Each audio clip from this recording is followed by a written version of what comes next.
Welcome back to Inside Edition Caught on Camera. These rescue moments bloomed into memorable relationships. For these heroes and the people they saved, these rescues bloomed and became so much more. I'm nervous. I got some butterflies. In 2015, Melissa Dome was getting ready to throw out the first pitch at the Tampa Bay Rays baseball game. I'm gonna lift the leg, just like that. She had no idea her firefighter boyfriend, Cameron Hill, planned a surprise marriage proposal. He's writing out "Will you marry me" on the baseball. Cameron and Melissa met in 2011 in a frightening situation. She was a straight-A high school student in Clearwater, Florida. After she told her then boyfriend she was leaving him to attend college, he pulled out a knife and stabbed her 32 times. Firefighter EMT Cameron Hill was one of the first responders. Nobody lives that gets stabbed that many times. Melissa lost a lot of blood, but miraculously she pulled through. I decided I was never going to date anybody again. But Cupid had another plan. Melissa thought she was chosen to throw out the first pitch because of her inspirational story. Perfect! Melissa Dome. She walked out to the pitcher's mound. Melissa thought Cameron was in the stands, but he was really waiting to spring his big surprise. First responder and now boyfriend Cameron Hill. Melissa, will you marry me? Oh my God, yes! Ladies and gentlemen, let's hear it for Melissa and Cameron. Afterward, Melissa threw the first pitch. Cameron made the catch and presented his fiancé with the bouquet of flowers. I can't, this is surreal. A brave young woman who fought for her life and now has found love with the man who came to her rescue. That's not all. 2 years later, the pair got married. I said yes to the dress. Yay! I now pronounce you husband and wife. Cameron, you may kiss the bride. This couple's first kiss didn't exactly go as planned. I checked for a pulse, and I didn't feel a pulse. I thought he was dead. The pair met on Facebook in 2018. Max Montgomery posted an invite for people in New York City to paddleboard train with him. Andy Trainer replied. On their fourth session, Max felt a burning in his chest. I had run 10.4 miles the night before. I had no idea that I was going to have a heart attack. Max had gone into cardiac arrest. He was without a heartbeat for almost 20 minutes. Luckily, Andy knew CPR. CPR kept his brain alive so that he could be who he always has. Now, the couple is using their experience to educate others. Anything could happen at any time to anyone, and so we've started bringing this kind of very 5-10 minute life-saving instructions to teach people how to give CPR, how to call 911, how to get an AED device. Max says without Andy's knowledge, he wouldn't be alive today. That first kiss being CPR is obviously very magical because here I am, and I'm very grateful that I'm able to experience further kisses. A kiss that saved Max's heart in many ways. Ronnie was just 9 years old when he witnessed the unthinkable. His father murdered his mother and sister. The horror from that day was captured in a 911 call as Mom begged for her life. I remember feeling scared, not knowing what was going on, why this was happening. Then his father turned on him. He stabbed him 20 times and set him on fire. He has to be a miracle. The fact that the injuries that he sustained and what he went through, there's absolutely no reason he should be alive. Michael Blair was assigned to investigate. It was the most gruesome case I'd ever worked. Ronnie's ordeal was not over. In 2021, his father was tried for murder. Go over it and take y'all time looking at it yourselves to see whether I'm lying or not. He acted as his own attorney and actually cross-examined his own son. And how did I hurt you? You stabbed me. I stood my ground. He was found guilty and was sentenced to life in prison. I'm going to look you eye and tell you, this is the worst case I've ever seen. Thankfully, this story took a remarkable turn. Ronnie was adopted by Detective Blair and his wife, Danielle. I did know that I would love to be his mom. He's a joy to have around the house. Now, Ronnie is thriving, and Detective Blair is thankful he met the little boy. I had no idea going into it that I was about to meet my future son. When this firefighter arrived on scene to deliver a stranger's baby, he had no idea that years later, that child would be calling him Dad. Mark and his wife had 2 sons, but he says each pregnancy was risky. My wife was basically told to wrap it up, that any further pregnancies could cause, complications for her and for, the potential baby. Hoping to add a girl to the mix, they thought about adoption, but it wasn't an option on their firefighter and teacher salaries. Then, what started out as a routine day turned into one of the best days of their lives. Mark responded to a call for a woman having abdominal pains. He quickly learned she was pregnant. And you can talk about how cool it would be to deliver a baby until it actually happens. The couple was told at the hospital the baby would be put up for adoption. Mark joked he wanted his name to be thrown in the hat. Never did I think that it would become reality less than 48 hours later.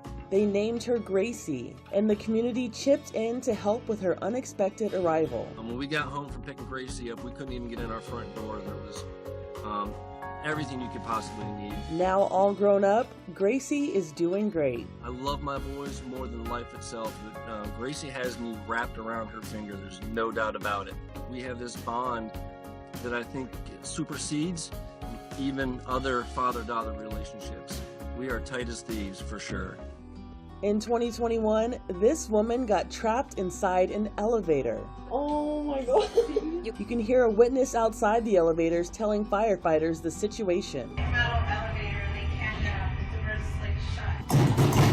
New York City firefighters tried to pry open the door. You can see the wheel on the outer door. We're just trying to engage that so this door opens. Okay. Finally, success as the door slid open.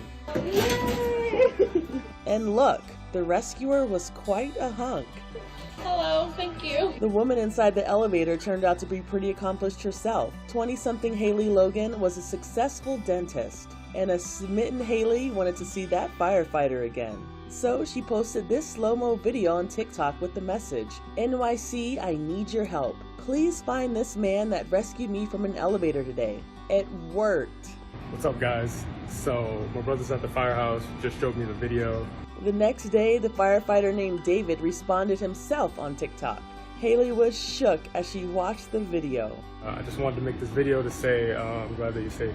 Maybe I can buy you a drink sometime for saving my life. It's the least I can do. Haley later updated followers and said they were not dating, but it was still quite the meet cute. Oh my God. Imagine running into this beast hanging loose outside your house. How am I supposed to go inside? Seriously? You're a jerk. It is -4, so I'm gonna try and scare it. Bullwinkle the moose won't budge, so she hightails it to the front door. Oh God, this is not my smartest idea. Get out of my neighborhood. A giraffe chases after a Jeep in South Africa. Is he being territorial, or does he just want to play? Whatever his motivation, what an unbelievable sight.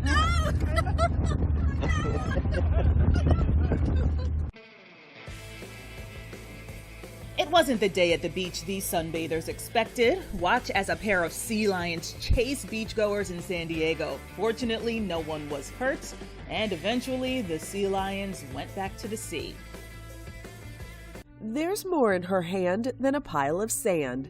This woman was enjoying a beautiful day at a Queensland, Australia beach.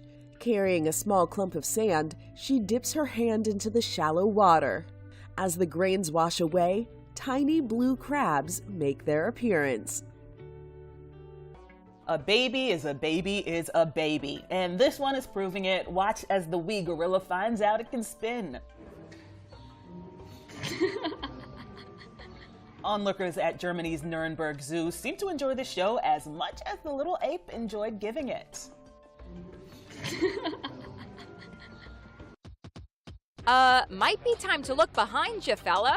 This guy decided he wants to join. This golfer in Florida wasn't fazed, despite the huge gator coming right at him. Trying to concentrate. He lined up his shot, Nice swing. Then it was time for the gator. It's the terrifying moment. A party bike flips over, trapping revelers. Within seconds, passersby rush into action and free the trapped passengers. I got about 15 passengers, several bleeding. I got one possibly serious bleeding from the head. 5 passengers were seriously injured. 10 others suffered minor injuries. It happened in downtown Atlanta when police say the party bike took a turn too fast and flipped over. The 28-year-old driver has been charged with DUI. Party bikes are powered by the passengers and operate in cities across the USA. They're very popular for birthday celebrations, bridal showers, and bachelorette parties. But a recent Inside Edition investigation revealed that party bikes and similar vehicles are raising serious safety concerns. Watch what happens when this bar on wheels in Nashville comes to a sudden stop. And this guy, apparently drunk, stumbles into traffic. His head bounces off a passing car, but luckily he walks away. Now, what should have been a night of partying in Atlanta has turned to tragedy. This is absolutely insane. Imagine finding this slithering creature coiled up in your sofa. It happened to one family in San Diego. They were aghast when they lifted the lumpy cushion and found this monster. Their first call was to a snake handler. Alec rushed to the house and immediately recognized it as a Vietnamese blue beauty. These snakes, they are very defensive. The Vietnamese blue beauty is not venomous, but it will attack. Imagine lifting the... Oh, whoa, he just bit me. Did you see that? He bit me. And they're very smart, they're very strong, just slithering animals, so they're able to get in maneuvers and stuff that we couldn't imagine. You won't believe what Ryan and Colleen Shelley found living in their sofa. All of a sudden, a ball rolled from out underneath the couch. When Ryan removed the cushions, that's when they found an opossum who made their couch his new home. It's huge! You can make out the little critter right there. I just freaked out. Heartwarming reunions, heart-stopping rescues, and heart trans. Splish splash, look who's taking a bath. Cleo, why are you in here with me? 9-month-old Cleo, the Great Dane, can't resist a bubble bath, even if mom's already in the tub. Why are you in the bath? This is ridiculous. Get out. Oh my God. She's all the way in. Make room for Cleo. Why are you in the bath? Oh my God. Who says musical talent is only found in humans? This Labrador named Augie saw a piano keyboard and knew exactly what to do. Guess button noses can tickle the ivories.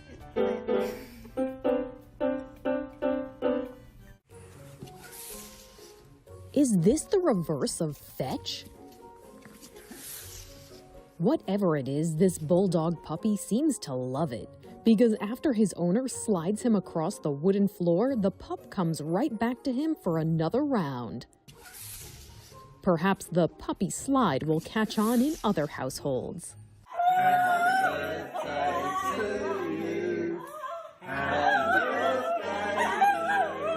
Beautiful voice, 12 out of 10, no notes. This adorable singing pup just loves to hit a high note.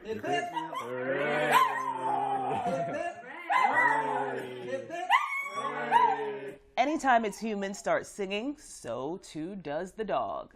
Birthday to you. Birthday to you. It seems happy birthday is a favorite. And no, it's not anyone's birthday, but what a gift.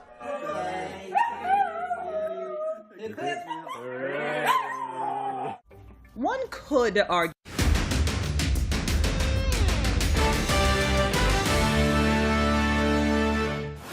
Hello and welcome to Inside Edition Caught on Camera. First up, a car drives onto the sidewalk to avoid traffic, and its driver faces the consequences. This person really tried to get around traffic. Traffic can be a bummer, no matter how good your Spotify playlist is, but you're still supposed to keep your car on the roadway. Authorities in Sarasota, Florida say a concerned citizen emailed them about a sedan driver who they said regularly used the sidewalk to get around road congestion. That person sent police video from their personal dash cam. Around 7 a.m. on a weekday morning, a sheriff's deputy went to that same location and witnessed this person driving on the sidewalk for themselves. According to the Sarasota County Sheriff's Department, as the vehicle pulled into the driveway where the deputy was parked, the car was stopped and the driver was issued a citation for driving on the sidewalk. Maybe next time they'll put better songs on their playlist, or better yet, leave home earlier so they don't have to drive in a rush. Remember, drivers, sidewalks are for pedestrians. A heart-stopping moment as a balloon ride carrying women and children sways all over the place. Holy! The frightening moment happened at the San Diego Zoo's Safari Park. Strong wind gusts from a sudden storm blew the balloon around just as it was coming in for a landing. Why can't they pull it down faster? Onlookers couldn't believe what they were seeing. Oh my God. The children watching from the ground were terrified. I'm so scared! But the safari park insists the video gives a false impression and that the balloon was never out of control. They released this video showing the balloon landing on a calm day. You can see the large circular landing pad. In a statement, the safari park says there is a cable in the center that slowly pulls it into the landing pad. The balloon was never out of this cleared space as it was slowly pulled into dock. Luckily, nobody was hurt. I'm so scared! Do you have them? Do you have them? Turn on the side. Give her a little bit on the back, not much. Come on, mama. These are the tense moments of a sheriff's deputy saving the life of a toddler. She's been out about 5 minutes, bro. She coming too? I can't see.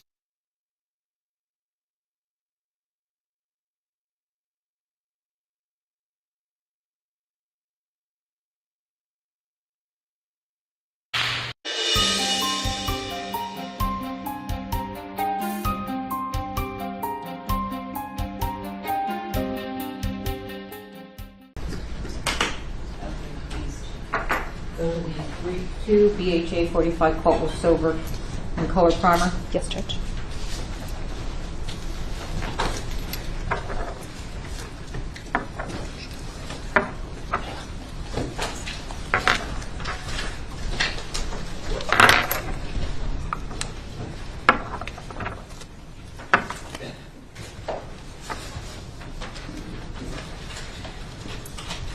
One CBC 45 coat with brass and color primer. That would be this one.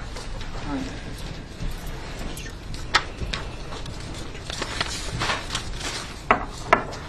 Three BHA 45 coat with brass and color primer.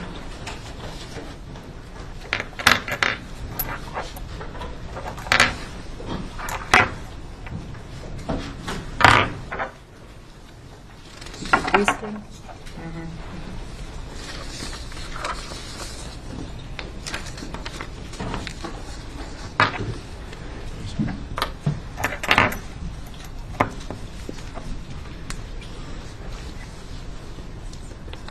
One Winchester 45 Colt. I don't know if we need the Winchester. That one. Two Winchester 45 Colt. It's silver primer with brass primer, silver casing. Okay, got that. Okay, one SIG 45 Colt. All right, and then 10 Starline brass 45 Colt.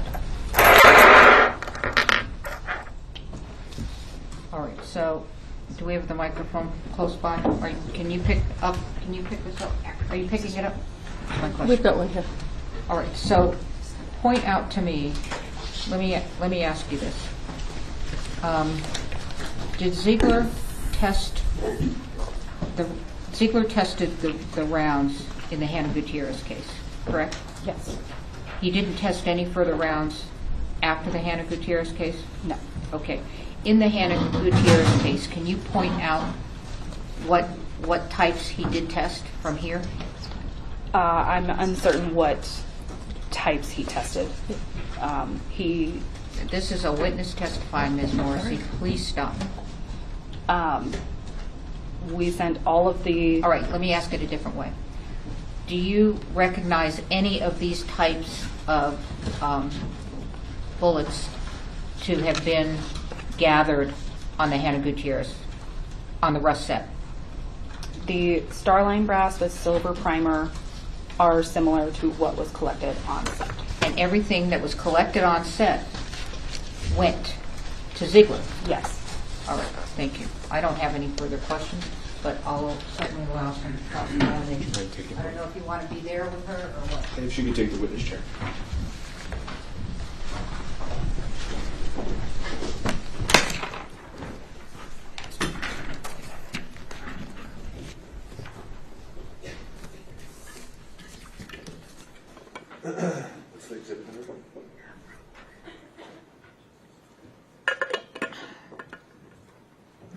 Good morning again. I'm just going to pass the witness up, because we're not fully set up, the copy of the spent shell casing that was recovered on the scene of rough. And you would agree with me, right, that it's the same as the bottom of the bullets that you just provided to the court? Yes, it's Starline brass 45 Colt with a silver primer. So when I asked you yesterday, didn't he turn in ammunition that matched the ammunition that killed Ms. Hutchins? It's true that he did, correct? And I did not recall at that time. I understand that that's your position, but that's what in fact happened. Would you agree? I would not use the word match without there being an additional analysis. Well, who got to decide whether there would be additional analysis? That was not myself. It wasn't the defense, though, right? We didn't know about it. I don't know what you were aware of. Okay.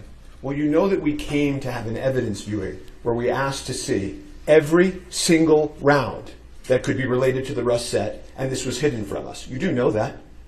This was not hidden. This was not hidden? This was under a case number. It was documented. I was instructed to document it under this case number. Okay, so in this case that's under the rust investigation case number, you would agree with me there's hundreds of things that you inventoried, right? Yes. There are hundreds of police reports that all relate to the same case number, right? Yes.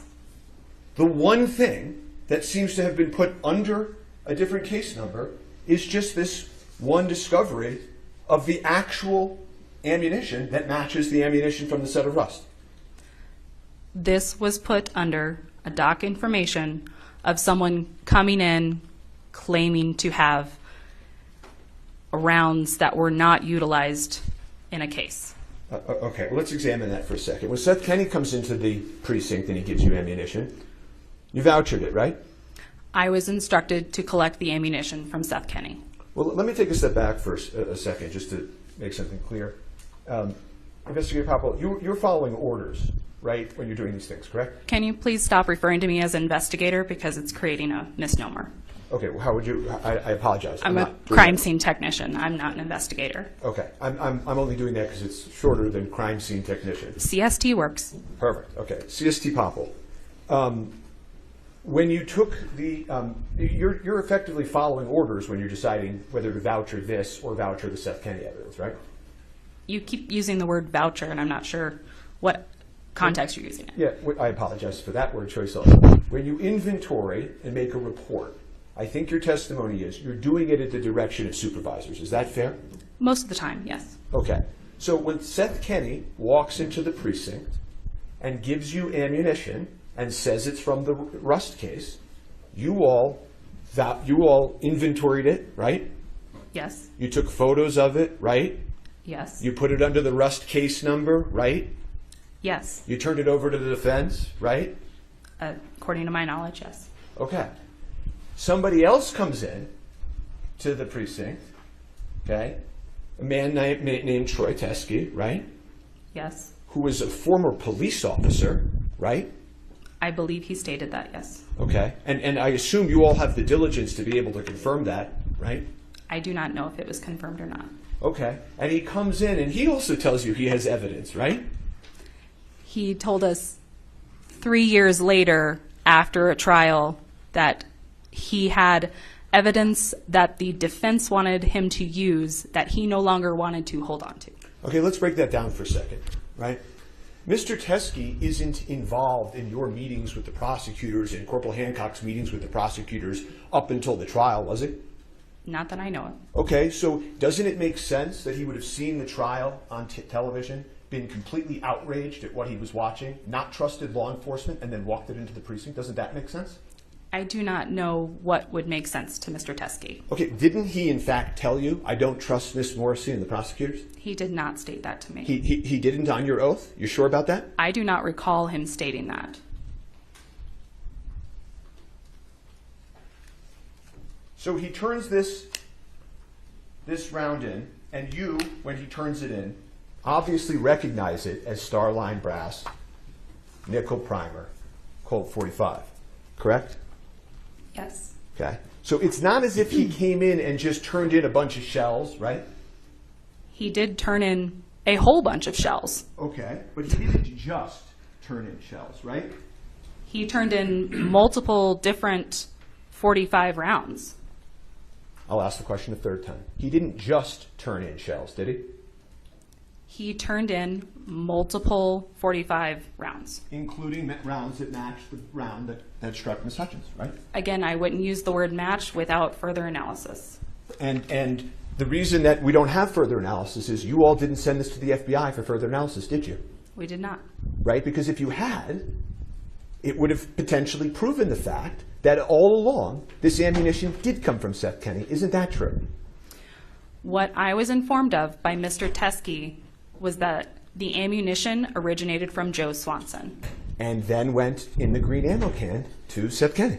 I do not recall him speaking about a green ammo can. Okay, well, let me ask you this. You know, the other thing that you're saying, I took you at first to be saying, well, it's just a bunch of ammunition, and now we've gotten to the point where it's actually the same type of ammunition. And then you've also stated in your testimony that it's like, well, there's this guy, Troy Teskey, that just walks into the office like it's random. When really Mr. Teskey and his involvement in this case was very well known to law enforcement, correct? I had never heard his name before. Okay, but he came in and he said, I'm here to give evidence about the Rust case, right? He stated that he had evidence the defense had wanted and he no longer wanted to hang on to it. Well, and he was the one using the word evidence. Okay.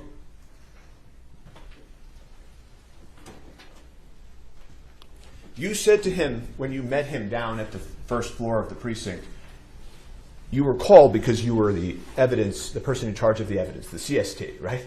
Yes. Okay. And he said, thank goodness it's you. You're the perfect person to take this because you know all about the Rust case. And you said, I know all about the Rust case, right? I don't recall that. Do you deny that? No. Okay. And then he said to you,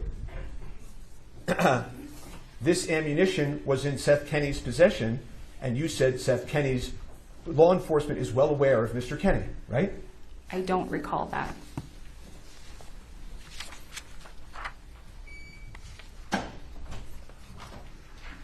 So you take this ammunition on March 6th, right? Yes. The standard operating procedure for the Santa Fe Police Department says you're supposed to make your report within 24 hours, right? Correct. Okay. So tell the court, did you make the report within 24 hours? I'm fairly certain that our SOP is that evidence should be submitted within 24 hours. I'm not certain on when the reports are supposed to be submitted. So do you want to take your answer back that yes, you gave I a minute do. ago? I apologize, yes. Well, we can enter that SOP into evidence. In this case, many times, there are police reports that are done the same day that the incident occurs. Can you agree with that? Yes. Okay. How much longer after this revelation did you do your report? I believe it was... I apologize. I can refer to my report to refresh my memory. Oh, I have a copy.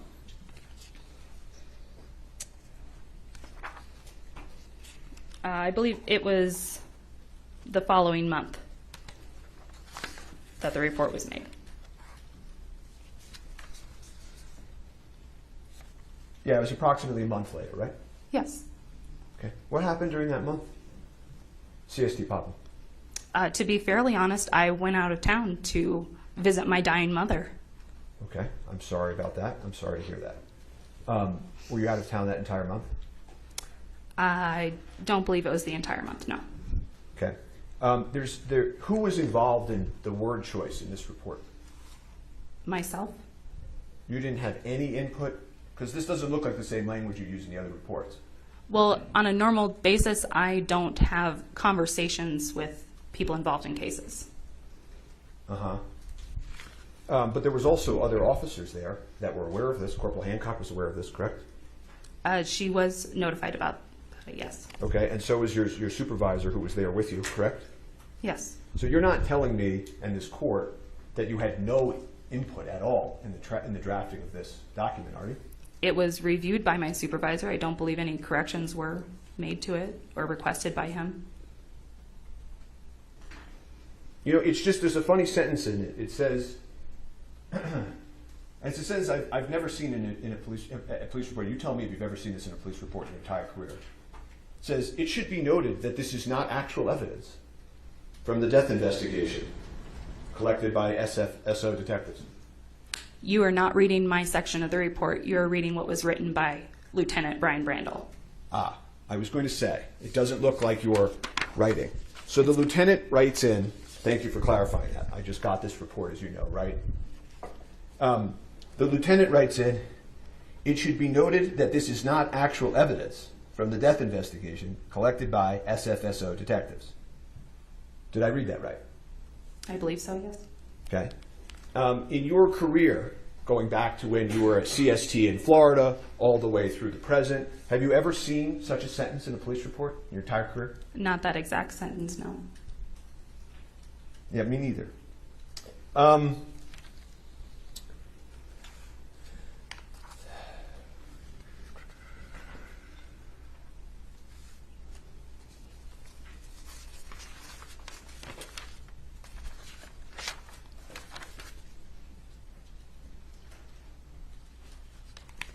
So you're, if you could just look at this report for a second and help clarify for me which parts of this you filled out versus the lieutenant. The section that starts at the top with my name. Well, let's just go page by page. That would be page 5.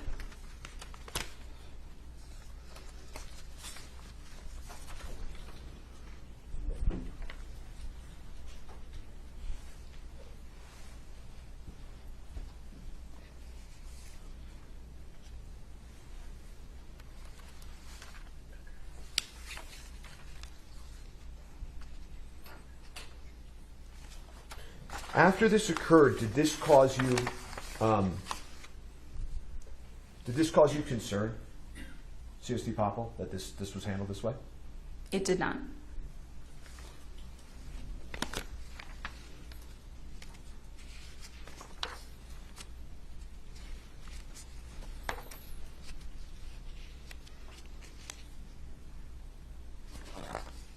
And as I asked you yesterday, you actually said when you were meeting with Mr. Teske, this is the ammunition that we've been looking for from the Rust set, didn't you? I don't recall stating that. But you're not denying that. I'm not denying it. So, I don't know whether the most critical evidence in this case is the gun that was sent off to be destroyed or the round that killed Miss Hutchins. It probably is the round that killed Miss Hutchins. Would you agree with that those are probably the two most important pieces of evidence in this entire case? I'm sorry. Can you please restate your long question? Sure. Would you agree with me that the two most critical items in this case from an evidentiary perspective were probably the firearm in question and the live ammunition that struck Miss Hutchins, right? I would say the firearm and the live ammunition from the set. Okay. And so the firearm, which we've had hearings, discussions about, was ultimately broken beyond repair by law enforcement, right? Was broken by the FBI lab. Okay. And the report that was issued by the experts for the prosecution about that firearm and whether or not it had been modified before was buried also by the prosecutors, correct? I do not know about that report. Okay, and then we can turn to this second most critical piece of evidence in this case. And this was also buried by law enforcement, correct? No. No, it wasn't. Okay. Were you in the precinct when the evidence viewing occurred with the defense?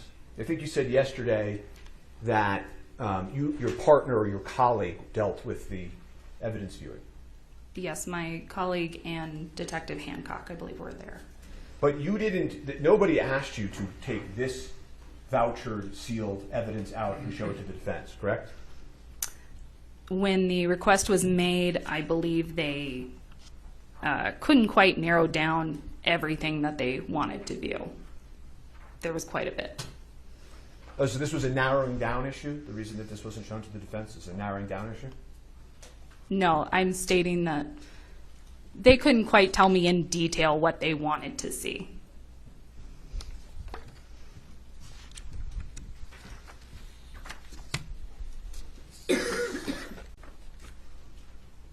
The request from the defense of all ammunition was taken by law enforcement to not mean the ammunition that you recovered that matched the ammunition that struck Ms. Hutchins? I don't believe they looked at all the ammunition that day. Well, no, but the request was all ammunition. So I'm asking you, did law enforcement interpret that request to not include this critical evidence? All of the items that were pulled for the case were under the Rust case number. Which was a perfect plan. You're asking me if there was a plan? Well, I'm saying, whether there was or there wasn't, it worked out pretty well, right? I'm not sure what you're getting at. There was a request to view the evidence from Rust. That is the evidence that was pulled. Well, your report says this is evidence from Rust, and then it just puts it under a different case number, and the lieutenant then writes that sentence in saying this isn't evidence from Rust, right? My report states that Mr. Teskey believed that it was related to Rust, and then I listed the case number next to that. Do you remember when we started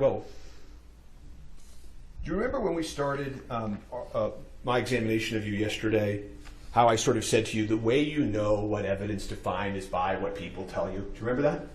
Yes. And that when you're at a burglary and somebody says, oh, you better pick up that glove, you don't know that that person's telling the truth or not, but you pick up the glove, right? Depending on the circumstances of the case, possibly.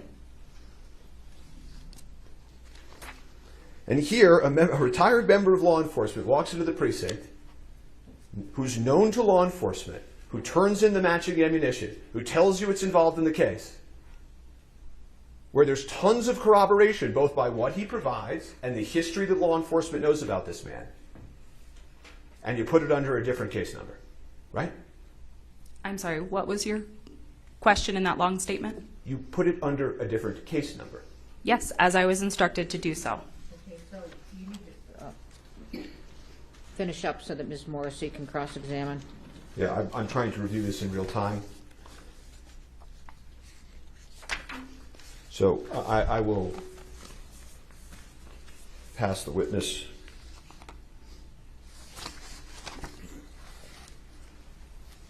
In a moment. Just 1 second,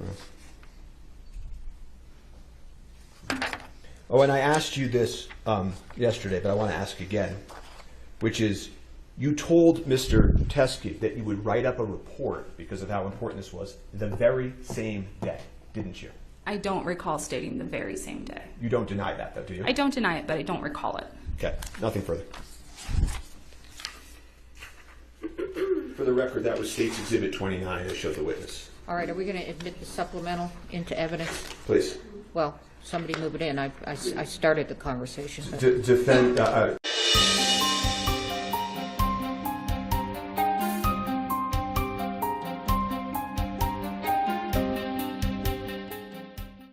Oh my God. Imagine running into this beast hanging loose outside your house. How am I supposed to go inside? Seriously? You're a jerk. It is -4, so I'm gonna try and scare it. Bullwinkle the moose won't budge, so she hightails it to the front door. Oh God, this is not my smartest idea. Get out of my neighborhood. A giraffe chases after a Jeep in South Africa. Is he being territorial, or does he just want to play? Whatever his motivation, what an unbelievable sight.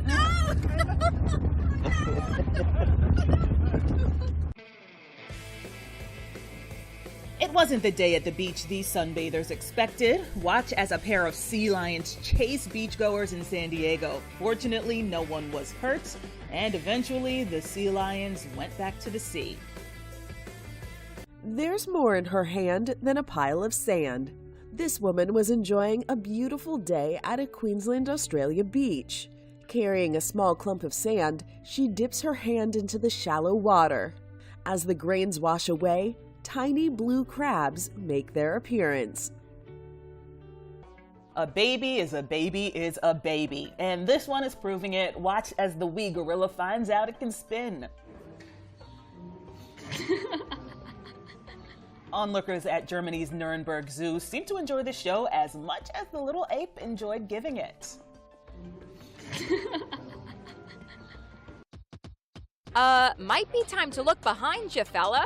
This guy decided he wants to join. This golfer in Florida wasn't fazed, despite the huge gator coming right at him. Trying to concentrate. He lined up his shot. Nice swing. Then it was time for the gator to move on to greener pastures. Hey man, we got a foursome. We're full. We're good. Whew, nothing is more annoying than loud neighbors. And Lola, this rescue tiger at the Oakland Zoo, doesn't know what to think of these goats next to her, loudly munching on the grass. She's clearly confused and possibly hungry. Good luck with that, Lola.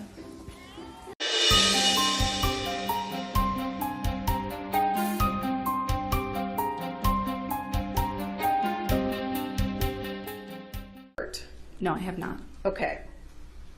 So, do you know who Troy Teskey is? No, I do not. I think we took some testimony from you yesterday that he is the friend of Thelreed. I believe that was stated, but I did not know that information. Okay, so let me ask it this way. If Troy Teskey, who provided this ammunition, is a friend of Hannah Gutierrez's dad, and if these bullets... I'd ask the prosecutor not to be touching those with her bare hands. They rolled around for 3 years. Okay. If these bullets match the ones that were on the set of Rust, is that evidence, additional evidence, that Hannah Gutierrez provided the live ammunition to the set of Rust? Yes. And has she been convicted for that? Yes. Is this evidence that Seth Kinney provided live ammunition to the set of Rust? No.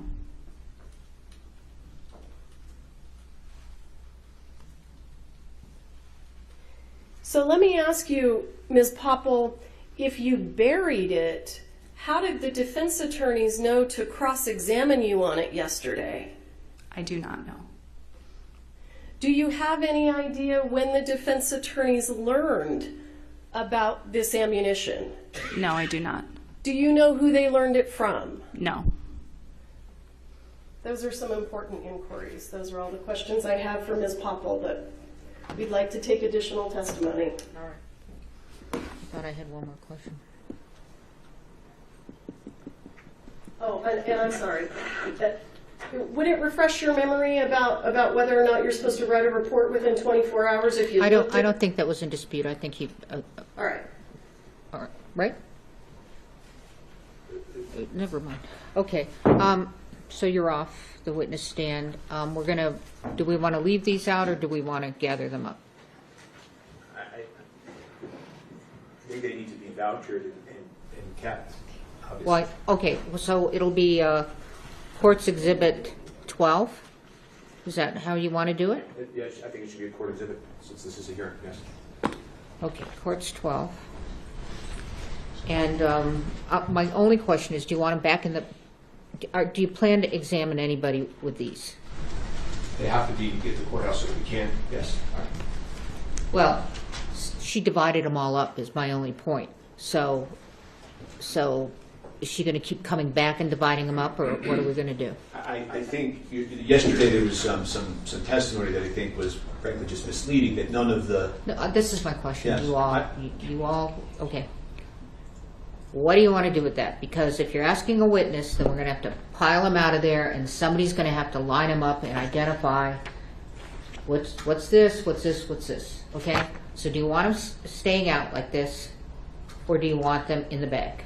That's all. That's my question for the day. I think they should remain vouchered, and they are open like any voucher would be at a trial, when and if a witness is questioned about them. Okay, so here's my question. If I put them back in the bag, they're all going to be commingled, and you may not recognize them, so you can cross-examine appropriately or examine appropriately. Okay? You're lay people. You have knowledge. I don't need to go into it.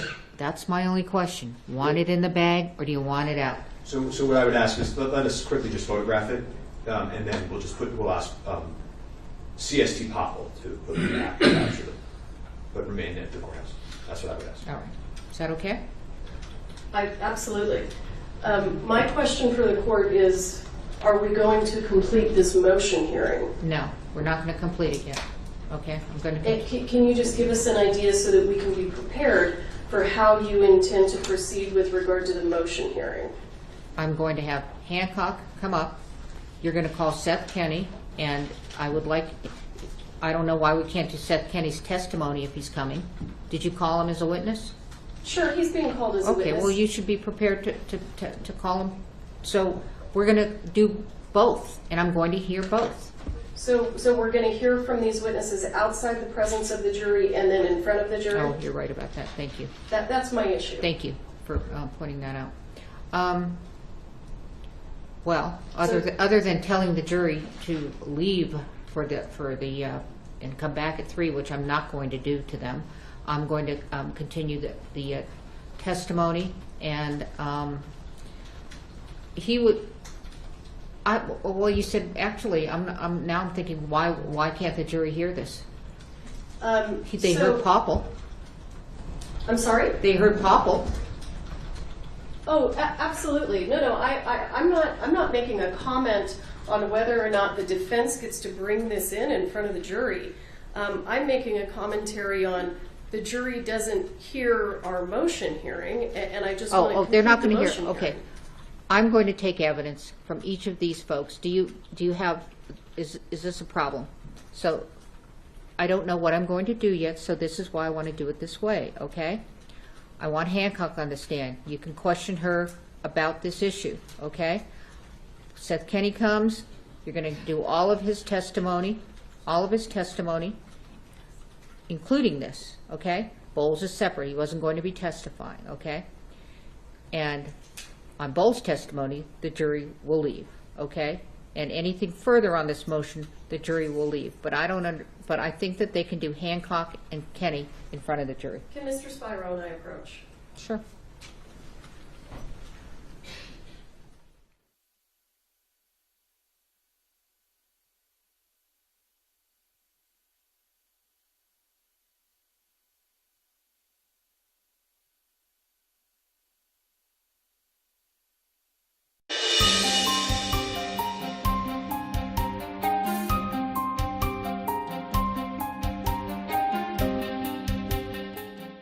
Splish splash, look who's taking a bath. Cleo, why are you in here with me?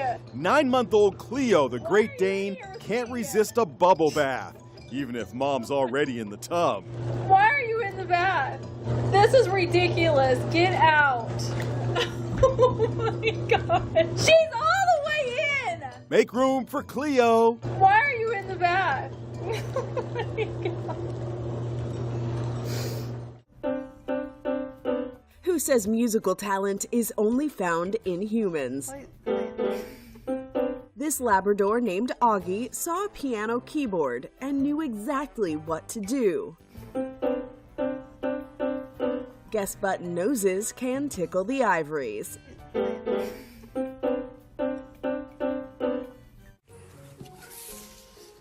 Is this the reverse of fetch? Whatever it is, this bulldog puppy seems to love it, because after his owner slides him across the wooden floor, the pup comes right back to him for another round. Perhaps the puppy slide will catch on in other households.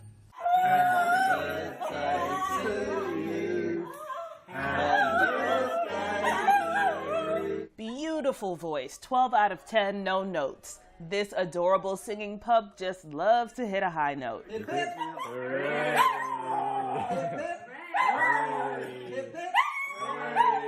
Anytime its humans start singing, so too does the dog. Birthday to you. Happy birthday to you. It seems happy birthday is a favorite. And no, it's not anyone's birthday, but what a gift.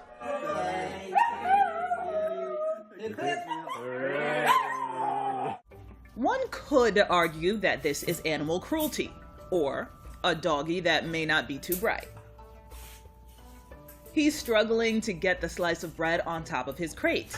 Who's gonna tell him the door's open and he can just walk out and get it? Who says you need someone to play with? This dog is keeping himself entertained with a simple backyard game of tetherball. Judging by the happy bounces and wagging tail, tetherball beats fetch any day.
Tell Steve to bring the tray. Yes, sir. Yes, ma'am.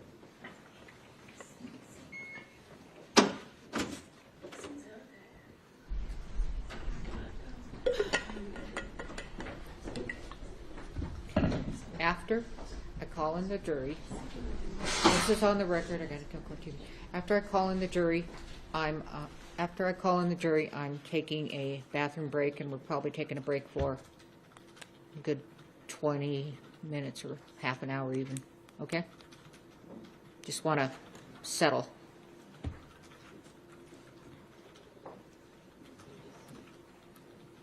Are you bringing him in right now? Yes, he's calling him in. Okay.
All right, you may be seated. We're on the record.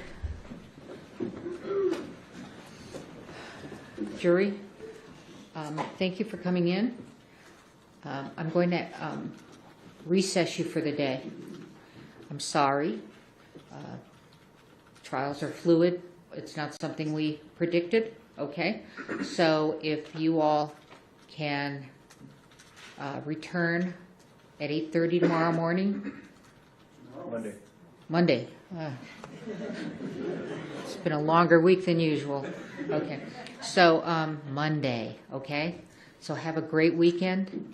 Please don't talk among yourselves or anyone else about the evidence received here in court. Don't read any accounts. Don't do any research. Don't go on Google, etc., etc. Okay? Thank you so much for your patience. Appreciate it. I'll rise to the jury.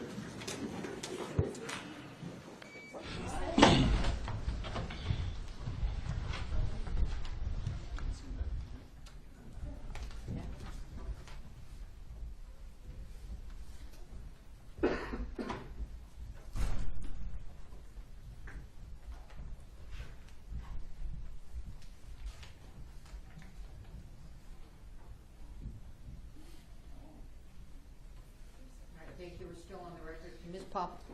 Ms. Popple, gather this while we're on break. No, we're just going to photograph it as she All right, and then can she gather it on break? Sure. Is she where? Well, she needs to stay in the courthouse or be close by. Okay, thank you. We are in recess.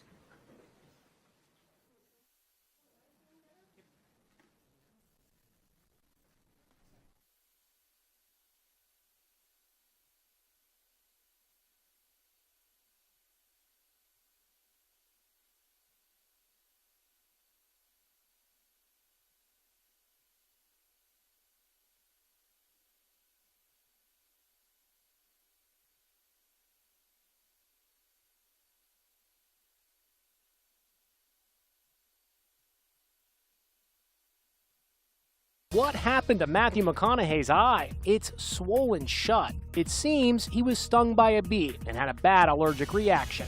Ouch. The actor posted the photo and captioned it, "Bee swell."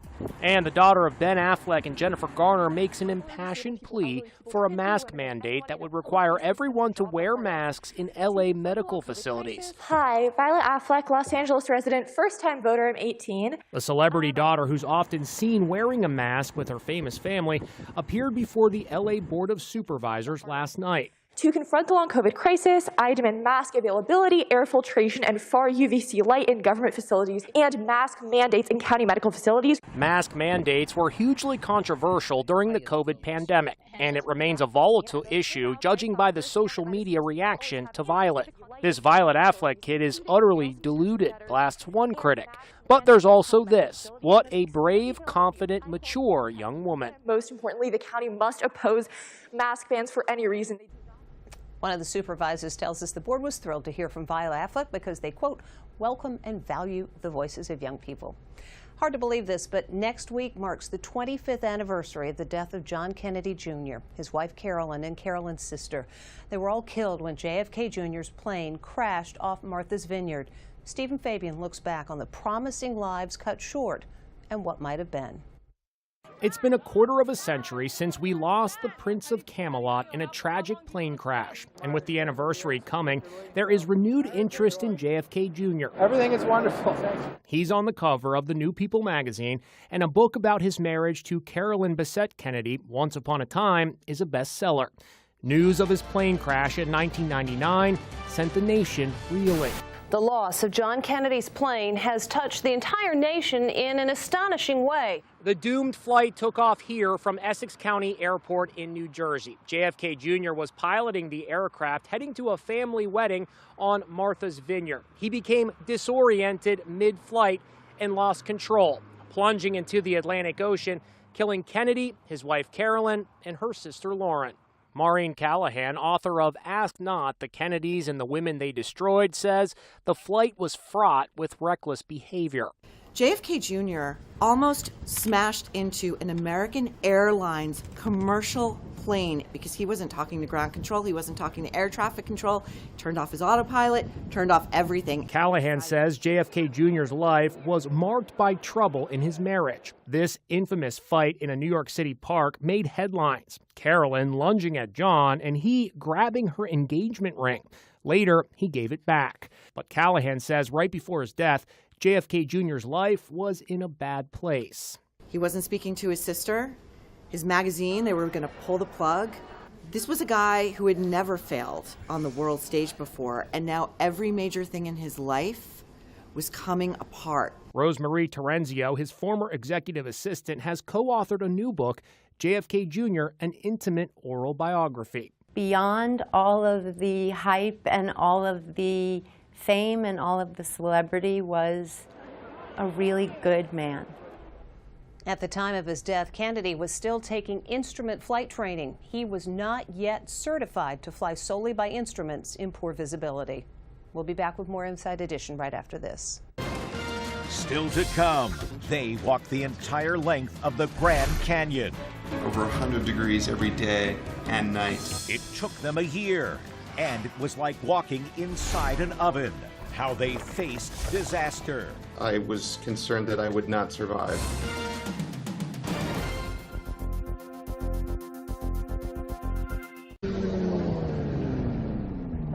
Oh my God. Yeah, we're gonna see how long it takes to drop from 6,600 feet right through the clouds. This pilot wanted to treat others to some spectacular views. Blake shot this video while flying his plane over Nebraska. He shifted the engine into idle as he dropped through the clouds. So beautiful. I just want to share this with you guys.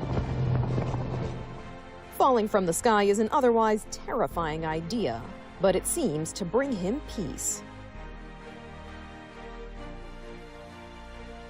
Splish splash, look who's taking a bath. Cleo, why are you in here with me?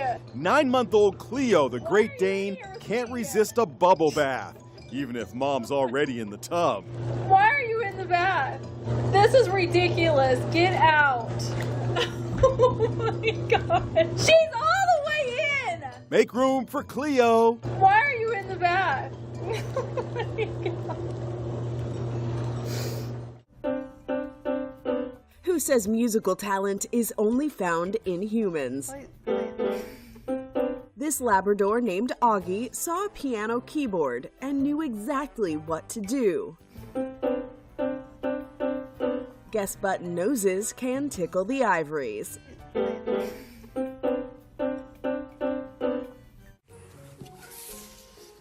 Is this the reverse of fetch?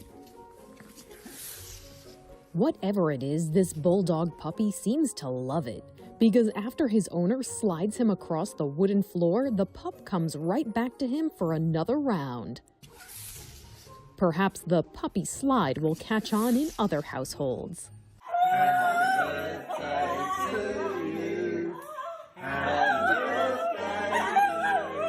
Beautiful voice, 12 out of 10, no notes. This adorable singing pup just loves to hit a high note.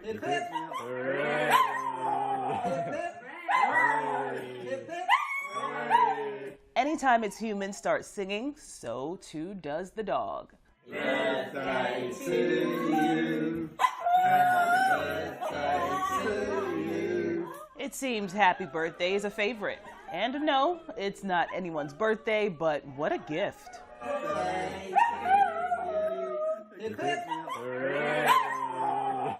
One could argue. Come on, Watson, you got it, buddy. All right. This was the moment a golden retriever was saved from an icy pond. With a rope in hand, a Centennial, Colorado firefighter walked on the ice and got into the water to help rescue the dog who had been chasing some geese. I don't think you need to hook him up. He's coached on how to help Watson out of the frigid water. The whole operation took a little over a minute.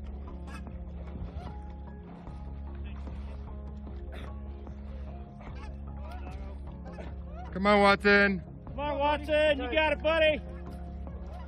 All right. Once Watson was safe, the firefighter used the rope to get out too. Good job, Watson. Time to warm up, that's for sure.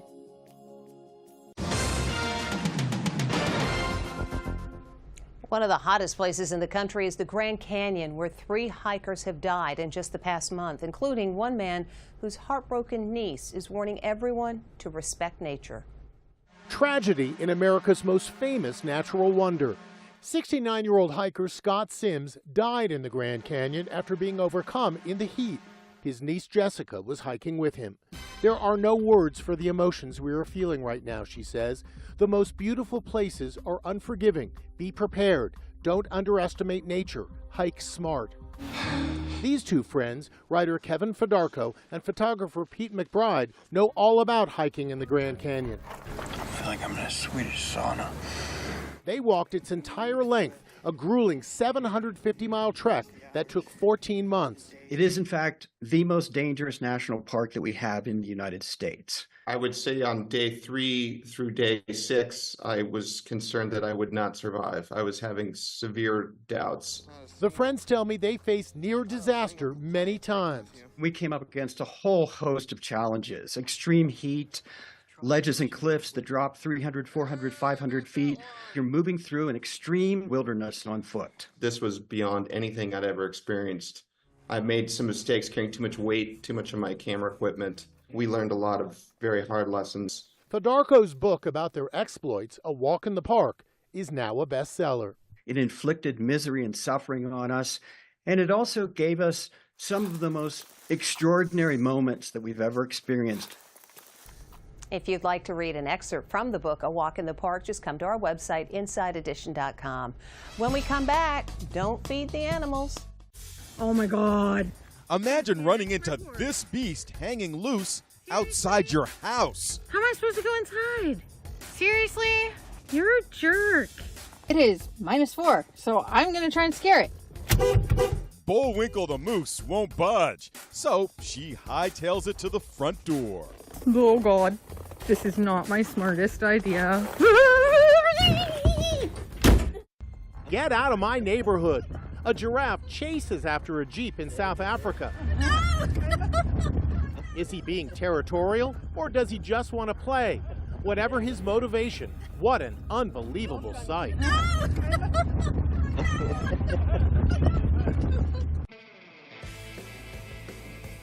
It wasn't the day at the beach these sunbathers expected. Watch as a pair of sea lions chase beachgoers in San Diego. Fortunately, no one was hurt, and eventually the sea lions went back to the sea. There's more in her hand than a pile of sand. This woman was enjoying a beautiful day at a Queensland, Australia beach. Carrying a small clump of sand, she dips her hand into the shallow water. As the grains wash away, tiny blue crabs make their appearance. A baby is a baby is a baby, and this one is proving it. Watch as the wee gorilla finds out it can spin. Onlookers at Germany's Nuremberg Zoo seem to enjoy the show as much as the little ape enjoyed giving it.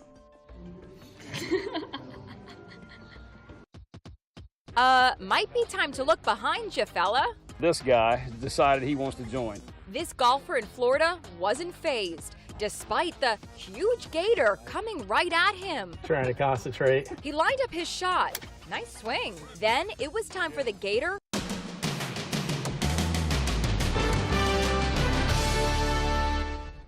Finally today, she definitely got more than she bargained for. An animal-loving woman fed a hungry fox just once. Next thing she knows, the little fella shows up at her door. Only this time, he's brought his entire family. Bon appetit. And maybe some friends, too. That's Inside Edition. Thanks for watching. We'll see you tomorrow.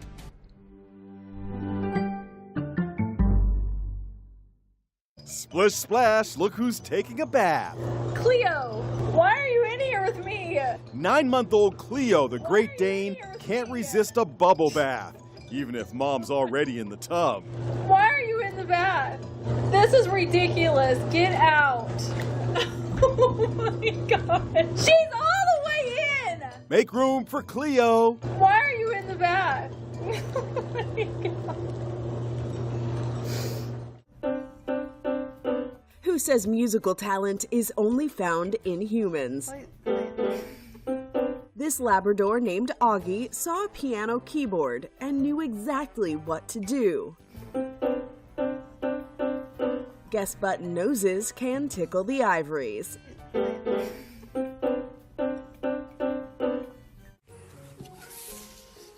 Is this the reverse of fetch? Whatever it is, this bulldog puppy seems to love it, because after his owner slides him across the wooden floor, the pup comes right back to him for another round. Perhaps the puppy slide will catch on in other households.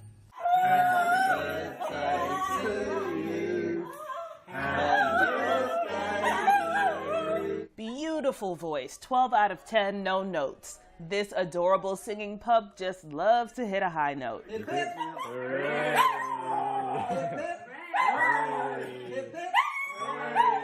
Anytime its humans start singing, so too does the dog. Birthday to you. Birthday to you. It seems happy birthday is a favorite. And no, it's not anyone's birthday, but what a gift.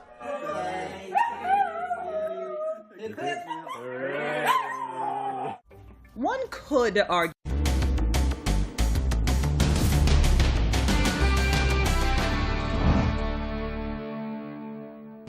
Sometimes we cover a story that just makes you go, wow. You don't want to miss this one. These people survived terrifying tornadoes. In 2023, this couple ran for their lives as an intense tornado whipped around them. They didn't know whether to stay or seek shelter outside their RV. Baby, come on. Come. They decided it was too dangerous inside their vehicle. The woman grabbed their 2 dogs and ran right into the tornado into a watery ditch. Allie Chapman posted after the disaster. As you can see, we're safe, we're standing, we're good. Oh my gosh.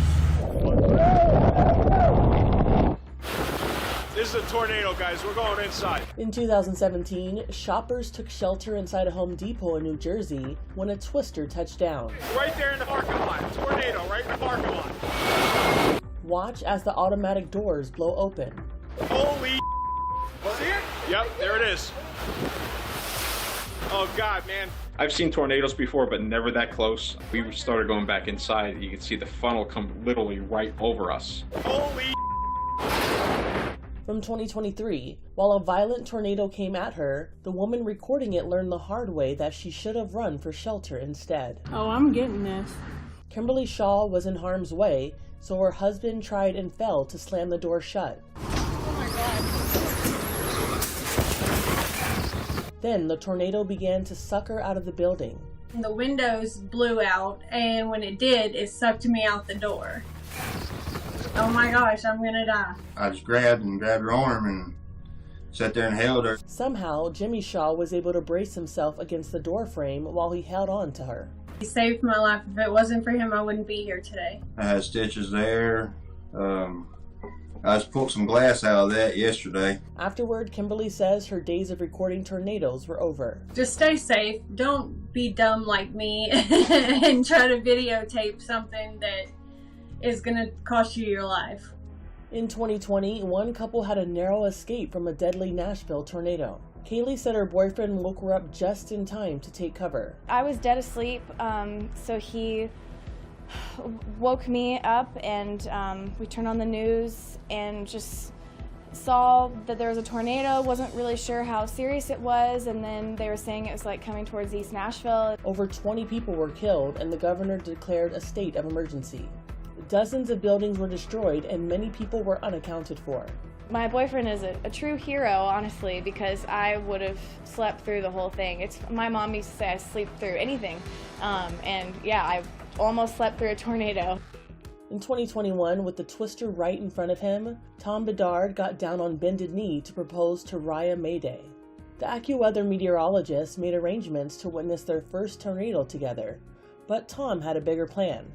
The storm chasers wore matching orange shirts and drove 6 hours to southeast Colorado when forecasts predicted the slight chance of a twister. All that time, Tom had the ring in his pocket.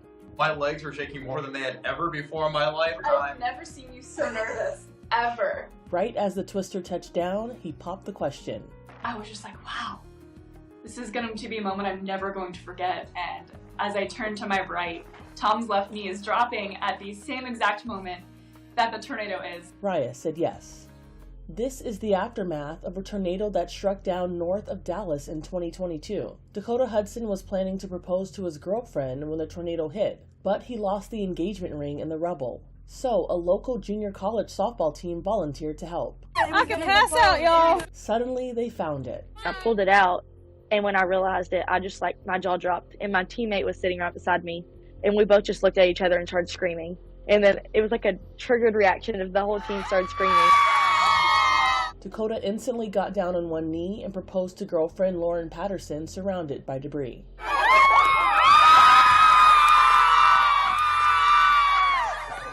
From 2017, who cares if there was a tornado on the way? This man's lawn needed to be mowed stat. At the time when I started mowing the lawn, nothing was in the sky. Halfway through the mowing process, it started forming a tornado, and I just kept my eye on it. His wife captured the unbelievable images. She was just taking pictures for the family in South Africa to show them, and unfortunately or fortunately, I was in the picture. If you're just joining us, this is James Spann with Taylor Serrallo. Mainly checking on my wife. In 2021, this meteorologist reported on a tornado and was also worried about what was going on at home. That thing is coming through, it's passing a little south of Brook Highland. James Spann of ABC 3340 warned viewers of the tornadoes ripping through the Alabama neighborhoods when he realized his house might be in the path. He texted his wife to warn her. What I'm doing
heard the defense attorneys on appropriate questioning of the witnesses, and also during opening statements talk about how upset Mr. Baldwin was, that he was upset, that he was panicked, that he was ashen. He was even ashen in color. What pages 2 through 5 demonstrate, and I want to tell you, let me make one correction. May I ask something? Sure. The highlighted is the portion that you want redacted. That is correct. Okay, well, I only see, oh, got the wrong one in front of me. Okay, all right, sorry, I transposed them. Okay, go ahead. And let me find this part. Hang on just a second. Thank you.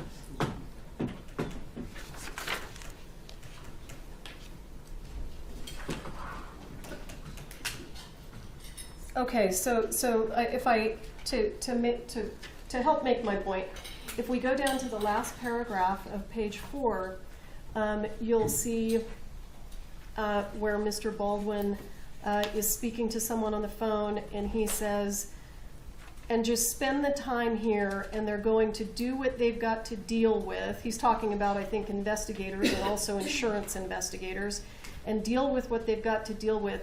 And we shouldn't let, we'll go have, it'll work, and we'll go. And I believe what he says, and I can play it if you need me to, because you can actually hear it on the audio, even though the transcript says indiscernible. We'll go have a good time. So these are not, at this point in time when Mr. Baldwin is making this statement, he is at the police station. He does not know that Ms. Hutchins has passed, but he knows that she's been critically injured, and she's so injured that she's been taken away in a helicopter. And if the defense hasn't spent all of this time saying how panicked and upset he was, I'm not sure that it would be relevant, but he is actually planning basically a vacation, and he tells his family, still come to New Mexico, we'll have a good time.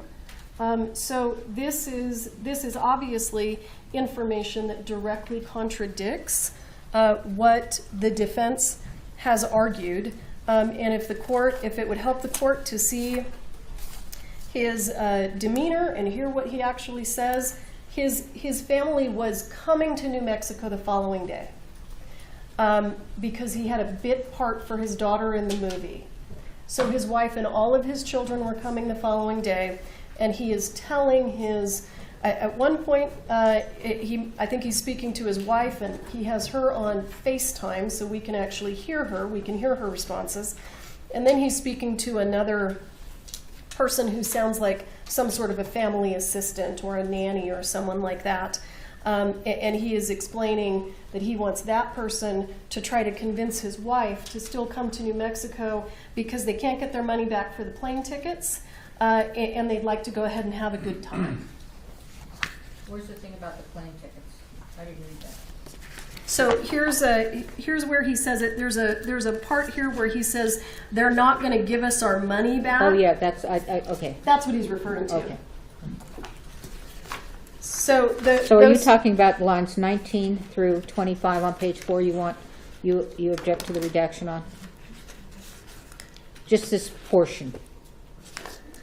On what page? I'm sorry. Well, you said 2 to 5, and then you pointed out a particular portion within 2 to 5. Overall, my position is this is the defendant's statement, and it comes in, and I don't see a reason that it stays out. And the reason specifically that a lot of this conversation comes in is because of the defense statements about his state of mind, and this directly contradicts those. All right, you're going to come back up here. Yes, ma'am. No? Do you want me to start? Yeah, I want you to go over there. Can I leave these here? Mm-hmm. Okay.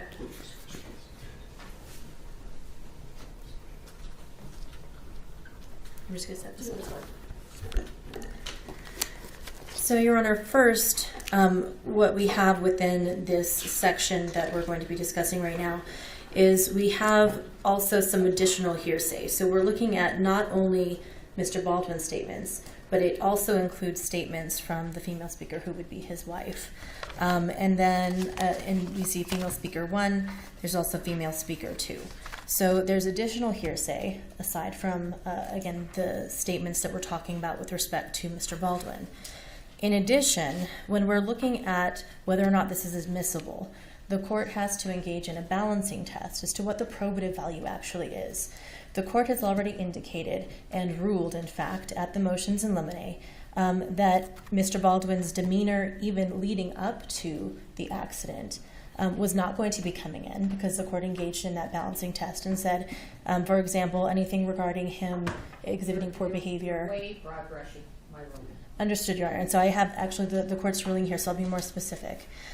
So what it says is that any of the videos or any evidence or pictures which relate to Mr. Baldwin not handling or that goes to the defendant's gun that worked or didn't work, and they're showing that it did work because he's shooting. There's videos showing that he's cocking the gun, and it says that those would come in.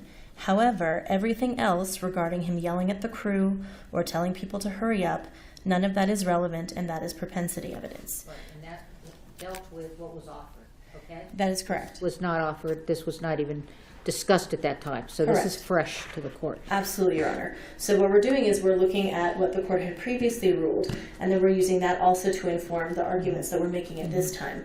And so certainly when we're talking about state of mind for after the fact, that becomes even less relevant than state of mind or actions that were happening leading up to the accident. So when we're looking at what this is actually probative of, the state is saying it's probative of that he's, talking about he's going to go have a good time.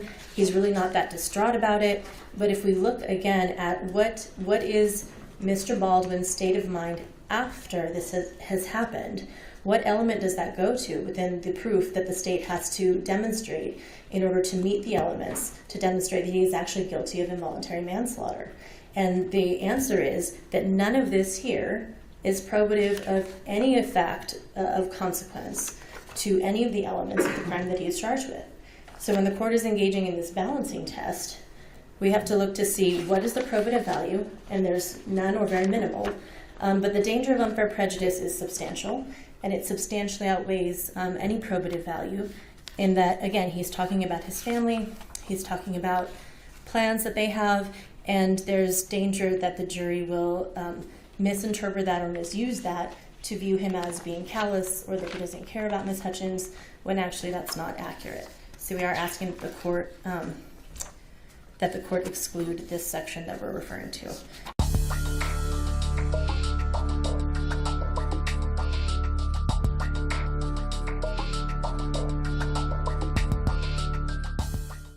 Oh my God.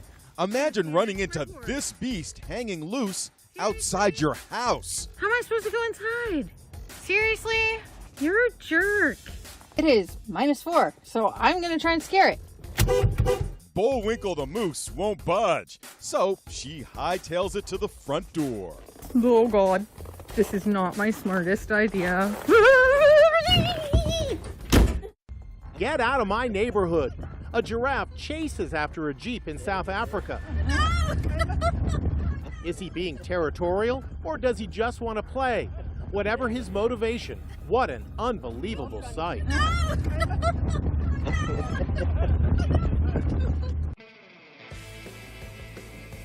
It wasn't the day at the beach these sunbathers expected. Watch as a pair of sea lions chase beachgoers in San Diego. Fortunately, no one was hurt, and eventually the sea lions went back to the sea.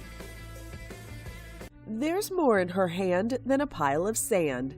This woman was enjoying a beautiful day at a Queensland, Australia beach. Carrying a small clump of sand, she dips her hand into the shallow water. As the grains wash away, tiny blue crabs make their appearance. A baby is a baby is a baby, and this one is proving it. Watch as the wee gorilla finds out it can spin. Onlookers at Germany's Nuremberg Zoo seem to enjoy the show as much as the little ape enjoyed giving it. Might be time to look behind you, fella. This guy decided he wants to join. This golfer in Florida wasn't fazed, despite the huge gator coming right at him. Trying to concentrate. He lined up his shot. Nice swing. Then it was time for the gator to move on to greener pastures. Hey man, we got a foursome. We're full. We're good.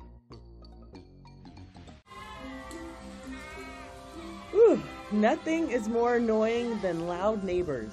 And Lola, this rescue tiger at the Oakland Zoo, doesn't know what to think of these goats next to her, loudly munching on the grass. She's clearly confused and possibly hungry.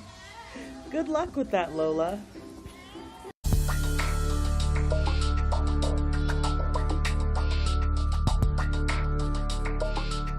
As you testified yesterday, you collected items from the church that you thought were relevant to this case, correct? Yes. And some of the things that you thought gave insight into what happened, correct?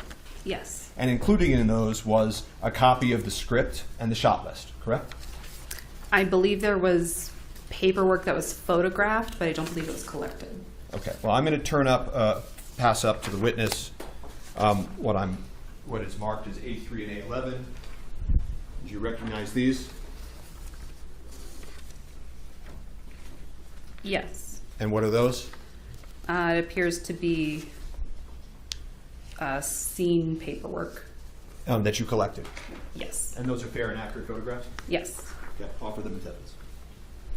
I don't believe that's an adequate foundation. What more do you want him to do? But what we discussed at the bench. But I mean, obviously I defer to the court, but I'm relying on the conversation we had. Well, all right, so they are conditionally admitted pursuant to the discussion up at the bench. So I'm going to now publish A3. And can you read that last sentence? Russ Colt cocked quietly now. And I'm now going to publish 811. Let's see if this will allow me to zoom in focus.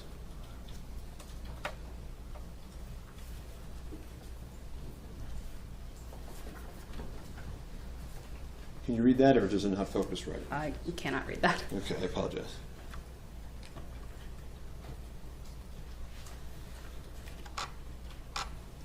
I'm going to pass it up to the witness. If it's not, oh, it works like this, I guess. Oh, no, it doesn't. So it's supposed to focus on its own. It's supposed to autofocus, so this is not my fault, just so you investigate. Okay, permission to approach.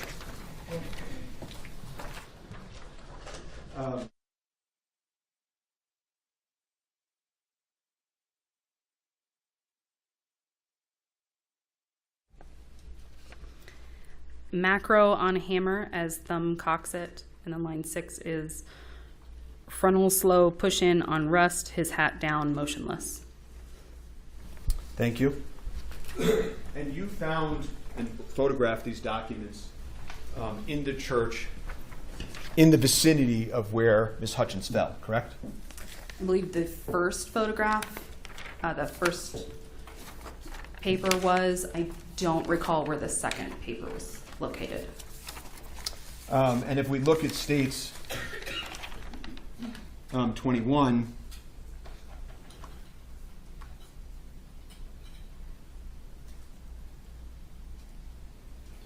I'll have that up on the screen just for a moment. When you collected these documents, you thought they were important, correct? When I photographed them, yes. Sorry, I apologize. When you photographed them. And the reason you thought it was important is because you thought it reflected what would have happened in the scene, correct? I understood that there was a mentioning of a firearm in the paperwork, which is why I thought it was important. Right, because it's actually just because you thought to yourself at the time and that it actually described what he's doing, right? I believe at the time, yes. And you said to your fellow officers that you think it's important because it confirms Mr. Baldwin's statements, correct? I don't recall stating that, but it could be something that I've stated.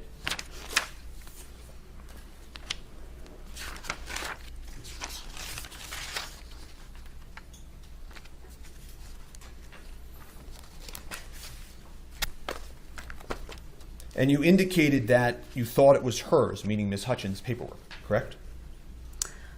I believe that one of those papers does have her name on it, which is why I thought it was hers. Right. And the other paper that you already testified to, A3, was found around where she fell, correct? Yes.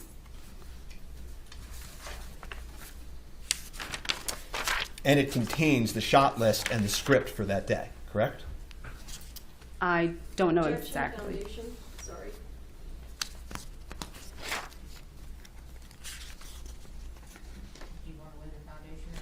So you have laid the you foundation? Yeah, did you believe at the time that what you were looking at may have reflected things that were supposed to occur in the church?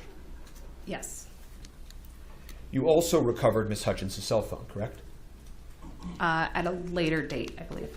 And that was sent to Byron French and the investigation division to extract the cell phone results eventually, correct? I believe so, yes.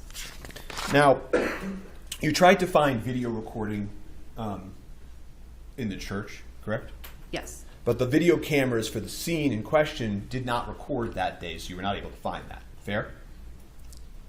They recorded a portion of that day. There was a recording that was recovered. And you didn't find any live ammunition in the church? Yes, there was one live round located inside the church. There was, okay. And where was that found? That was in Mr. Baldwin's holster. Right, so, right, the bandolier that we were talking about before? Yes. Okay. And you have no reason to think that Mr. Baldwin had any idea that was there, right? Correct. At that scene, and at this time in the investigation, Detective Kano was in charge, correct? Yes, I believe so. So, while you're now then leaving the church, and we're going to move on, okay, you have to figure out how ammunition works on a movie set, right? Yes. That wasn't something that you were familiar with before the incident in question, right? Correct. And you sort of became the subject matter expert on that topic, right? Yes, I'd say so. Right. I mean, you were For called the sheriff's into, office. For the sheriff's office, right? But also you'd be called into meetings with Corporal Hancock and the prosecutors and try to educate them on those topics. Isn't that fair? Yes. Okay. I mean, you weren't running the case, were you? No. But you were there to assist not only with the evidence, but to be a specialist on this sort of unique topic. Fair? Yes.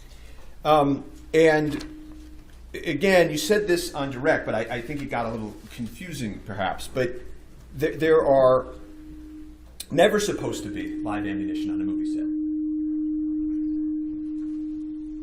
Okay, you need to record that. I think, what are we thinking? Do you think that was picking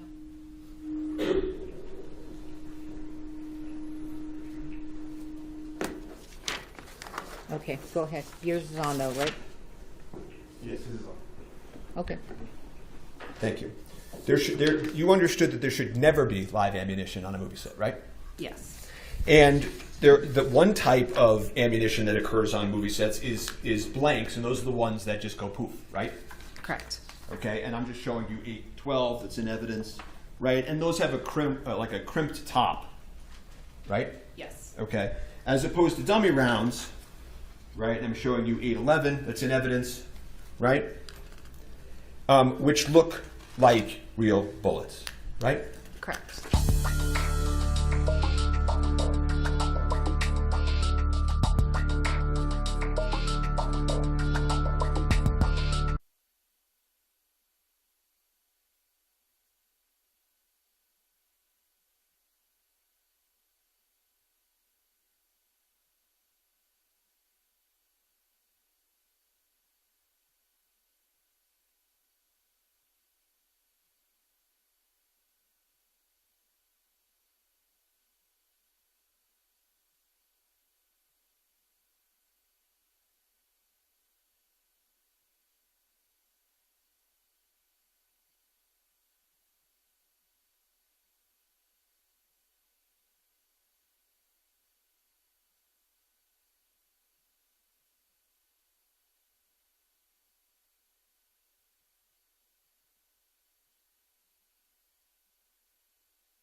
There's nothing like a twin to help you when you're stuck.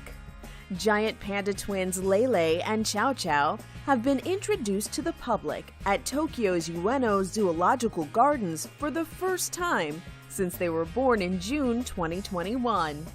500 lucky lottery winners watched the twins chew on bamboo leaves with their mom, Shin Shin. For now, the 7-month-old twins are climbing trees with their built-in best friend. A brown bear cub was lucky that rescuers found him when they did. Forestry authorities in Poland say the cub was found alone with no signs of his mother. They say he was exhausted and hungry and decided he should be captured and taken for treatment. A veterinarian said the little bear was in serious condition and immediately gave it some food. The cub is going to be tested and treated with the hope of sending him back into the woods. Brown bears are protected in Poland because it's estimated that there are less than 100 left in the wild. These playful polar bear twins romp around their enclosure at a German zoo. They were born in November 2021, and zookeepers say for right now, they spend most of their day sleeping and eating. Playtime like this won't happen for long. They'll be separated from each other and sent to other zoos around the age of 2. Animal behaviorists explain, while the twins enjoy each other's company now, polar bears are typically solitary creatures in the wild. But these babies don't know that yet. Until that time, it's a twin polar bear party. What's got Mom so terrified? A huge bear, and it's chasing the family's golden doodle. But don't worry, Dad appears, and he knows exactly how to handle this crisis. He makes himself big and roars. Looks like it worked. No bear. Turns out the dad is with the U.S. Army Special Forces. Don't mess with this dad. Some animals at a zoo in Siberia enjoyed playing with a ball in the snow. 2 tigers, a lion, and a dog were enjoying a game of their own creation, it seems. At times, they couldn't decide if they were going to pass the ball or try to eat it. These friends have all been playing and living together since last summer, and they seem to be getting on just fine.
for causing a car crash.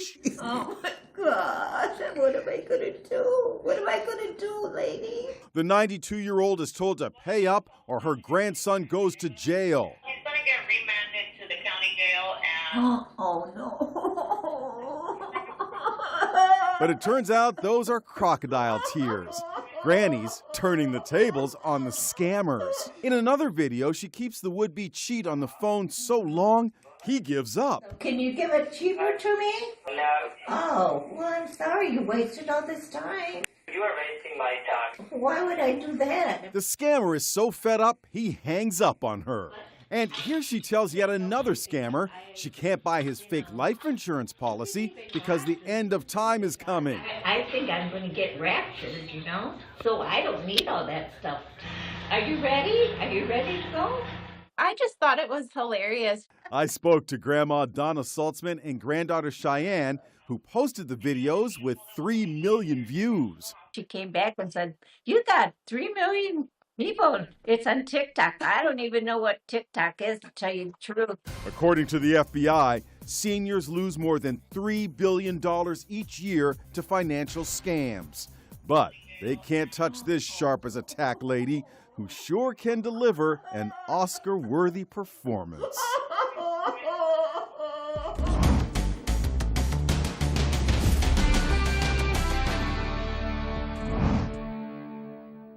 There's nothing like a twin to help you when you're stuck.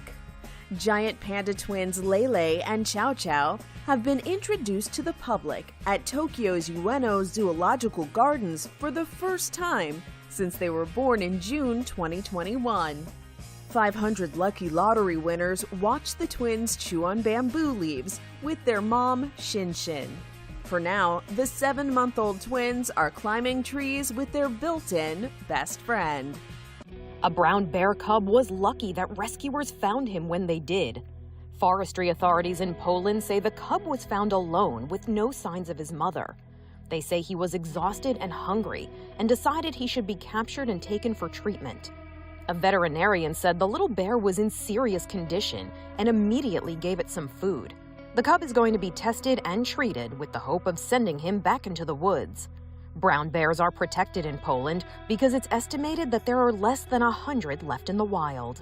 These playful polar bear twins romp around their enclosure at a German zoo. They were born in November 2021, and zookeepers say for right now, they spend most of their day sleeping and eating. Playtime like this won't happen for long. They'll be separated from each other and sent to other zoos around the age of 2. Animal behaviorists explain, while the twins enjoy each other's company now, polar bears are typically solitary creatures in the wild. But these babies don't know that yet. Until that time, it's a twin polar bear party. What's got Mom so terrified? A huge bear, and it's chasing the family's golden doodle. But don't worry, Dad appears, and he knows exactly how to handle this crisis. He makes himself big and roars. Looks like it worked. No bear. Turns out the dad is with the U.S. Army. This pup is jumping for joy right out of her harness. Lola loves taking off her harness after a walk. Look at her go. She even did it as a puppy.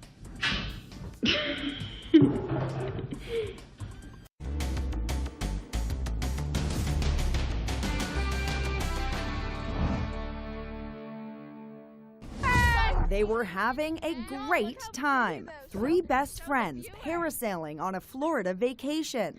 Everything was just perfect until they saw something in the water. I just saw a shark. Shut up. No, you didn't. You did. They're everywhere. Oh my God. They were about 300 feet in the air, so at first they didn't feel threatened. Look how pretty it is over there. Oh my God. But as they were being reeled in, they saw more sharks. That's a shark. That's a baby shark. They started screaming as loud as they could, fearing they were about to be dropped into the shark-infested waters. We spoke to 2 of the young ladies, Kenley Wilkerson and Madison Warricks. They were definitely there, like 100%. Don't get us in the water! They're trying to get the attention of the adults on the boat. Don't dip us! but they can't be heard. The roar of the engine and the wind is drowning out their screams. Look at the shark! Don't dip us! Don't dip us! And they absolutely lose it when their feet hit the water.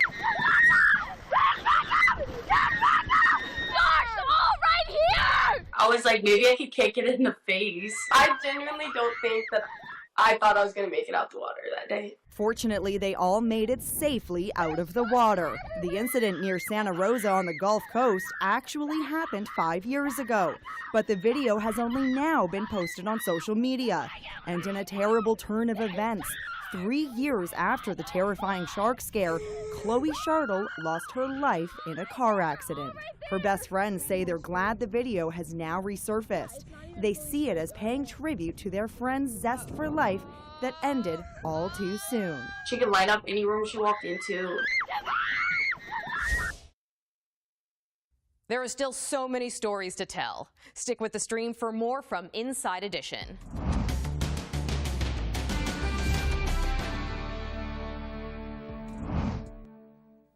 Splish splash, look who's taking a bath. Cleo, why are you in here with me? 9-month-old Cleo, the Great Dane, can't resist a bubble bath, even if mom's already in the tub. Why are you in the bath? This is ridiculous. Get out. Oh my God. She's all the way in. Make room for Cleo. Why are you in the bath? Oh my God. Who says musical talent is only found in humans? This Labrador named Augie saw a piano keyboard and knew exactly what to do. Guess button noses can tickle the ivories.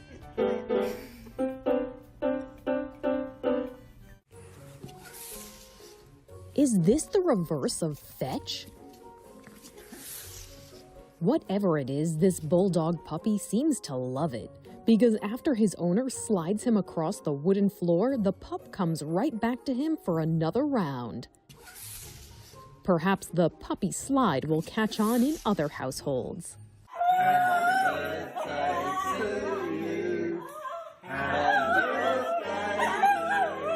Beautiful voice, 12 out of 10, no notes. This adorable singing pup just loves to hit a high note.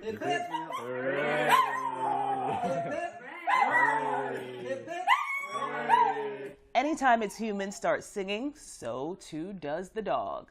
Birthday to you. It seems happy birthday is a favorite. And no, it's not anyone's birthday, but what a gift.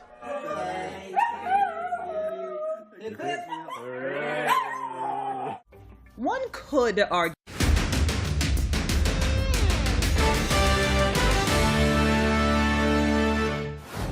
Hello and welcome to Inside Edition True Crime. The decades-long cold case of Madeleine McCann continues to intrigue the world. And what happened to the British girl one fateful night in Portugal earlier this century still baffles experts. Here's a look at the case and the story of a family who still wants answers. It's a heartbreaking case that still puzzles investigators around the world. What happened to Madeleine McCann? The 3-year-old disappeared from her family's hotel room while they were on vacation in Portugal nearly 12 years ago. Since then, Kate and Jerry McCann have searched for their daughter. Now, a series about the toddler's disappearance is coming to Netflix. The entire McCann case has become a phenomenon. If you made a dozen movies out of this, nobody would believe them. Before the 10th anniversary of her disappearance, the McCanns reflected on the time they have lost with Madeleine. So in some ways it feels like it was only a few weeks ago, and other times it's felt really long. But it is a hard marker of time. But they both say they still believe Madeleine is alive somewhere and won't stop searching for her. No parent's going to give up on their child unless they know for certain their child's dead, and that we just don't have any evidence. So my you've hope got to... of Madeleine being out there is no less than it was almost 10 years ago. I mean, apart from those first 48 hours, nothing actually has changed since then. I mean, our think the difficult thing has always been, how will we find her? You know, because you're relying on the police doing everything they can, and you're relying on somebody with information coming forward. And her parents say the Netflix series could hinder that ongoing investigation. In a statement, the couple says they declined to participate because they, quote, did not see and still do not see how this program will help the search for Madeline, and, particularly given there is an active police investigation, could potentially hinder it. They added that their views and preferences are not reflected in the program. Madeline was last seen sleeping in her bed near her twin siblings at this resort in Praia da Luz, Portugal. Kate and Jerry had put the children to bed and were dining at the resort's tapas restaurant about 50 yards from their room. The 9 adults, the McCanns and their friends, took turns checking on the sleeping children. Jerry was the last to see Madeline when he checked on her around 9 p.m.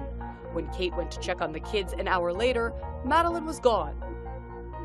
And so began the search for a little girl who seemed to vanish into thin air. Her anguished parents pled with whoever had taken her to bring her back. Madeline is a beautiful, bright, funny and caring little girl. She is so special. Please, please do not hurt her. Please don't scare her. Please tell us where to find her. Or put her in a place of safety and let somebody know where she is. We beg you to let Madeline come home. But the couple soon faced questions about whether they had anything to do with her disappearance, something they deny. They were labeled suspects in September 2007. At the time, police claimed they believed Madeline had died in the holiday apartment and that her parents had faked her kidnapping to cover it up. They were removed as suspects in 2008.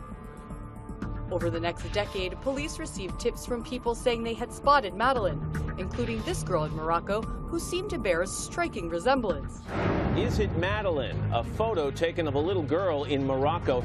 Take a look at this photo snapped by a tourist in Morocco. Is this little girl seen in Morocco missing Maddie McCann? But it wasn't her, and the search continued.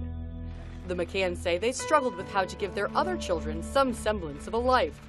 I think before Madeline was taken, we felt we'd managed to achieve a little perfect nuclear family of 5. You adapt and you have a new normality, and unfortunately for us, our new normality at the minute is a family of 4. Kate said in 2017 that she still buys Christmas and birthday presents for Madeline each year to give her if she comes home.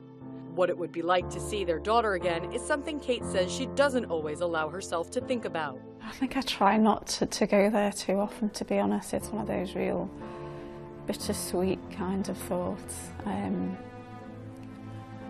Yeah, I mean, I can't imagine, I say 10 years is a long time, but ultimately we're a mum and dad, and she's our daughter, and she's got brother and sister, grandparents, and lots of family and friends, you know. So it'd be absolutely fine, you know. It'd be, well, it's beyond words, really. We'll cope with anything, yeah. A daughter whose disappearance remains one of the biggest unsolved missing persons cases in the world.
One serial killer appeared on a dating show in the 1970s while on his murder spree.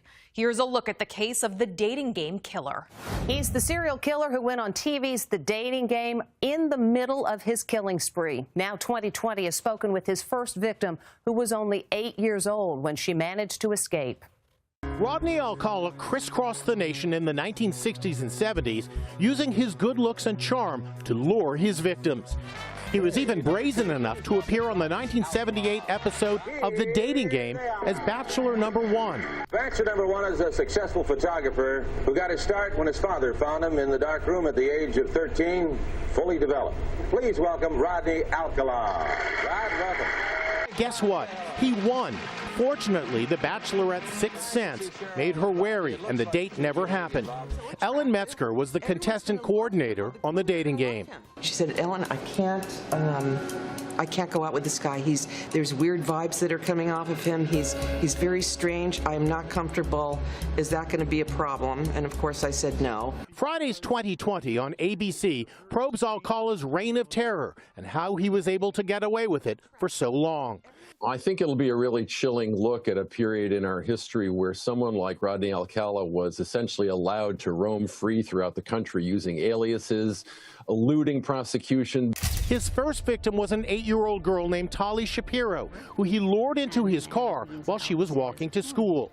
A Good Samaritan saw the incident and called police. She's alive today to tell her story. I really didn't want to get in the car, but I was raised to respect my elder. I didn't know to fear people. Alcala was found guilty of 7 murders, but investigators believe he may have killed over 100 based on these photos of young women found on his property. It's eerie to see how long he was able to do what it was that he did.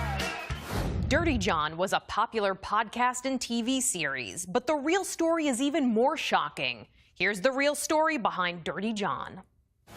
When divorcee Deborah Newell met hunky John Meehan online, she thought he was the perfect man. I liked everything that was in his profile, along with I liked how he looked. He was very charming, very funny. He told the interior designer from Newport Beach, California, that he was an anesthesiologist who just returned from volunteering in Iraq. He swept me off my feet.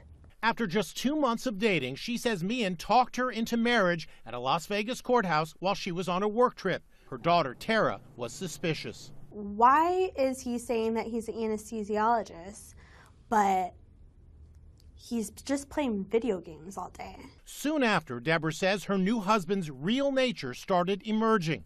He became unhinged, even saying at one point that he wished her daughter was dead. This man was nothing that I thought I had married. Deborah decided to hire a private investigator to check into her new husband's background, something she should have done before tying the knot. The information uncovered was startling. John Meehan was no doctor. He was a convict and a grifter who preyed on dozens of lonely women looking for love. His nickname, Dirty John. Tanya Bales was his first wife. He's charming to who he wants to be charming to. She threatened to turn him in when she discovered he was selling narcotics. He started threatening me, threatening that he was going to either kill me, harm me, or have someone take care of it for him. Deborah and her daughter started fearing for their lives. I had knives taped around the house, and I had them in spaces where he wouldn't find them. Newport Beach 911. I need an ambulance right away. Someone's been stabbed. Then Tara's worst nightmare came true. Her stepfather attacked her with a knife in the parking lot outside her home. She fought back. He couldn't hurt any of my family anymore. None of my nieces or anything. Hey, what's going on? You all right? The story is so riveting, it's been turned into a TV series airing Sunday nights on Bravo. Connie Britton plays Deborah, and the part of the sociopath seductor is played by actor Eric Bana. The hero daughter is played by Julia Garner. Just as Tiger King's Carol Baskin's about to appear on Dancing with the Stars, a new witness has stepped forward in the cold case of her husband's disappearance. He vanished without a trace 23 years ago. And now, after all this time, someone who says they know something about the case is speaking up. Carole Baskin, the animal sanctuary owner who became an overnight sensation on the hit Netflix documentary Tiger King, is about to make her debut on Dancing with the Stars. It's the Tiger Queen herself, Carole Baskin. But Baskin may soon be regretting the spotlight's harsh glare. 48 Hours is now taking up the case of Baskin's missing husband, a millionaire named Don Lewis, who vanished without a trace in 1997. I knew Don was gone the day before he supposedly was missing. The CBS Crime Show has dug up a new witness, the ex-wife of the missing man's handyman, and she tells a sensational story. He said, if you try to leave me again, I'm going to put you in the grinder like I did Don. I'm sorry, you said what? He said, if you try to leave me again, I will put you in the grinder like I did Don. In a meat grinder? Yeah. 48 Hours correspondent Richard Schlesinger is investigating the case. I've been doing this a long time, and I think this is the first time anybody's alleged that a meat grinder was involved in the disposal of a body. And minutes before our interview, Schlesinger heard from the handyman. After months of trying, we heard from Kenny Farr, whose ex-wife sort of implicates him in the disappearance of Don Lewis. And I'll read it to you. I had absolutely nothing to do with Don's disappearance or any knowledge of it. In Tiger King, Joe Exotic, Carole Baskin's arch rival, makes a similar claim against her. So the whole world's wondering, would you actually grind your husband up, feed him to the tiger so there's no evidence? Carole Baskin has always insisted she had nothing to do with her husband's disappearance and has never been named a suspect. Inside Edition spoke to Don Lewis's two daughters, who say their former stepmother, Carole, has held back information since the day he went missing. We were not called, we were not notified of Dad's disappearance for a full week. The Lewis daughters have erected 4 billboards near Carole Baskin's animal sanctuary in Tampa, Florida, offering a $100,000 reward. In the meantime, they can watch their former stepmother on Dancing with the Stars.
In 1995, Jenny Jones was one of the biggest talk show hosts on TV. But when one of her guests killed another guest following an appearance on the show, everything changed. Here's what happened when the killer was granted parole in 2017. Want you now to meet Donna and Scott. Now, Donna has been helping Scott pursue his secret crush on John. Jenny Jones was one of many daytime talk show hosts in the 90s that had viewers tuning in to watch ordinary people reveal their deepest, darkest secrets. But one of those revelations would turn deadly. Man, my sister has to get this out of man. Okay, calm down, okay? Okay, why did you do that? In 1995, The Jenny Jones Show taped an episode on secret admirers. 32-year-old Scott Amador revealed he had a crush on an acquaintance, 24-year-old Jonathan Schmitz. The show brought the two together to see if there was a love connection. Well, guess what? It's Scott that has the crush on you. You lied to me. The audience erupted in excitement, and a surprised Schmitz, while caught off guard, seemed to find humor in the moment. Did you have any idea that he liked you this much? No, I did not. Can you tell us what your status is? Are you involved with anybody, or? No, but I am definitely heterosexual, I guess you could say. But the laughter faded 3 days later. Last Thursday, 32-year-old Scott Amador was killed after receiving 2 shotgun blasts to the chest. The alleged perpetrator of this vicious crime was an acquaintance of his, 24-year-old Jonathan Schmitz. Schmitz called 911 to turn himself in after he showed up at Amador's home and shot him to death. Schmitz claimed he was humiliated by having been brought on national TV to hear Amador profess affection for him. The feelings, he said, were not mutual. He said, he's gay, but I'm not. He said he wouldn't leave me alone, that's why I did it. He said, I went on the Jenny Jones Show. I didn't know it was a guy, that's why I killed him. But the trial also called into question the ethics of tabloid talk shows, which were in their prime. Critics claimed their so-called deceptive practices and sensationalized style were to blame for this tragedy. The Jenny Jones Show ambushed this defendant with humiliation, and in retaliation, this defendant ambushed the victim with a shotgun. This is a renegade business. These are irresponsible people. These are people beholden, answerable to no one. The show never aired the Amador Schmitz episode, and Jenny Jones appealed to the public not to place blame on anyone but the shooter. As much as we all regret what happened, the fact is that this tragedy is about the actions of one individual. But Scott Amador's family took the show to task, suing for negligence. Like the show, the trial also gripped viewers who tuned in to watch the family's attorney take aim at the host on the stand in an intense exchange. You used him as a source of entertainment, having no idea what his emotions would be for other people, didn't you? No, that's not the way I see it. I don't use people on the show. That's my understanding. You have reached a verdict. Is that correct? Yes, we have, Your Honor. Was the defendant's negligence a proximate cause of injuries or damage to the plaintiff? How do you answer, yes or no? Yes. The Jenny Jones Show was ordered to pay the Amador family $25 million, but the decision was overturned by the Court of Appeals. Jonathan Schmitz was convicted of second-degree murder and sentenced to 25 to 50 years in prison. After serving just more than 20 years behind bars, he was granted parole. Schmitz walked out of prison this week. The Jenny Jones Show ran until 2003 for well over 1,000 episodes. But its most famous episode was one that never made it to air. Oh my God. Imagine running into this beast hanging loose outside your house. How am I supposed to go inside? Seriously? You're a jerk. It is -4, so I'm gonna try and scare it. Bullwinkle the moose won't budge, so she hightails it to the front door. Oh God, this is not my smartest idea.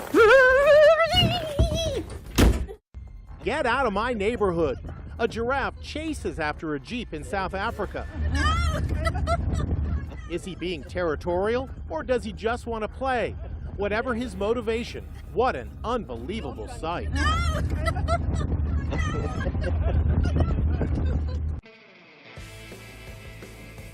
It wasn't the day at the beach these sunbathers expected. Watch as a pair of sea lions chase beachgoers in San Diego. Fortunately, no one was hurt, and eventually the sea lions went back to the sea. There's more in her hand than a pile of sand. This woman was enjoying a beautiful day at a Queensland, Australia beach. Carrying a small clump of sand, she dips her hand into the shallow water. As the grains wash away, tiny blue crabs make their appearance. A baby is a baby is a baby, and this one is proving it. Watch as the wee gorilla finds out it can spin.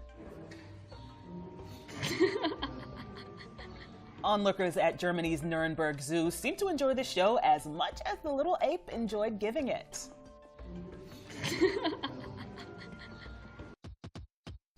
Might be time to look behind you, fella. This guy decided he wants to join. This golfer in Florida wasn't fazed, despite the huge gator coming right at him. Trying to concentrate. He lined up his shot. Nice swing. Then it was time for the gator. It was a moment that changed the way television talk shows operated. A guest murdered a fellow panelist that he felt had embarrassed him on television. He was sentenced to prison, and now, more than 20 years later, the killer has been paroled. As Les Trump reports, the family of the man he killed is not one bit happy he's been released. We will never be the same. Even after 22 years, the agony of his brother's murder won't go away. Frank Amador has a message for the convicted killer who has just been released on parole. I hope you're sorry for what you did. The notorious talk show murder transfixed America. The year was 1995. Jenny Jones was a daytime talk show host who specialized in edgy topics and ambushing guests. Jonathan Schmitz was told someone had a secret crush on him. He thought it was his friend Don O'Reilly. In fact, it was a gay acquaintance, Scott Amador. Well, guess what? It's Scott that has the crush on you. You lied to me. 3 days later, he shot Amador dead and called 911. I think I just got him in. Okay, calm down, okay? Okay, why did you do that? The criminal trial in Pontiac, Michigan was televised live on cable TV and raised questions about the ethics of so-called ambush TV shows. Verdict is guilty of second-degree murder. Schmitz was sentenced to 25 to 50 years in prison. In a statement to her viewers, Jenny Jones had this to say. As much as we all regret what happened, the fact is that this tragedy is about the actions of one individual. The Amador family sued the show, and Jenny Jones squirmed on the witness stand. Jonathan Schmitz had not been told that the topic was same-sex crush and that his admirer was a gay man. I don't know what he was told. That was the truth. The family was awarded $25 million, although the decision was squashed on appeal. The Jenny Jones show lit the fuse. They lit the fuse on the wrong guy. Lawyer Jeffrey Feiger represented the Amador family. Had it not been for that Jenny Jones segment in that ambush, this tragedy would not have occurred. The Jenny Jones show was canceled in 2003. She now hosts a cooking show on YouTube. Garlic bread in the oven is like a man in a strip club. It shouldn't be in there too long. And Frank Amador is still coming to terms with the release of his brother's killer. My whole family was hurt. In 1962, inmates escaped from the infamous Alcatraz prison island, never to be found. We spoke to one of the escapees' nephews who thinks they are still alive. Alcatraz was supposed to be the prison no one could escape from. So when 3 inmates did just that in 1962, it was a tremendous embarrassment to federal authorities. 3 bank robbers disappeared from Alcatraz prison. For decades, the official line was that the men had drowned. But did they really? The possibility of them still being alive is very good. Ken Widener is the nephew of 2 of the escapees, brothers John and Clarence Anglin. He believes his bank robber uncles made it across the San Francisco Bay and ended up living in Brazil, where they became farmers. He believes this is the photo that proves it. I may have found a way out of here. The daring escape inspired the 1979 movie Escape from Alcatraz, starring Clint Eastwood. Just like in the movie, the escapees made papier-mâché heads to trick guards into believing they were sleeping in their cells. Damn it, Morris, I said get up. Widener broke his silence in the documentary Alcatraz Search for the Truth on History.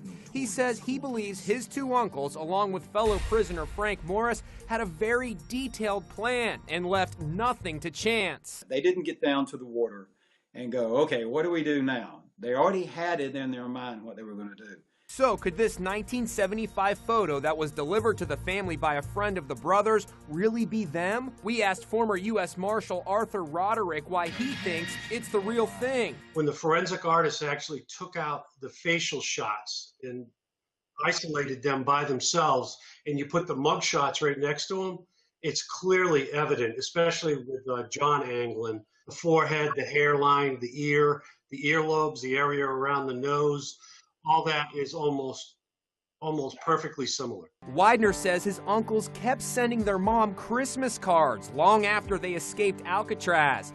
If they are alive today, John would be 85, Clarence would be 84. The family believes the brothers would have married and had children in Brazil. We really kind of hope to meet either my aunts or my cousins. We hope to sit down with them and hear some of the stories about my uncles. 53 years later, could one of the great mysteries of Alcatraz finally be solved? Splish splash, look who's taking a bath. Cleo, why are you in here with me? 9-month-old Cleo, the Great Dane, can't resist a bubble bath, even if mom's already in the tub. Why are you in the bath? This is ridiculous. Get out. Oh my God. She's all the way in. Make room for Cleo. Why are you in the bath? Oh my God. Who says musical talent is only found in humans? This Labrador named Augie saw a piano keyboard and knew exactly what to do. Guess button noses can tickle the ivories.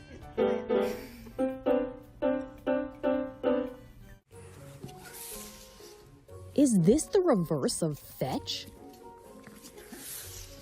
Whatever it is, this bulldog puppy seems to love it, because after his owner slides him across the wooden floor, the pup comes right back to him for another round. Perhaps the puppy slide will catch on in other households.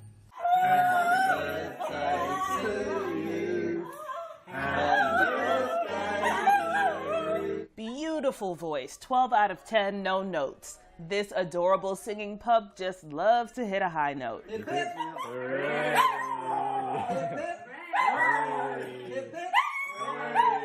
Anytime its humans start singing, so too does the dog. Birthday to you. It seems happy birthday is a favorite. And no, it's not anyone's birthday, but what a gift.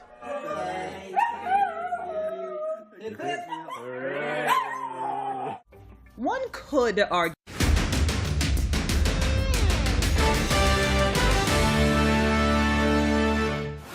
Welcome to Inside Edition True Crime. A Netflix documentary called Sins of Our Mother captures Lori Daybell's son Colby calling his imprisoned mother. He confronts her with allegations that she killed his two siblings, 16-year-old Tylee and 7-year-old JJ. Here's the story. It's doomsday mom Lori Daybell smirking and smiling as a judge determines she is finally mentally fit to stand trial for the murders of her two children. Her latest court appearance comes as Netflix releases a promo for a new documentary about the sensational case. Mr. Sandman, bring me a drink. In the documentary called Sins of Our Mother, Daybell's son Colby can be seen calling his imprisoned mother. How are you, Baba? I'm not good, Mom. He confronts her with allegations that she killed his two siblings, 16-year-old Tylee and 7-year-old JJ. Their bodies were found buried on her fifth husband Chad's property. He's also awaiting trial. I would have never thought you would have ever done something like this. What is it that you think that I've done? Are you sorry for me, or are you sorry for my siblings? I'm sorry that you don't really fully understand the situation. The three-part documentary shows Lori Daybell as a beauty pageant contestant, talking about her life as a wife and mom. Being a good mom is very important to me, and a good wife. Being all things together is not easy. So I'm basically a ticking time bomb. I have a wonderful husband, Joseph, at home, who is watching our two beautiful children, Colby, who's 7, and Tylee, who is 1. Just weeks before the beauty pageant, she was a contestant on Wheel of Fortune. I want to go. Okay. Gopher, Doc, Isaac, and Captain Steubing. Now, as she awaits her January murder trial, Lori Daybell can only ponder how her once promising life has led her to this. Where are your kids? No comment? They've been missing for 4 months. You have nothing to say? Chad and Lori Vallow Daybell are set to go on trial. Their case has often led to more questions than answers. A mystery so strange and so violent that investigators are still piecing it together. I did exactly what I felt the Lord was instructing me to do. Here's what we know about the Daybell case and how an Arizona hairdresser and an Idaho author ended up at the center of a web of 5 suspicious deaths and allegedly cult-like religious beliefs. It was just before Christmas that police in Rexburg, Idaho pleaded with the public for help. 2 children were missing and hadn't been seen since September. 7-year-old Joshua J.J. Vallow was described as having special needs, including autism. Police said his 16-year-old sister, Tylee Ryan, was devoted to him. The FBI and the National Center for Missing and Exploited Children were part of the search. Police said this doorbell camera footage was the last known video of JJ. But police said the children's mother, Lori Vallow, wasn't helping to find them and had never reported them missing at all. JJ and Tylee's extended family hired private investigator Rich Robertson for help. I mean, that's the most mysterious thing. I mean, all of this attention and all of this speculation, all this anxiety would just simply evaporate if they just said, here are the kids. But Lori and Chad stayed quiet, issuing a statement via their attorney at the time calling Chad a, quote, loving husband and Lori a, quote, devoted mother. As the search continued for JJ and Tylee, East Idaho News' Nate Eaton tracked the couple down on the sunny island of Kauai, thousands of miles away from Idaho. Just tell us where they are. Chad, where are Lori's kids? Police executing a search warrant on the couple in their car found Tylee's cell phone and items belonging to JJ, but there was no sign of the kids. That's a search warrant for you guys. Chad and Lori were also confronted by Dateline. Is heading out today? No comments. Where are your kids? There's a lot of people who are worried about your kids. Are you guys worried about them? Authorities in Idaho had given Lori a January 30th deadline to prove the kids were okay, but she didn't show up. Then, on February 20th, Lori was arrested in Kauai and charged with felony desertion of JJ and Tylee and misdemeanor charges of resisting and obstructing an officer, solicitation of a crime, and contempt. Lori made her first court appearance in Kauai before being extradited to Idaho. Her former high school friend, Bernadette Flores Lopez, told Inside Edition Digital at the time she couldn't believe the girl she remembered as a devout Mormon cheerleader was in the news for this. And speculation swirled about how this mom of 3 got to this place. I think she's so brainwashed and so far gone. This person that she's married to is writing books about doomsday and the end of the world. And, you know, I know her book, her Mormon religion don't teach that. Chad wrote about his ability to communicate with people on the other side of the veil and see into the future after having 2 near-death experiences. His ideas also included the existence of past lives and that people could become possessed by demons or zombies.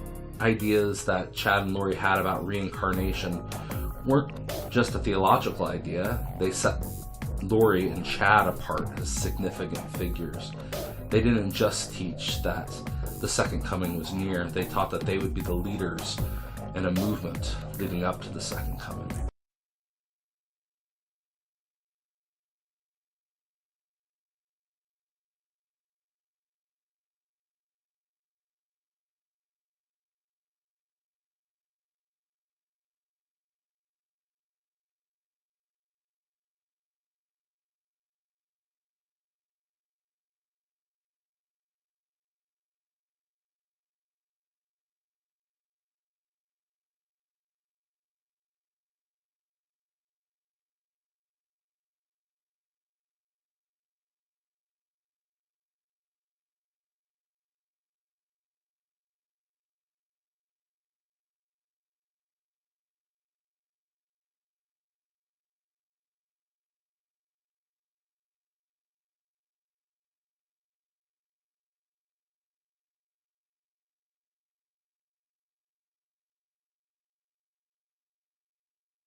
Then, in June, investigators searching Chad Daybell's land discovered JJ and Tylee's remains.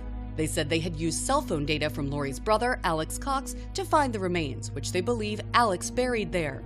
Chad was arrested and charged with willfully destroying, concealing, or altering evidence, and conspiracy to commit destruction, alteration, or concealment of evidence.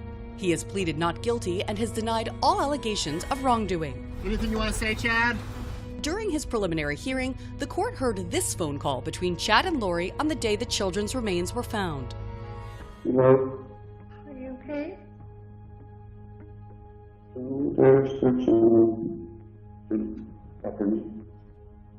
The audio is hard to hear at times, but it sounds like Chad tells Lori he feels relieved. I'm feeling pretty calm. I was told Mark, so really.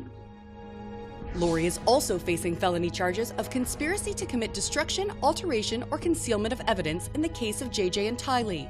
She has also pleaded not guilty and denied all allegations of wrongdoing. Meanwhile, the investigation into Lori's husband Charles's death and the death of Chad's first wife Tammy continue. The state of Idaho announced Chad and Lori are under investigation for conspiracy, attempted murder, and/or murder in Tammy's death. Julie Rowe, an author who worked with Chad, told Inside Edition Digital something he said just before Tammy's death disturbed her. 3 weeks before Tammy dies, he said to me, and he was kind of in this frustrated voice, "My plan can't move forward until Tammy's dead." Police in Arizona say Lori remains a person of interest in the shooting death of her fourth husband, who was seen in this body cam footage trying to get police to help Lori. So how does she pose a threat to your children? I don't know what she's going to do with them. I don't know if she's going to flee with them. She's going to hurt them. Charles Vallow had filed a petition for Lori to undergo an emergency mental health evaluation in January 2019, months before he was shot and killed by Lori's brother, Alex Cox. Cox himself died in December, and his death remains under investigation. Charles tells police multiple times he is worried Lori could hurt someone. I want her to get it out.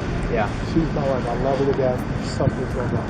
Okay. And if she wants me gone, fine. I'll do all that stuff. I just don't want her hurt. Okay. I just don't want her hurt. I don't want her hurt anybody else. As JJ and Tylee's extended families are left to mourn the children, many say Charles's warnings about Lori went unheeded. All have vowed to continue to fight for justice for JJ and Tylee. It was a case that made international headlines when a South African court more than doubled the prison sentence originally imposed on Paralympic gold medalist Oscar Pistorius for the murder of his girlfriend. A South African court more than doubled the prison sentence originally imposed on Paralympic gold medalist Oscar Pistorius. This court determined that the respondent, Mr. Pistorius, should have been sentenced to 15 years imprisonment. Pistorius had originally been sentenced to 6 years in prison for killing his girlfriend, Riva Steenkamp, on Valentine's Day in 2013. He claims he shot her in his home after mistaking her for an intruder, but prosecutors argued he killed her after a heated argument.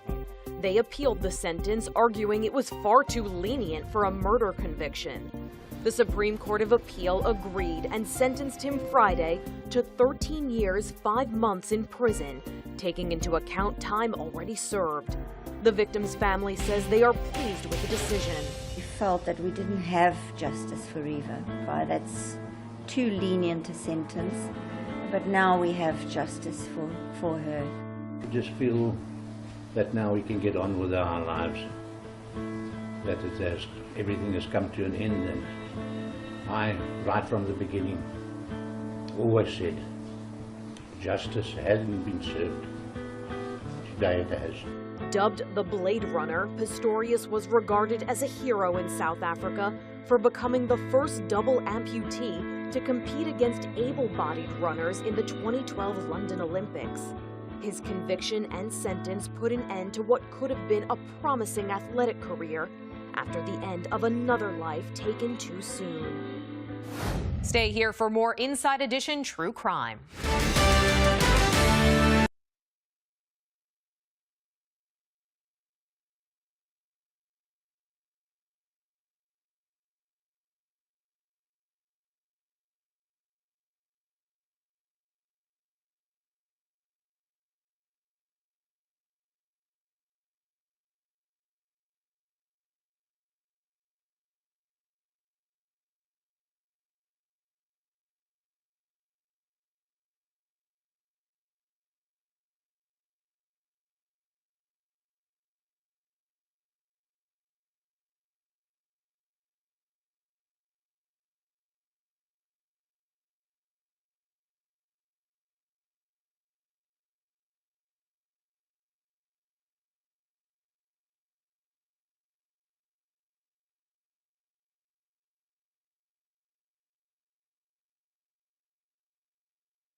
Welcome back.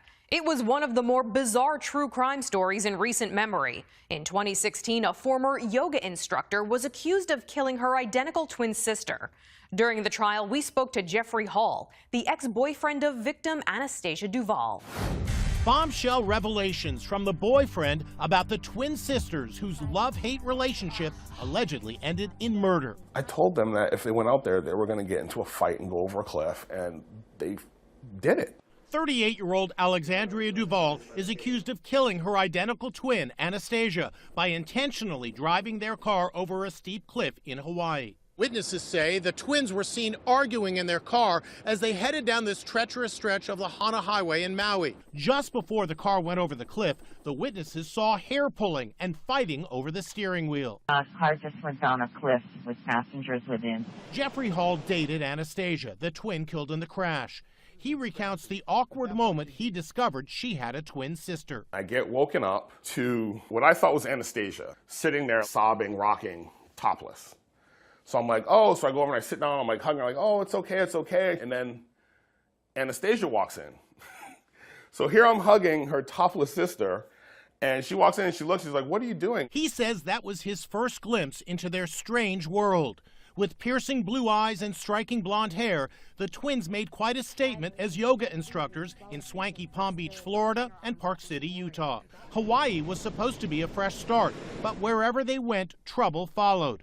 Hall says the twins had a volatile relationship, best friends one moment, fighting the next. They're like going at it, and I go and I try and break them up.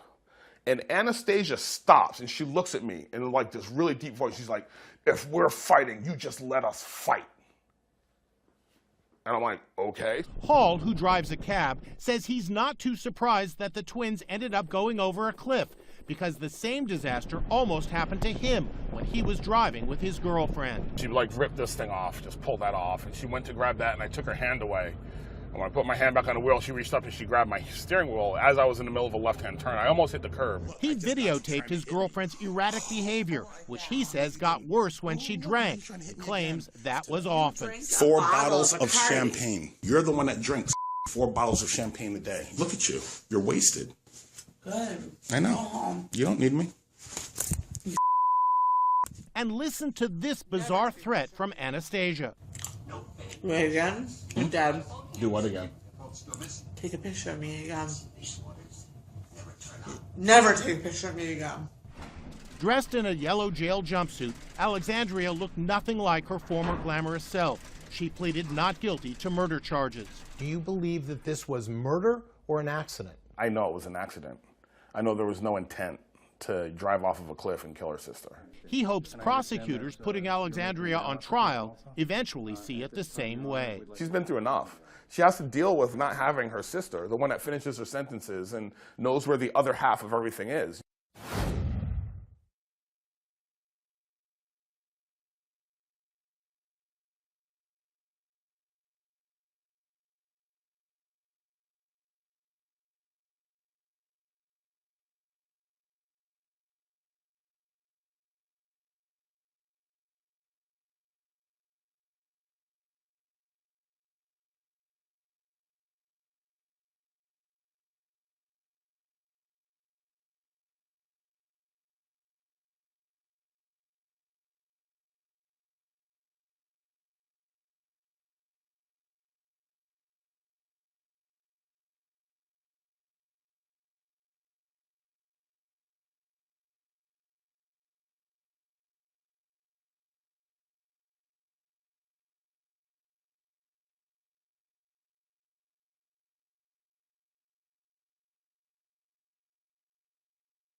It's a sad day for the family of a brave woman who fought for her life after being burned alive. Judy Malinowski, a one-time beauty queen and mom of 2, has died after a 2-year struggle for survival. Now her ex-boyfriend, Michael Slager, may be facing murder charges. He has already been sentenced to 11 years for aggravated assault. Prosecutor Ron O'Brien. We are committed to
You have heard the defense attorneys on appropriate questioning of the witnesses and also during opening statements talk about how upset Mr. Baldwin was, that he was upset, that he was panicked, that he was ashen. He was even ashen in color. What pages 2 through 5 demonstrate, and I want to tell you, let me make one correction. May I ask something? Sure. The highlighted is the portion that you want redacted. That is correct. Okay. Well, I only see. Oh, got the wrong one in front of me. Okay. All right. Sorry, I transposed them. Okay, go ahead. And let me find this part. Hang on just a second.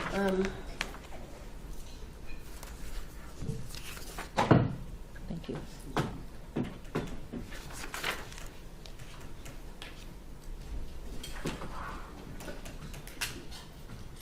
Okay, so if I to help make my point, if we go down to the last paragraph of page 4, you'll see where Mr. Baldwin is speaking to someone on the phone, and he says, and just spend the time here, and they're going to do what they've got to deal with. He's talking about, I think, investigators and also insurance investigators, and deal with what they've got to deal with.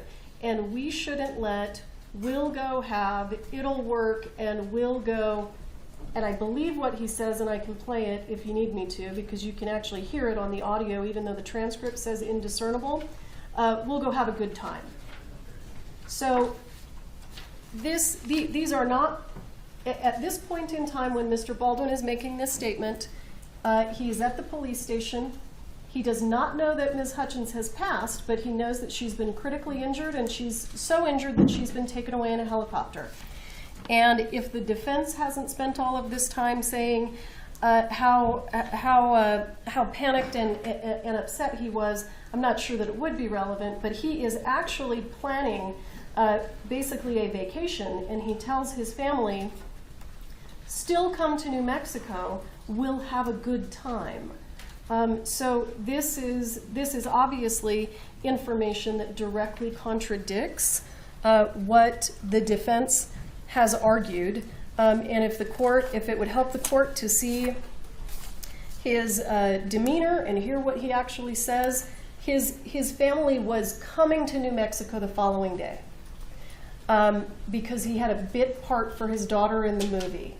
So his wife and all of his children were coming the following day, and he is telling his, at one point, I think he's speaking to his wife, and he has her on FaceTime so we can actually hear her. We can hear her responses. And then he's speaking to another person who sounds like some sort of a family assistant or a nanny or someone like that. And he is explaining that he wants that person to try to convince his wife to still come to New Mexico because they can't get their money back for the plane tickets, and they'd like to go ahead and have a good time. Where's the thing about the plane tickets? I didn't read that. So here's where he says it. There's a part here where he says they're not going to give us our money back. Oh yeah, that's okay. That's what he's referring to. Okay. So are you talking about lines 19 through 25 on page 4? You object to the redaction on? Just this portion. On what page? I'm sorry. Well, you said 2 to 5, and then you pointed out a particular portion within 2 to 5. Overall, my position is this is the defendant's statement, and it comes in, and I don't see a reason that it stays out. And the reason specifically that a lot of this conversation comes in is because of the defense statements about his state of mind, and this directly contradicts those. All right, you're going to come back up here. Yes, Your Honor. No? Do you want me to start? Yeah, I want you to go over there. Can I leave these here? Mm-hmm. Okay.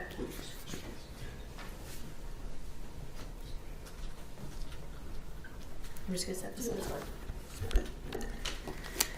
So, Your Honor, first, what we have within this section that we're going to be discussing right now is we have also some additional hearsay. So we're looking at not only Mr. Baldwin's statements, but it also includes statements from the female speaker who would be his wife. And then and we see female speaker 1, there's also female speaker 2. So there's additional hearsay aside from, again, the statements that we're talking about with respect to Mr. Baldwin. In addition, when we're looking at whether or not this is admissible, the court has to engage in a balancing test as to what the probative value actually is.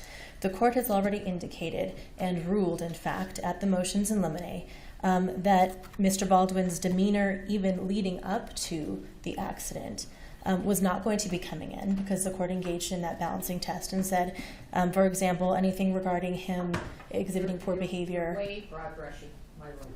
Understood, Your Honor. And so I have actually the court's ruling here, so I'll be more specific. So what it says is that any of the videos or any evidence or pictures which relate to Mr. Baldwin not handling or that goes to the defendant's gun that worked or didn't work, and they're showing that it did work because he's shooting.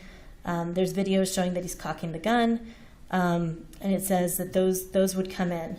However, everything else regarding him yelling at the crew or telling people to hurry up, none of that is relevant, and that is propensity evidence. Right, and that dealt with what was offered, okay? That is correct. This was not offered, this was not even discussed at that time, so Correct. This is fresh to the court. Absolutely, Your Honor. So what we're doing is we're looking at what the court had previously ruled, and then we're using that also to inform the arguments that we're making at this time. And so certainly when we're talking about state of mind for after the fact, that becomes even less relevant than state of mind or actions that were happening leading up to the accident. So when we're looking at what this is actually probative of, the state is saying it's probative of that he's, talking about he's going to go have a good time. He's really not that distraught about it. But if we look again at what is Mr. Baldwin's state of mind after this has happened, what element does that go to within the proof that the state has to demonstrate in order to meet the elements to demonstrate that he is actually guilty of involuntary manslaughter? And the answer is that none of this here is probative of any effect of consequence to any of the elements of the crime that he is charged with. So when the court is engaging in this balancing test, we have to look to see what is the probative value, and there's none or very minimal, but the danger of unfair prejudice is substantial, and it substantially outweighs any probative value in that, again, he's talking about his family, he's talking about plans that they have, and there's danger that the jury will misinterpret that or misuse that to view him as being callous or that he doesn't care about Ms. Hutchins, when actually that's not accurate. So we are asking the court that the court exclude this section that we're referring to.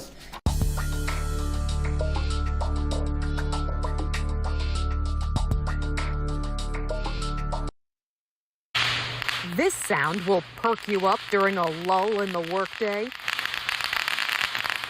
These colleagues decided to have some fun with bubble wrap at work, putting it through a rolling press. But is this method as satisfying as popping each individual bubble one at a time? I guess it depends on your level of patience.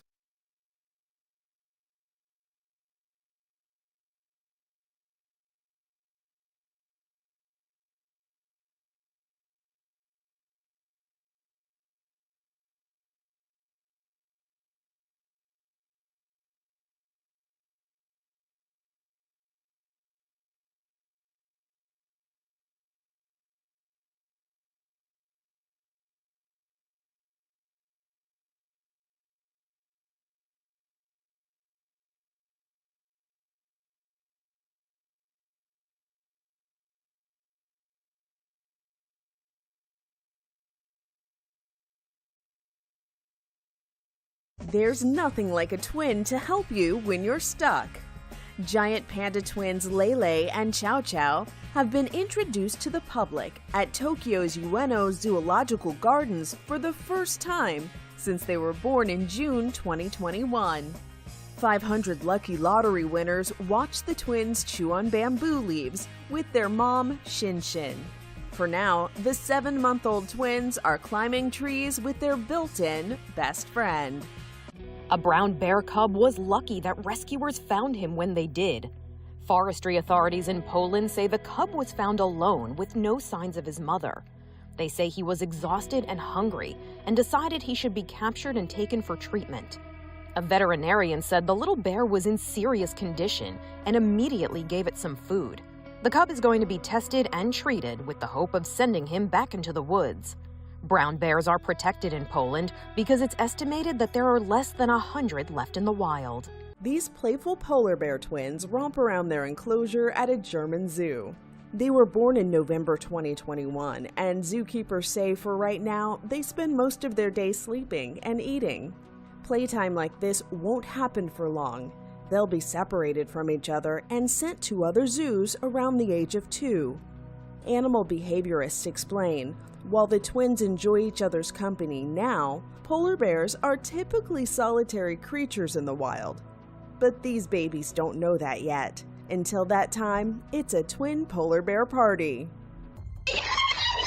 What's got Mom so terrified? A huge bear, and it's chasing the family's golden doodle. But don't worry, Dad appears, and he knows exactly how to handle this crisis. He makes himself big and roars. Looks like it worked. No bear. Turns out the dad is with the U.S. Army Special Forces. Don't mess with this dad.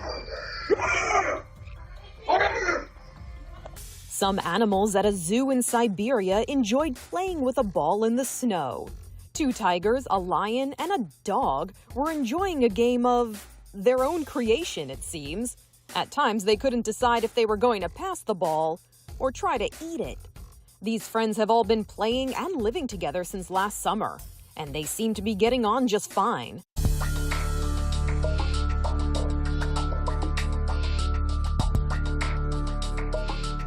As you testified yesterday, you collected items from the church that you thought were relevant to this case, correct? Yes. And some of the things that you thought gave insight into what happened, correct? Yes. And included in those was a copy of the script and the shot list, correct? I believe there was paperwork that was photographed, but I don't believe it was collected. Okay. Well, I'm going to pass up to the witness what is marked as A3 and A11. Do you recognize these? Yes. And what are those? It appears to be scene paperwork. That you collected? Yes. And those are fair and accurate photographs? Yes. Okay, offer them as evidence. I don't believe that's an adequate foundation. What more do you want him to do? But what we discussed at the bench. But But, I mean, obviously I defer to the court, but I'm relying on the conversation we had. Well, all right, so they are conditionally admitted pursuant to the discussion up at the bench. So I'm going to now publish A3. And can you read that last sentence? Russ Colt cocked quietly now. And I'm now going to publish 811. Let's see if this will allow me to zoom in focus.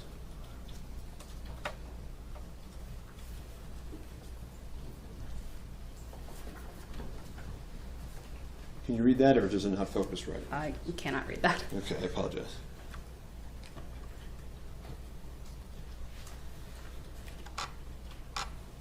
I'm going to pass it up to the witness. If it's not, oh, it works like this, I guess. Oh, no, it doesn't. So it's supposed to focus on its own. It's supposed to autofocus, so this is not my fault, just so you know, investigate. Okay, permission to approach.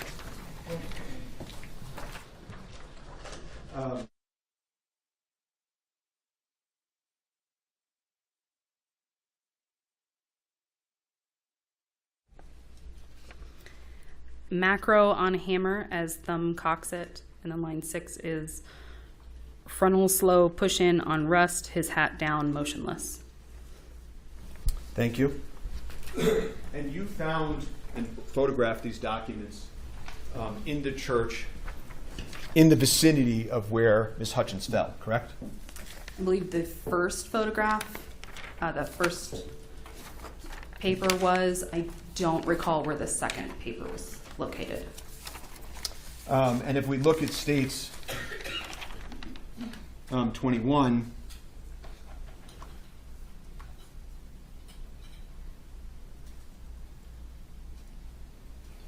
I'll have that up on the screen just for a moment. When you collected these documents, you thought they were important, correct?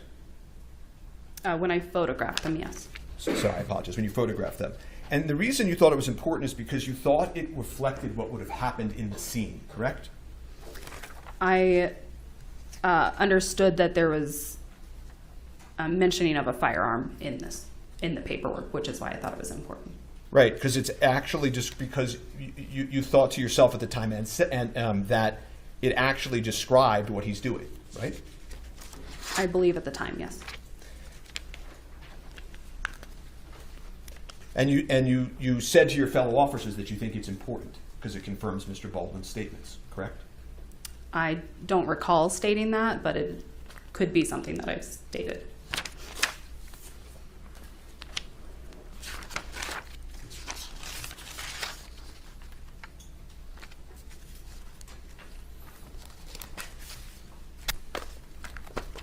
And you indicated that you thought it was hers, meaning Ms. Hutchins' paperwork, correct? I believe that one of those papers does have her name on it, which is why I thought it was hers. Right, and the other paper that you already testified to, A3, was found around where she fell, correct? Yes.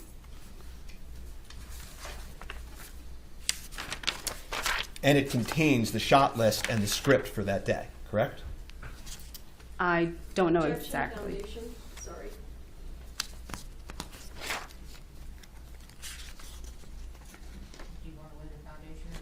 So you have laid the foundation? Yeah, did you believe at the time that what you were looking at may have reflected things that were supposed to occur in the church? Yes. You also recovered Ms. Hutchins' cell phone, correct? At a later date, I believe. And that was sent to Byron French and the investigation division to extract the cell phone results eventually, correct? I believe so, yes. Now, you tried to find video recording in the church, correct? Yes. But the video cameras for the scene in question did not record that day, so you were not able to find that. Fair? They recorded a portion of that day. There was a recording that was recovered. And you didn't find any live ammunition in the church? Yes, there was one live round located inside the church. There was, okay. And where was that found? That was in Mr. Baldwin's holster. Right. So, right. The bandolier that we were talking about before? Yes. Okay. And you have no reason to think that Mr. Baldwin had any idea that was there, right? Correct. At that scene, and at this time in the investigation, Detective Khanna was in charge, correct? Yes, I believe so. So, while you're now then leaving the church, and we're going to move on, okay, you have to figure out how ammunition works on a movie set, right? Yes. That wasn't something that you were familiar with before the incident in question, right? Correct. And you sort of became the subject matter expert on that topic, right? Yes, I'd say so. Right. I mean, you were for called the sheriff's office. For the sheriff's office, right? But also you'd be called into meetings with Corporal Hancock and the prosecutors and try to educate them on those topics. Isn't that fair? Yes. Okay. I mean, you weren't running the case, were you? No. But you were there to assist not only with the evidence, but to be a specialist on this sort of unique topic. Fair? Yes. And again, you said this on direct, but I think it got a little confusing perhaps. But there are never supposed to be live ammunition on a movie set. Okay, you need to report that. I think, what are we thinking? Do you think that was picking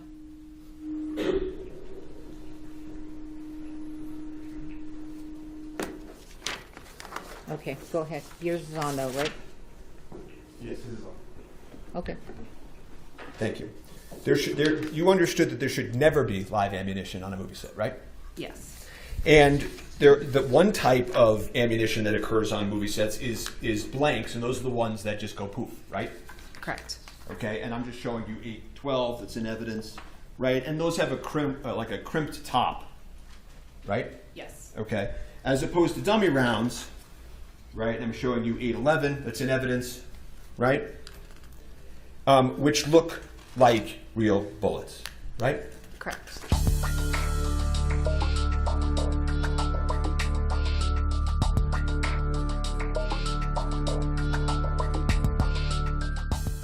There's nothing like a twin to help you when you're stuck.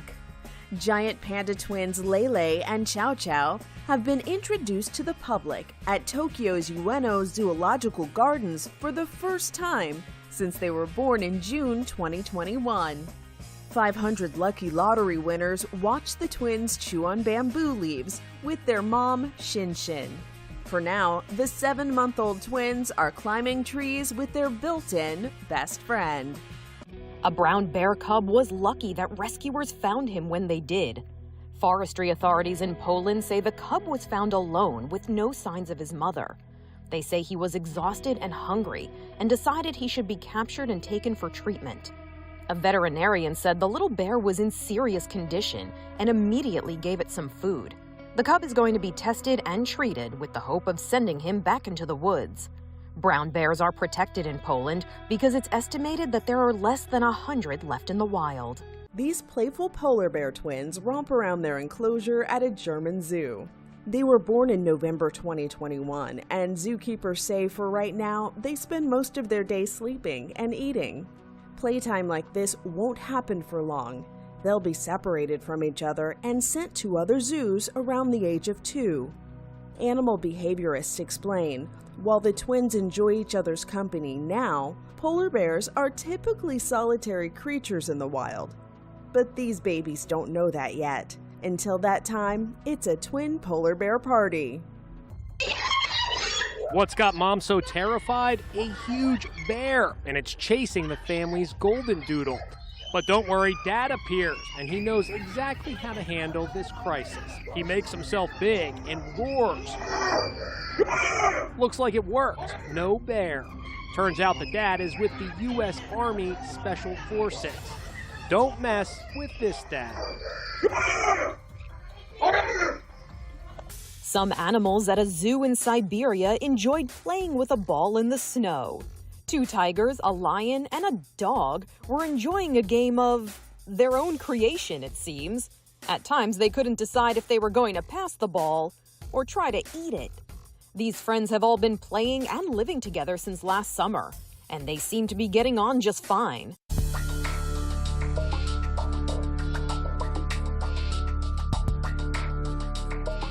In addition, Your Honor, let me go over to page 5. If the court will look at the top of page 5, here again, this is just more, them trying to make him look callous. He's worried about, at the top, he's talking about staying away from people. Look over your shoulder? Yes, of course. Mm-hmm. Oh, do you want? Okay, I just want it because mine's under yours, so Understood. I can't see where you are. Okay. So, Your Honor, so what we're talking about here up at the top of the page is, again, he's worried about being photographed. He does live a very public life, and this is a very, difficult, sensitive time just in general for everyone. And the references to the media here, again, could be taken as something callous or something of that sort. And so, he's talking about, this is breaking news, this is media, and he's trying to keep his family away from that as well. So it's misleading, and when we engage in a 403 balancing test, this should not come in. Normally, I would agree, but for the fact that the defense actually made his demeanor after the fact relevant. So now that they've made it relevant, it's relevant, and it goes both ways. All right, thank you. The court makes the following ruling. Under 11-401, it says it has any tendency to make a fact more or less probable than it would be without the evidence and the factors of consequence in determining the action. It is not only the issue of whether he committed the crime of involuntary manslaughter, it's also a relevant fact. And you all made that fact very important through Officer LaFleur yesterday. So I do find that it's relevant to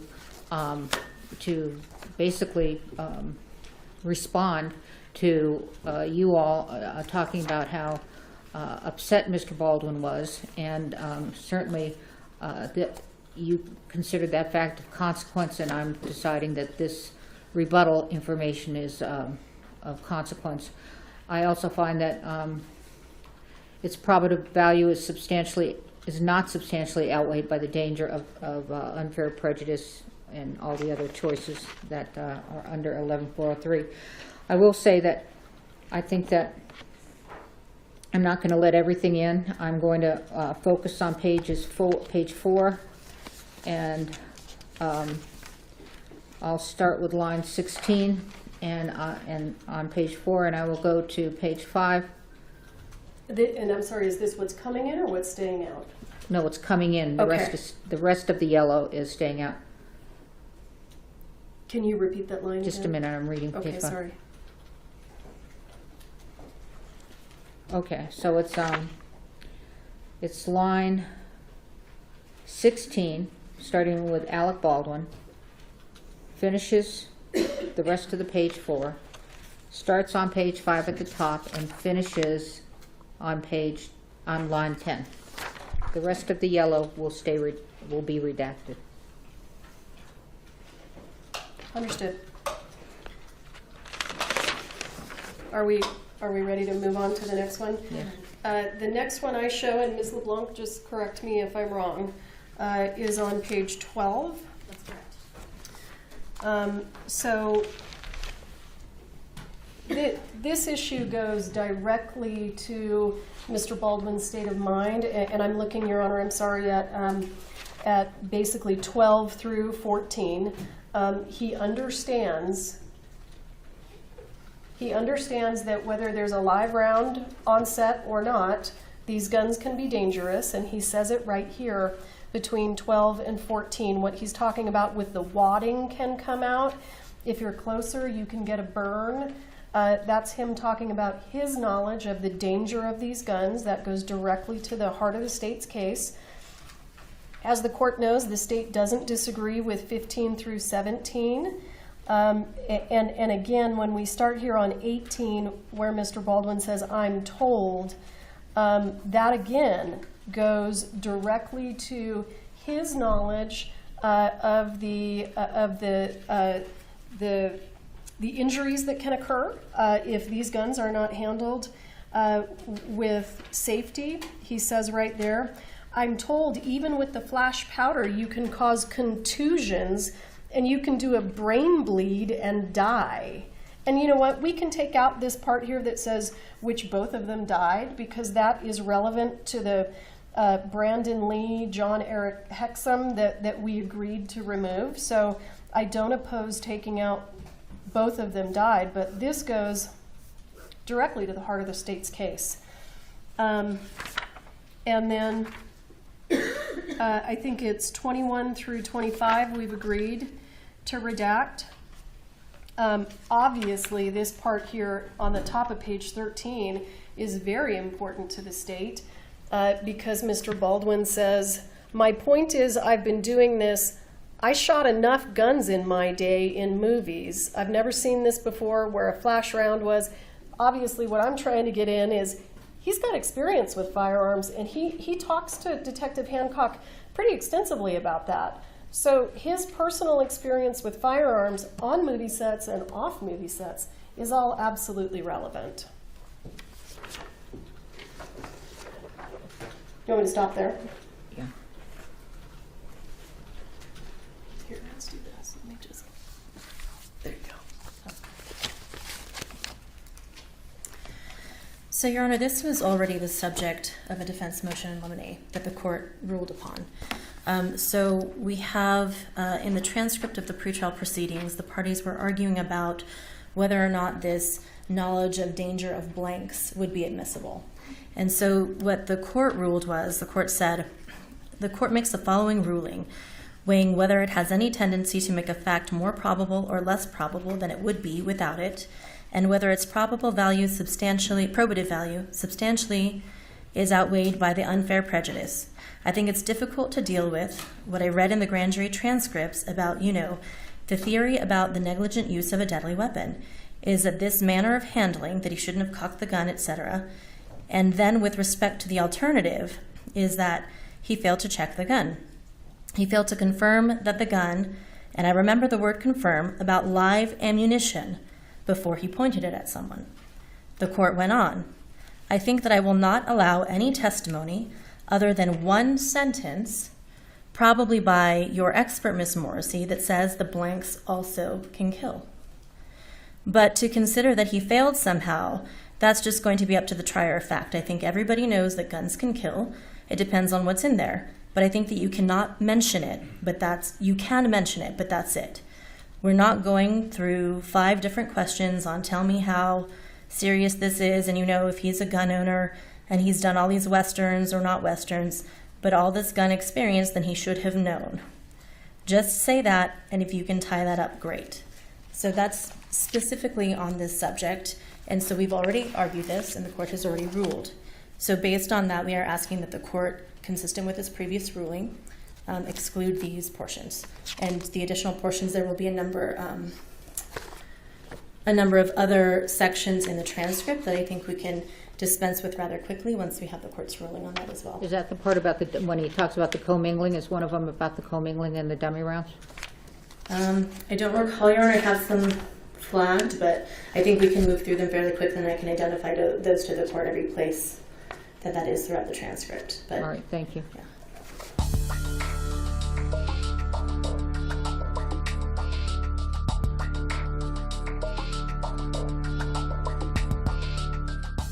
Splish splash, look who's taking a bath. Cleo, why are you in here with me? 9-month-old Cleo, the Great Dane, can't resist a bubble bath, even if mom's already in the tub. Why are you in the bath? This is ridiculous. Get out. Oh my God. She's all the way in. Make room for Cleo. Why are you in the bath? Oh my God. Who says musical talent is only found in humans? This Labrador named Augie saw a piano keyboard and knew exactly what to do. Guess button noses can tickle the ivories.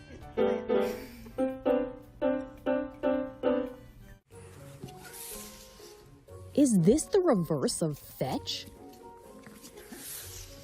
Whatever it is, this bulldog puppy seems to love it, because after his owner slides him across the wooden floor, the pup comes right back to him for another round. Perhaps the puppy slide will catch on in other households. Happy birthday to you. beautiful voice, 12 out of 10, no notes. This adorable singing pup just loves to hit a high note.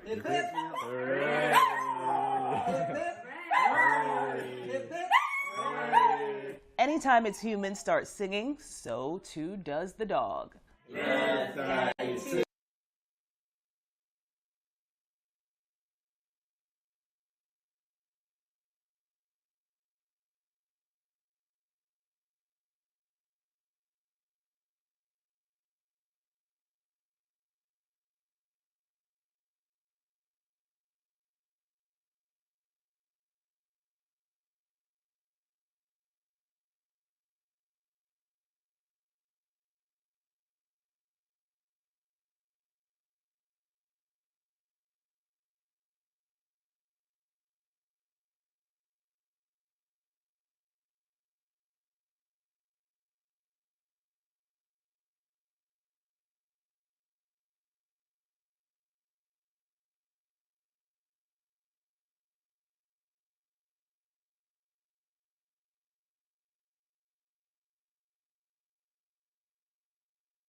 This sound will perk you up during a lull in the workday. These colleagues decided to have some fun with bubble wrap at work, putting it through a rolling press. But is this method as satisfying as popping each individual bubble one at a time? I guess it depends on your level of patience. Time for an outfit check. All looks good. Whoa, watch your foot. No worries. The fashionista pops right back up. But I got it on video. The Tulsa Police Department is looking for a man caught on surveillance video walking onto a home's porch and taking off with a stormtrooper figurine. It doesn't matter if he was upset with Order 66 and revenging the Jedi. In Oklahoma, this is still a crime. Police say the force will be strong with the chosen one who turns this person in. Once he's identified, the stormtrooper thief won't stand before the Jedi Council. He'll be headed to criminal court.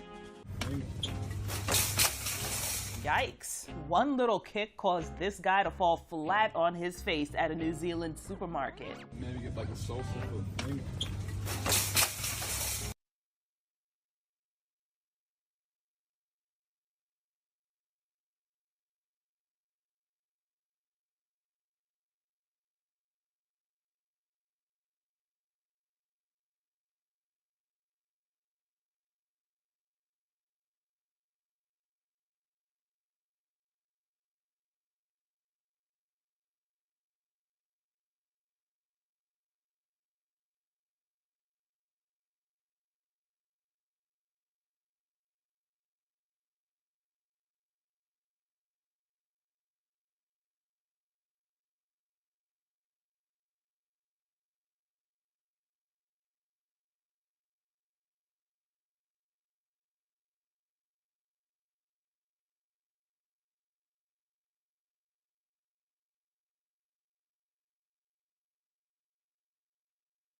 Hello and welcome to Inside Edition Caught on Camera. I'm Mara Montalbano.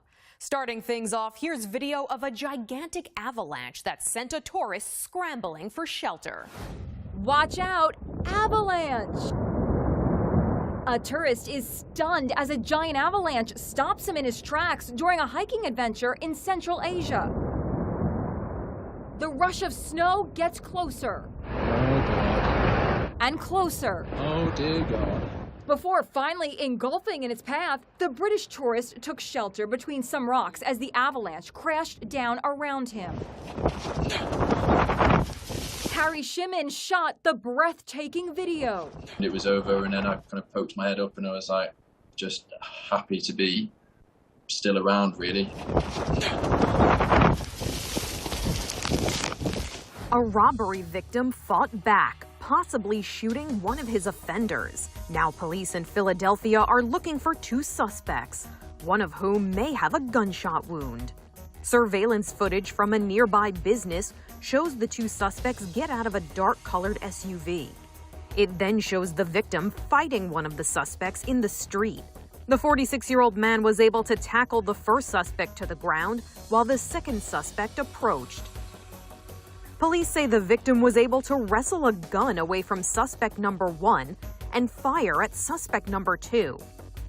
Cops say the second suspect also fired on the victim, hitting him in the buttocks and in the ankle. He was taken to a local hospital for treatment and is in stable condition.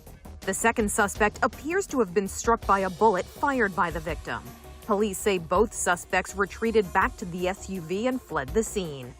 This pilot boarded in her street clothes and addressed the passengers over the intercom. She said, let's take a vote. How many of you would like to take off now with me dressed as I am, or would you prefer that I take 10 minutes to get changed into my cute little uniform? Then she started talking about her divorce and political candidates, and the minute she mentioned that, a gentleman stood up and just yelled, "Whoa, enough, you're scaring me." Another passenger gave a running commentary about the incident on social media. "I'm shaking right now." The captain demonstrated that she was not mentally in a safe space.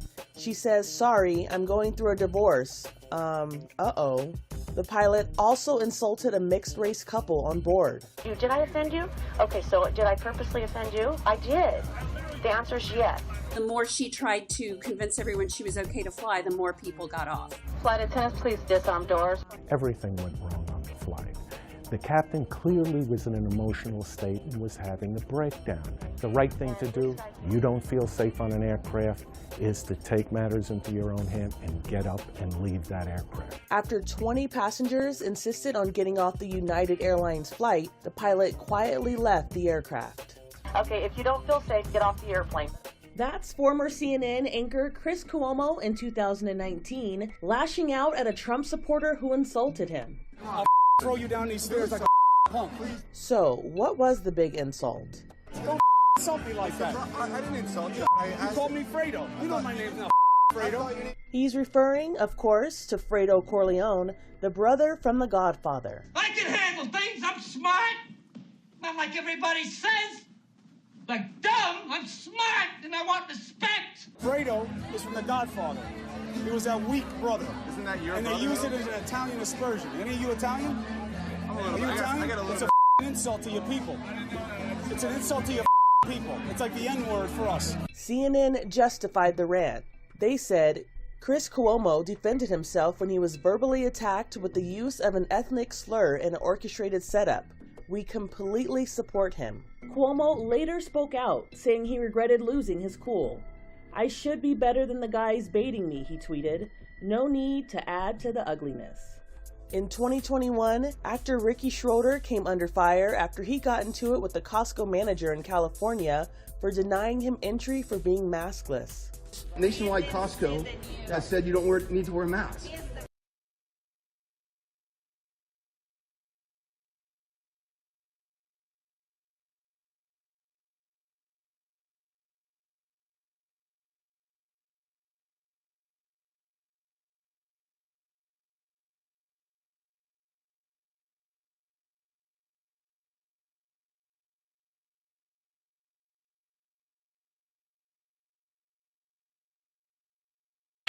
How do you want to, do you want me to take the testimony and then, I mean, it's your motion, so that's why I'm asking. But it's your witness.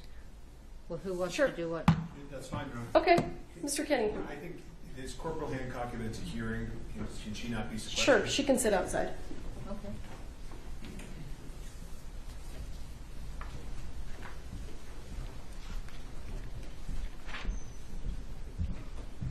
Will you raise your right hand? Do you swear affirm under penalty of law that the testimony you give in this case will be the truth, the whole truth, and nothing but the truth? I do. All right, have a seat. Something in the microphone.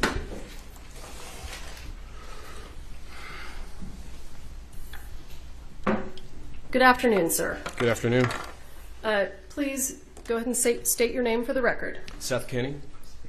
Mr. Kenny, what do you do for a living? I am the owner of a company that provides props to a number of feature films as well as episodics TV, including firearms, tactical gear, leather. Hang on just a second. Okay. Move it a little closer to you.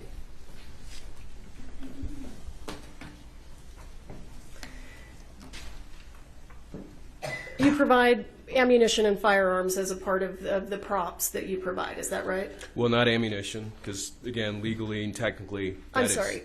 Blanks and dummy rounds. Blanks and dummy rounds. Correct. Okay, thank you. Sir, do you know a gentleman by the name of Thel Reed? I do. How do you know him? I met Thale approximately 12 years ago, possibly even 12 to 14. He was opposite. How do you know him? I don't need the history. He's a work friend. How long have you known him? Of him, 12 to 14 years, and more like friends, approximately 5 to 7. Okay.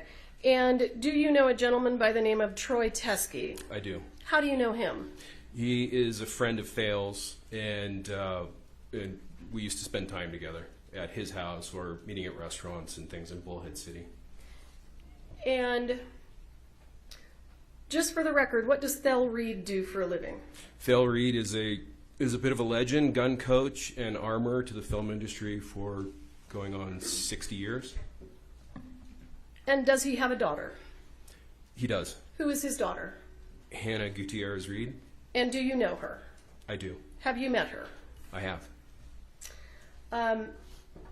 Mr. Kenny, can you explain, were you ever asked to do any training for the set of the television series 1883?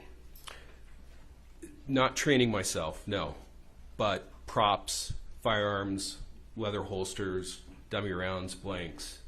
Those were items that you were providing to the set of 1883? Correct. As a prop house. You own a prop house. Yes, and that's specific to the set. So, if you know, was Mr. Reed asked to do anything relating to 1883? He was. He was actually hired to be a gun coach. And what does a gun coach do? Well, gun coach. We don't do this for a living. Yeah. Gun coach would teach the actors that aren't familiar with things like the 1873 lever action period weapons how to operate them smoothly and consistent with the character as called out by the script. So, did you and Mr. Reed go to Texas for any reason for 1883?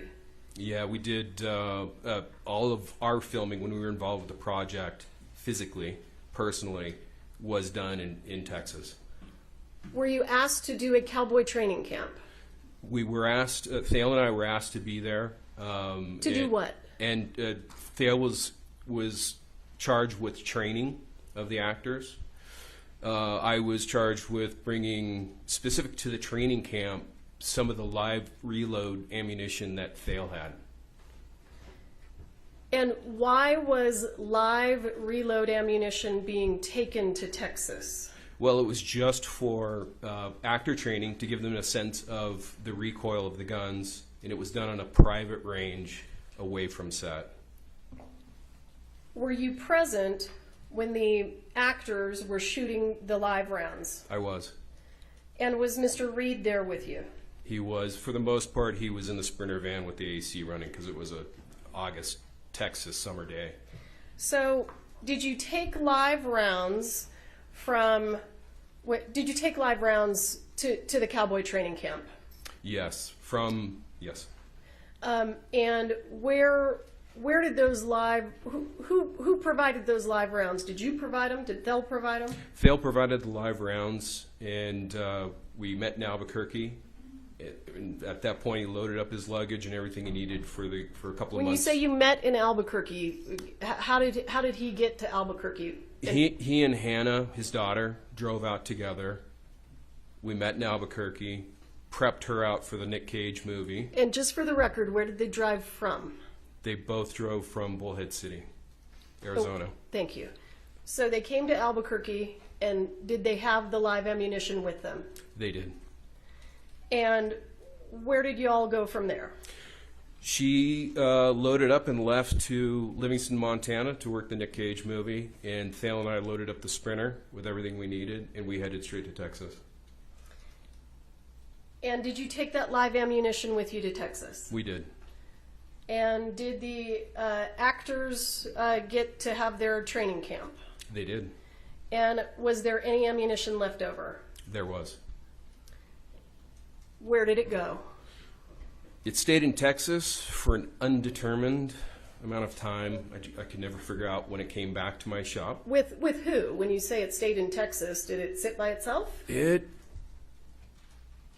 was with the prop master for the day of the show up at the shooting range, up at the firing line, and from there it came back into the Sprinter van, my Sprinter van, and then at one point or another it made it back into the hotel room.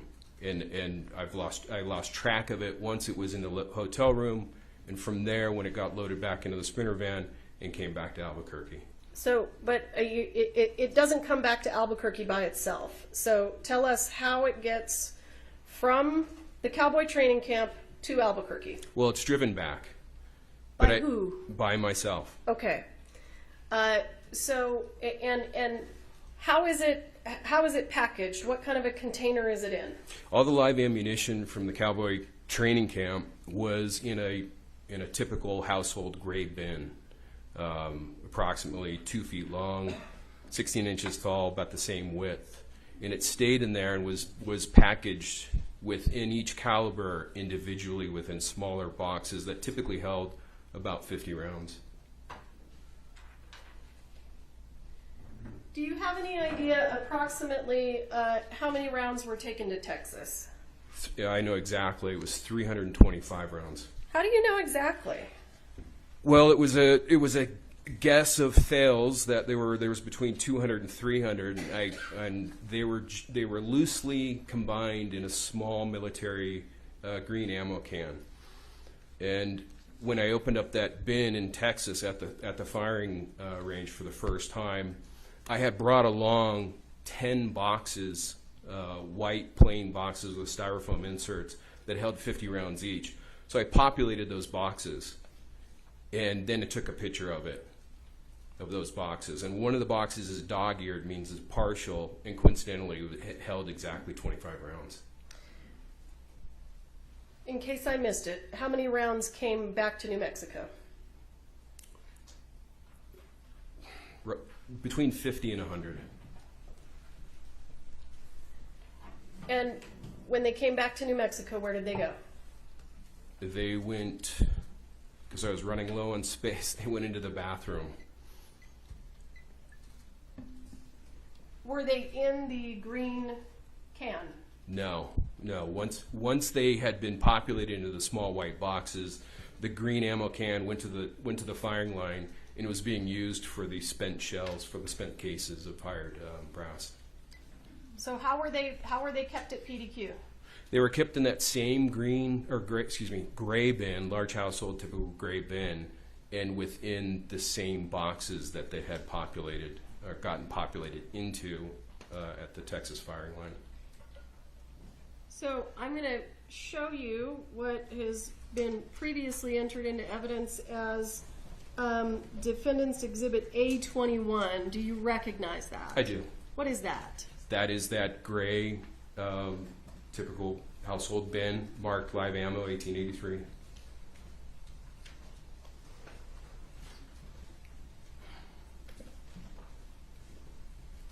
Sir, I want to be clear with you. After this came back to Albuquerque and was at PDQ Props, did you then become involved in providing props and ammunition to the set of Rust? Can you ask that again, please? Did you provide props and ammunition to the set of the movie Rust? I did. Was that after you brought these back from Texas? I do not know. I do not know when this bin came back to Albuquerque from Texas. You drove it back yourself? I did, but I did a few trips. You don't remember the day that you brought it back? Correct. Okay. It could have been before the shooting, could have been after the shooting. Understood. In terms of boxes of dummy rounds, how many boxes of dummy rounds did you provide to the set of Rust? A single box of 50 45 Colt dummy rounds. That was the single box. The rest of them were of different calibers and were not contained in similar boxes. So you provided one box of dummy rounds. That's correct. Where did you get this? Those came off the set, off the prop truck of 1883. And did you inventory them or do anything with them before you provided them to the set of Rust? Yeah, so yes, there was, I essentially grabbed a double grocery bag and dummies because I knew they were running short, or I'd heard that they were running short on set, and I thought, well, just in case, I'll grab some extra for them. And so from that plastic bag, the following morning, because again, I had to sleep in the van because there was hundreds of thousands of dollars of weapons, and it's Albuquerque. So I slept in the van, armed, and the next morning brought that bag and brought them into the office and took a look at them. They were unusual in that they had been antiqued. They were one of a couple of thousand that had been antiqued en masse. And they were so corroded, they didn't look right at all. So I sat there, and each one took about a minute to polish before it had an appropriate patina. And I also noted that a few of them had a muddy rattle to them, and I just attributed it to whatever liquid chemical agent that they had soaked the rounds in had infiltrated the interior of the case, and again, not a metallurgist, but had done something to the number 2 lead shot, a single piece that served as a rattle to differentiate live from dummies. Okay, stand by. I'm just looking for some exhibits. We've got a lot right now, so I need to flip through for a second.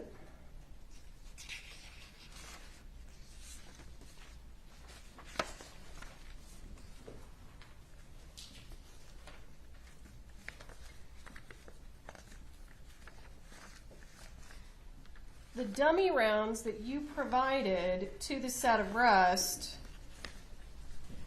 did you personally ensure that they were all inert? Absolutely. And was the box full when you provided it to Rust? It was 50 rounds individually inserted into styrofoam. Each housing, each section. So it's essentially a 5-row wide, 10-row deep styrofoam insert that holds the rounds separately from each other, and then is inserted into a small white enclosing box, cardboard box. And when you provided them to the set of Rust, how did they get there? Did you drive there yourself? Sarah Zachary, the prop master of Rust, came by my office and brought a gun that they were having trouble with, reassembling that gun after it was being cleaned.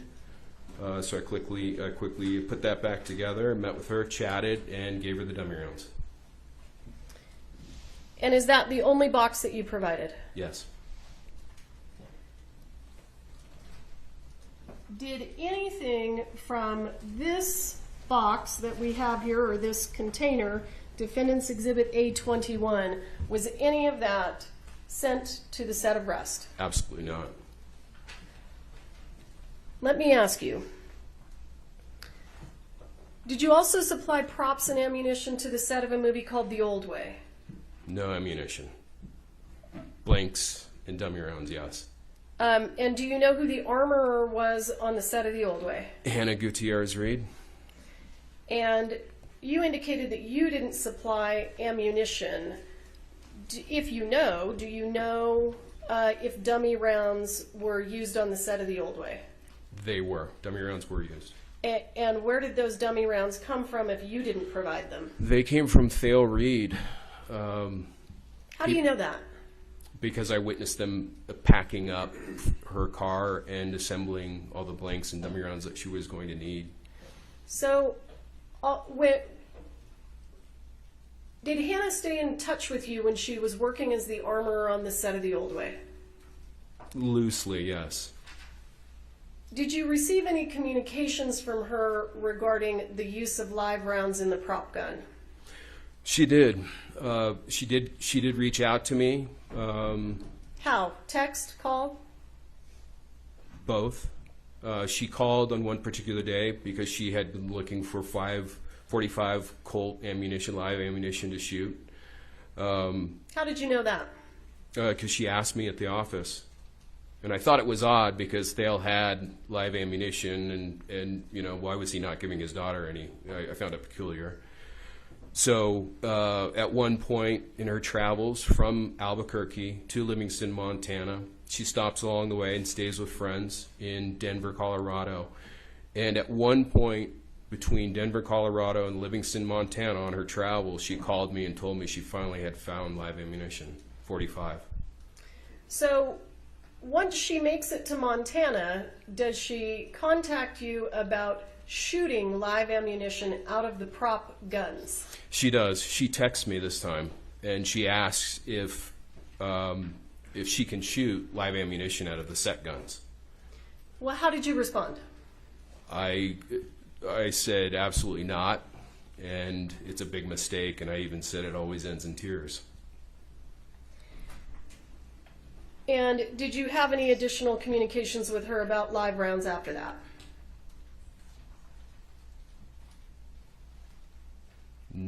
I don't believe so. Okay.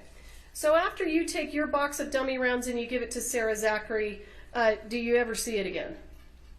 Only in the evidence photos. Okay, so let's look at those. Defendant's Exhibit A27, previously entered into evidence. Do you see that? I do. And do you know what we're looking at here? I do. Describe to us what we're looking at. Well, these are these antiqued rounds that came off the set of 1883, actually more specifically the prop truck of 1883. And you can see that they're heavily aged. And this is after each one has been polished with Quado steel wool for about a minute. Okay, that's fine. Yep, okay.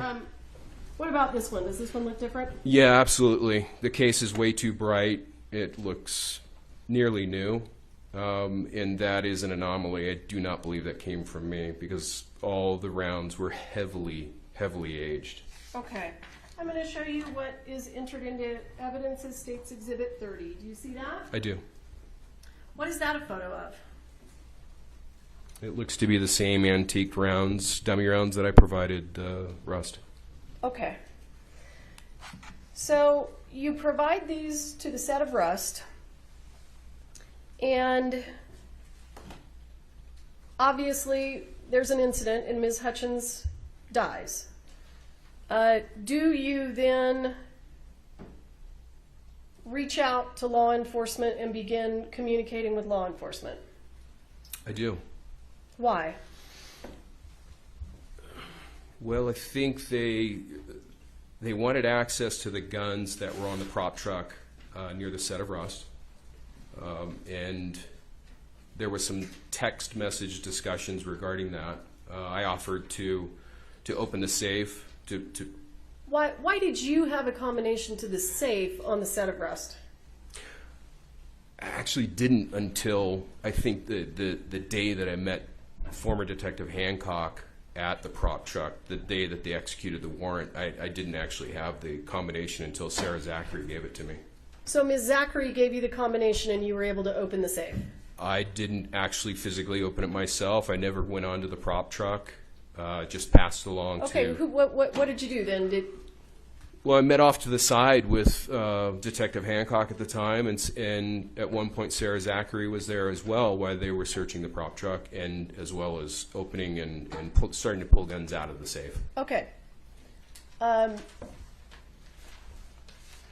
Do you recall having a conversation with Detective Hancock where you asked Mr. Teskey to provide information about rounds? I do.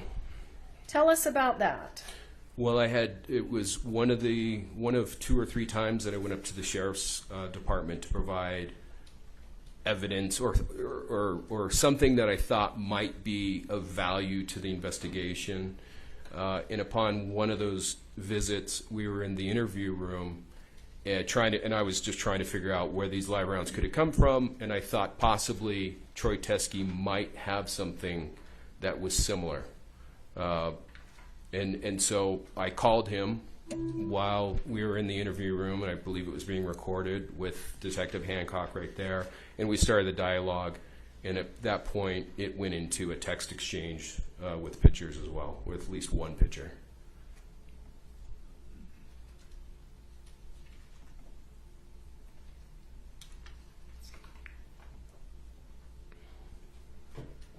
I haven't had an opportunity to mark this as evidence, but I'd like to.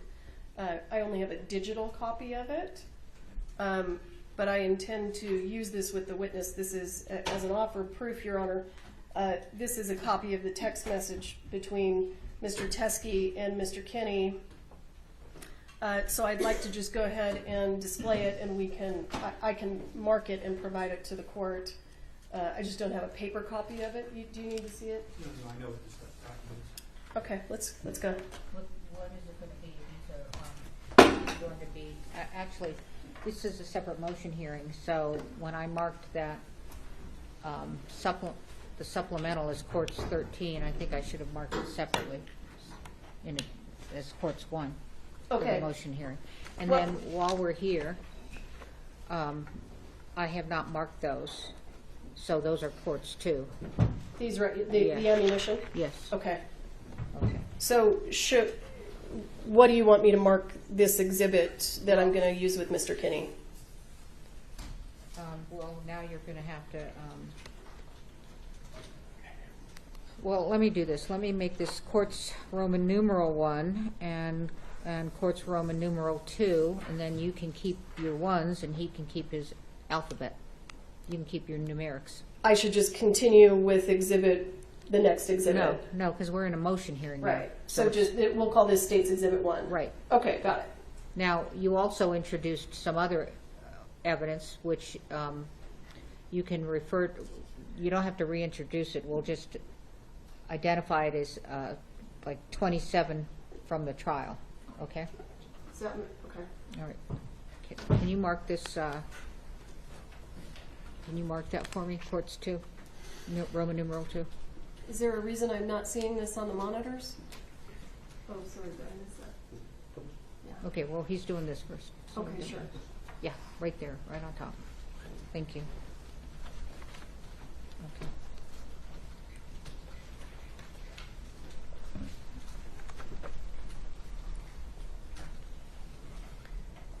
Do you see what's in front of you, sir? Video. Is this what? Tell us what we're looking at here, and if you can, and what we're looking at is going to be State's Exhibit 1 for the motion hearing. I'm enlarging it, and I'll move it away again. Can you see the date? Yeah, I can. Yeah. What is it? November 1, 2021. So tell us what we're looking at. What were the circumstances of this? This is once I had called Troy Teskey in the interview room at the Santa Fe County Sheriff's Office with Detective Hancock present. He was somewhere out and about, and he said he would be home in about 5 minutes or so. And at that point, I asked him if he had any of the reloads that Thale had owned for a number of years that a common friend of ours had manufactured for him. And I asked for samples. Hang on. Why would Troy Teskey have Thel Reed's ammunition? Troy used to store Thale's guns and ammunition for him at his home. Okay. So you ask Troy if he has any of the leftover reloads. Correct. And so is what we're looking at, the leftover reloads that you're asking about, did they go to 1883? They're the same reloads, but they never cross paths once Thale leaves Bullhead City with the ammo can of 325. That are those reloads. These reloads are some of the ones that Thale left along with his guns for Troy Teskey to store. So these never went to the set of 1883? Absolutely not. And Definitely not a set. Okay, whatever. The cowboy training camp. Yeah. And did they ever go to you? No. Because they never went to you, were you ever able to intentionally or mistakenly provide them to the set of Rust? Definitely not. And they're not even... The brass primers are a dead giveaway for that which was not on Rust. And you bring me to my next question. Are you familiar with the way that the live rounds found on the set of Rust look? I am. Do they look like these? No. So let's look at the text exchange here at the bottom. Who's communicating? My text is in green, and Troy's is on the left side in black and white. So what does Troy say? Excuse me. Again, glasses are horrible. Sorry about this. Yeah, thank you. Just below the picture, Troy writes, I checked a bunch of the rounds. These are the 4 different types that I could find. And I reply, yep, it's evidence in the accidental death. And hang on, we're going to stop there. Why did you think this was evidence in the accidental death?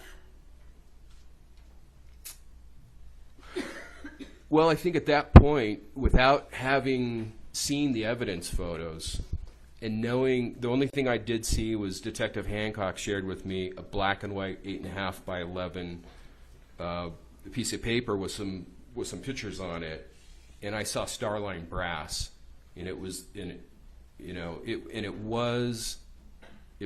nickel primer Starline brass case, and I hadn't really connected the dots that the gentleman that loaded these hasn't had nickel primers in 10, 12 years. How do you know that? Well, he says he only used Winchester primers. No. Did you speak to him? How do you know that? Yes, I did.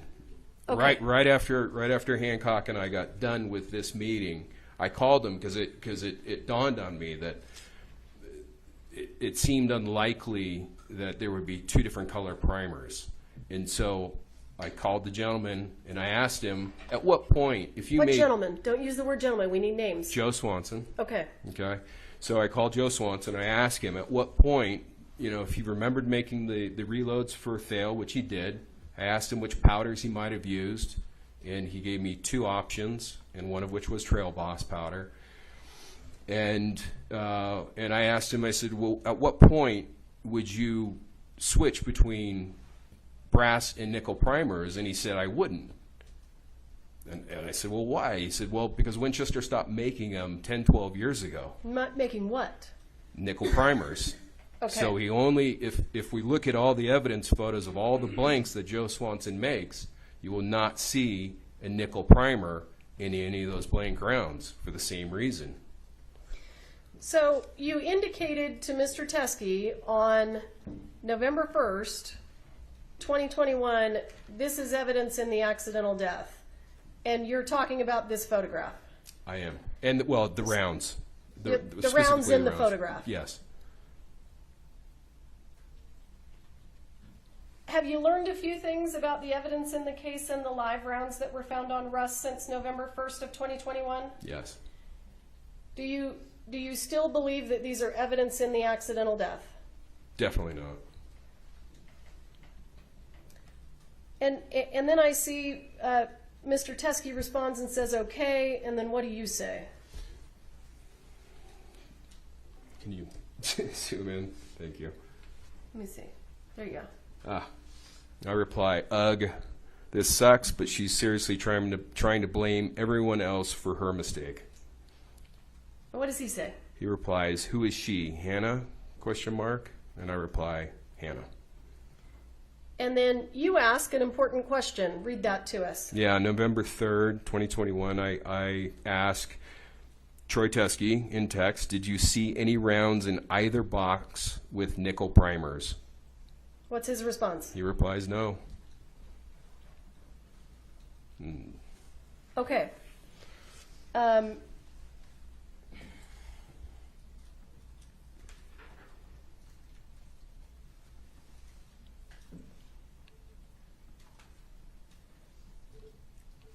Is that just a close-up of the same photo of the ammunition? It is. And you have testified that this is dissimilar. This is dissimilar to the live rounds that were on the set of Rust. Yes, and from this photo, we can only see that we have 4 different cases, different manufacturers of cases. The brass primers are obviously a dead giveaway, but what we don't see on the inside is that the powder is different than Rust. The actual powder itself, as well as the projectiles, are different than what was found on Rust. So, Mr. Kinney,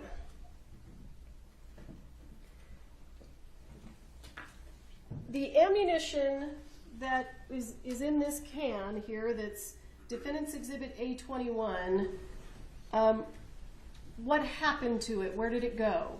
I'm not seeing an exhibit. I'm sorry. That's all right. I can't switch back and forth that.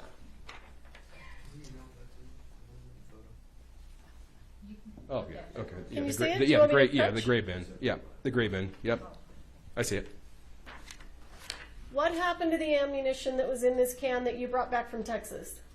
It sat in that bin in the bathroom and was... And ultimately, when did it leave PDQ? Under what circumstances? Oh, when the Sheriff's Department executed a search warrant on on my business. They took all of it?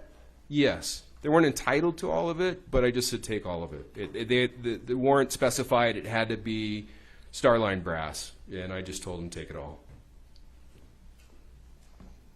So everything that you brought back from Texas is in the custody of the Sheriff's Department? Correct.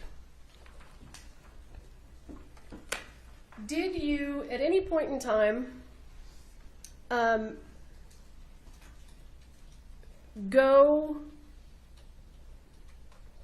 did you ever exchange ammunition with Thel Reader Troy Teskey again after the death of Helena Hutchins? No.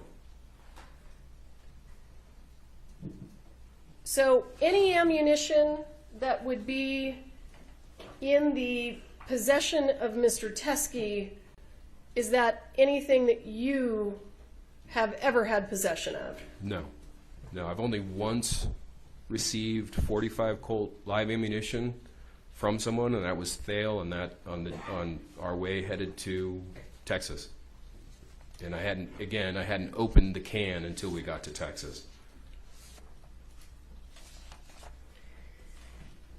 At some point in time, Mr. Kinney, did you have reason to believe that Mr. Reed and Mr. Teskey wanted to blame the introduction of the live rounds to the set of Rust on you? To varying degrees, yes. I wasn't, Thale definitely. And later on, Troy, it seemed palpable that they were trying to point the finger at me. Okay.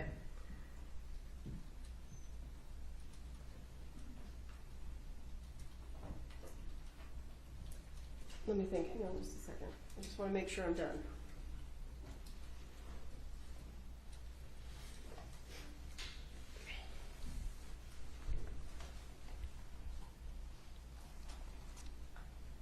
How certain are you that you didn't provide any live rounds to the set of Rust? I have provided blanks and dummy rounds and guns to over 1,000 different productions. And on average, it's 5 to 10 guns per episode per feature film. And each gun would typically have about 10 dummy rounds with it. So that's between 50 and 100,000 dummy rounds. And I have never spent more time with a single box of dummy rounds than the rounds that came from 1883, the dummy rounds that went to Ross. So there was never a question in my mind that I provided the live ammunition to Ross. Okay, I'll pass this witness. And Mr. Spiro, is there an exhibit that you need me to provide? Just if you could email me that. The text message? Yeah. Sure. Thank you. Good afternoon. Good afternoon. So in the thousands of times you've provided ammunition to movie sets that you just told me about? Blanks and dummy rounds. I know. I apologize. That's all right. I'm not trying to use the word ammunition to okay. get you. Gotcha. All right. In the thousands of times you've done that, that would mean... I'm sorry, Your Honor, Ms. Johnson's asking to approach.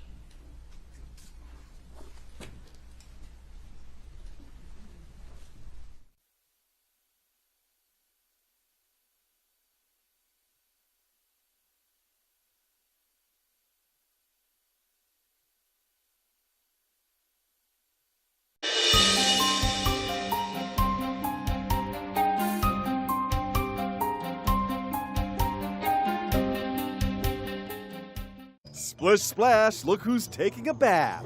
Cleo, why are you in here with me? 9-month-old Cleo, the Great Dane, can't resist a bubble bath, even if mom's already in the tub. Why are you in the bath? This is ridiculous. Get out. Oh my god. She's all the way in. Make room for Cleo. Why are you in the bath? Oh my god. Who says musical talent is only found in humans? This Labrador named Augie saw a piano keyboard and knew exactly what to do. Guess button noses can tickle the ivories.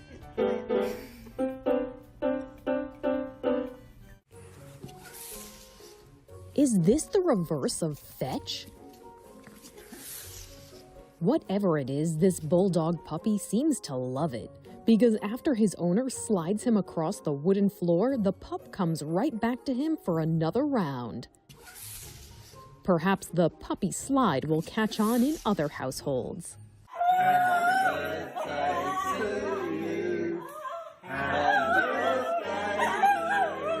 Beautiful voice, 12 out of 10, no notes. This adorable singing pup just loves to hit a high note.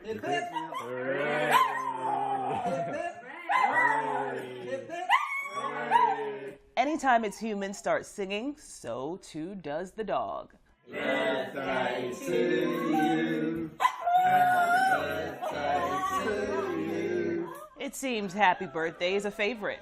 And no, it's not anyone's birthday, but what a gift.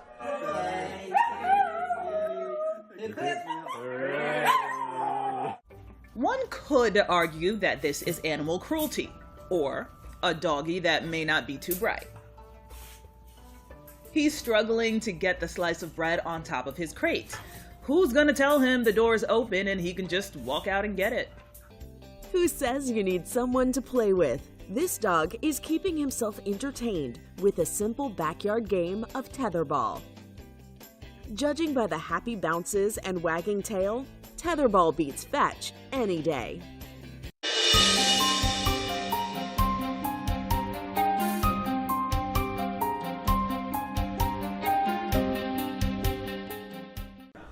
In all the productions, in all the years, these 50 were the ones that you checked the most. They required the most time because of the antiquing and because that, again, some of them had a muddy rattle. So there was no point in providing a dummy round that had a muddy rattle to set. That's the last thing you want to have happen. And so each one had to ring clearly with the number 2 lead shot inside of it. And of all the dummy rounds on all the sets, these ones had a muddy rattle. No. The ones that were excluded had a muddy rattle. I see. You provided 45 long Colt dummy rounds to the set of Russ, correct? Yes. And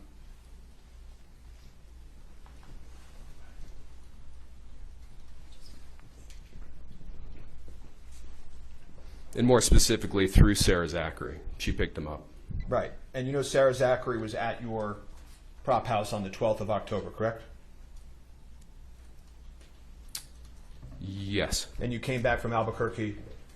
You came back from 1883 on the 11th, at least one trip, correct? Yeah, I arrived sometime in the middle of the night, the night of the 11th. It could have been past midnight.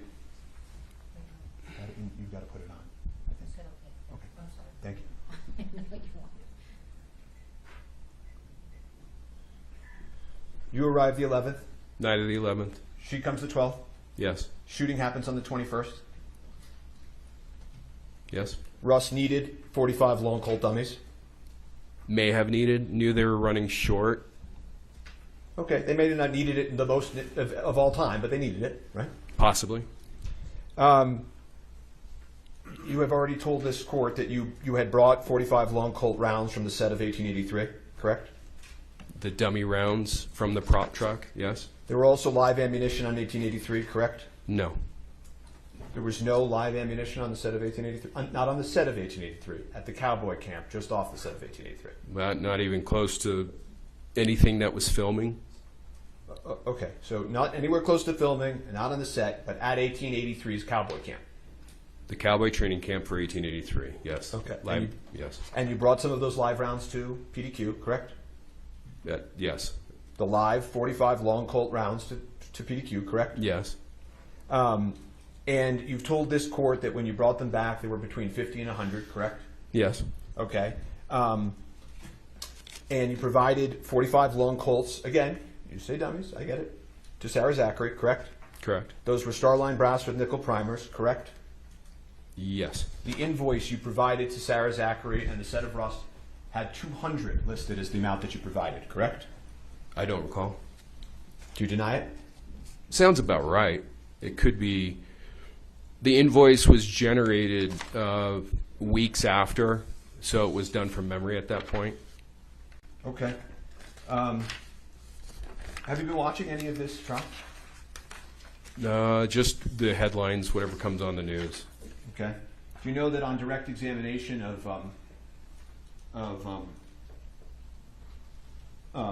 CST Popple, that this was entered into evidence, which is States 30? I haven't seen her at all during this trial. Well, eventually on cross-examination, it turned out that these were, of course, the rounds provided, correct? Except for the bright one in the lower row, in the middle, just above the two zeros that are next to each other. In the evidence number, I don't believe that is a round that came from PDQ. When you say you don't believe, what you think you said in direct is you're not certain, but you don't believe, correct? It's 2.5 years ago. It does not appear. I'm 99.9% sure that was not inclusive of the original styrofoam insert of 50 in the box. Okay, so it sounds like you're not certain, but fairly certain, and it's been a long time. Is that fair? Yes. Okay. At the time, when your memory was fresher, you actually received a photograph of this, and you told Detective Hancock this, and it has a nickel primer, which is sketchy. Correct? Can I don't know what the photograph is. A photograph of what? Did you, in fact, tell Detective Hancock that that picture, that round, was sketchy? I recall saying that, or texting her, possibly texting her saying that, because it was concerning, because it didn't look like any of the antique rounds that I had provided. Right. So, at the time, years ago, when you first see this, when your memory was fresher, the word you used was sketchy, correct? I recall that, yes.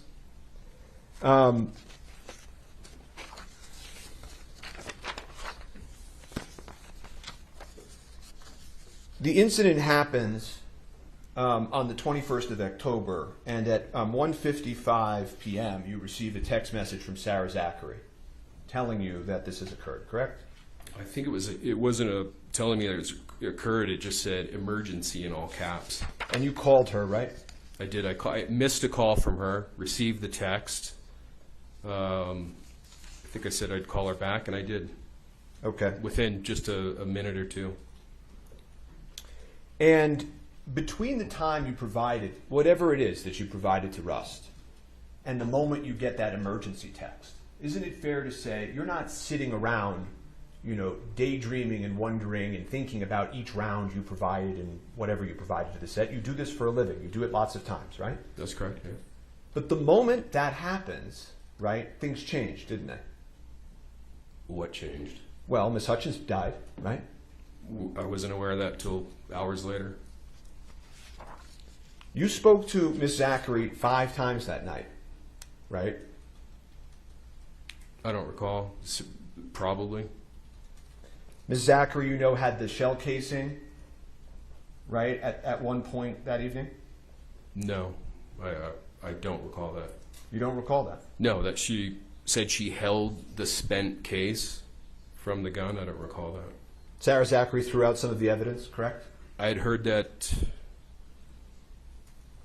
months and months afterwards, that she had thrown out dummy rounds from Jensen Ackles' gun. Months and months? I believe so. Sure about that? Fairly. It's been a long time. Right. And the only messages that we have from around that time we're going to look at. But you knew at that moment that you had just provided 45 Starline brass dummies, correct? With nickel primers. Nearly all the dummy rounds I provide are Starline brass. And you would agree with me that anybody who did provide that round or brought it onto the set would have every reason to want to deny that, correct? No. Hannah Gutierrez admitted in questioning at the sheriff's office that she brought the box that contained the live rounds. No, she didn't. She actually said she hadn't seen that box, and that's just something that's been fed to you by the prosecutors, isn't that true? No, I've actually seen the interview. Okay, well, we can pull up that interview if we need to. So, the week after the accident, you know that we have some of your text messages, right? Yes. Okay, and you weren't sleeping, right? Correct. You were drinking a lot? I don't even remember. You were talking to your cop buddies to try to get advice about the case? I don't recall that. You texted Sarah Zachary in the days that followed, do not say anything or write anything to anyone, right? Yes, I remember that text. Do nothing, say nothing, write nothing, correct? Correct. She told you she wanted to get a lawyer, right?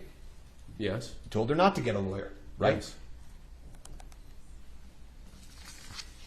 In fact, at one point you just said, shh, with an emoji, right? I don't recall that. Okay. You did provide Detective Hancock. Do we have that photo that was entered into evidence on the screen? Okay. Did you email that? Yeah. Okay. Well, we'll get it in a minute. But the one that you just saw on the screen of you and Mr. Teskey, do you remember that photograph that you just looked at? With the reloads? Yeah. Yes. You actually took a screenshot of that and sent it to Detective Hancock, correct? It sounds like something I would do.